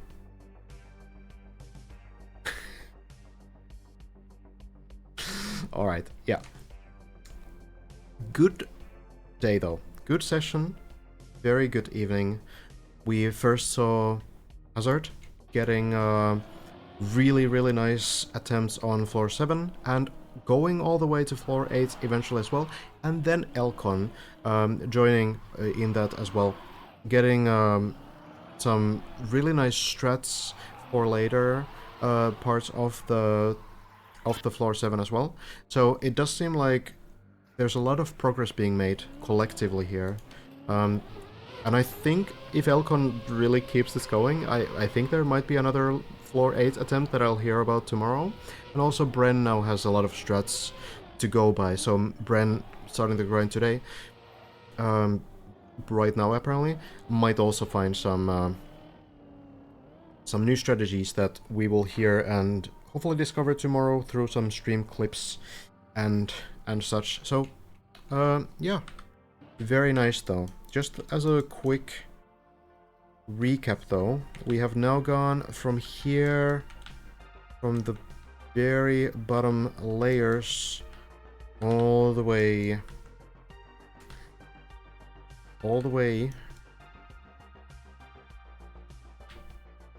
here. This is where we've been. This quarter pipe. So this quarter pipe, if we look at the full map, is right about here. It's a lot left. It's not gonna be it's not gonna be finished in 1 day or 2 days. Probably not 3 days either. I think we'll probably need a bit more time, but the players are doing really well so far. A lot of really interesting looking stuff later on, and there's the crown. And that's gonna be eventually reached. We'll have to wait and see who actually manages to do it. But okay, we are going to jump out. I appreciate you guys tuning in. Hope you enjoyed the stream. Many thanks for the follows and everything. So, yeah, I'm gonna see who's grinding, who's playing.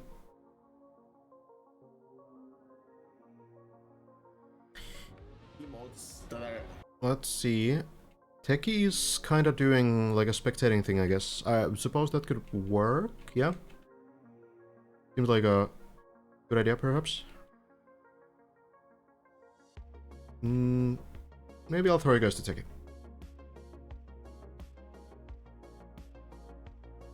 Seems like a nice idea. Alright.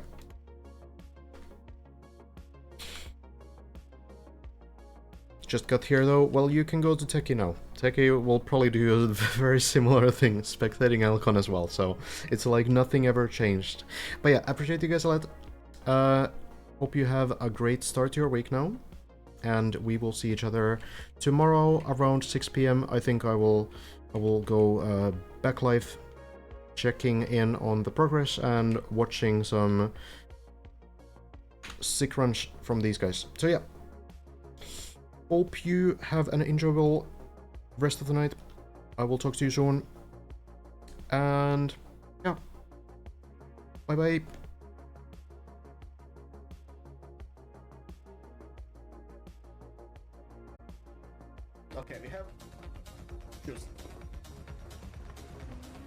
sorry here to head in.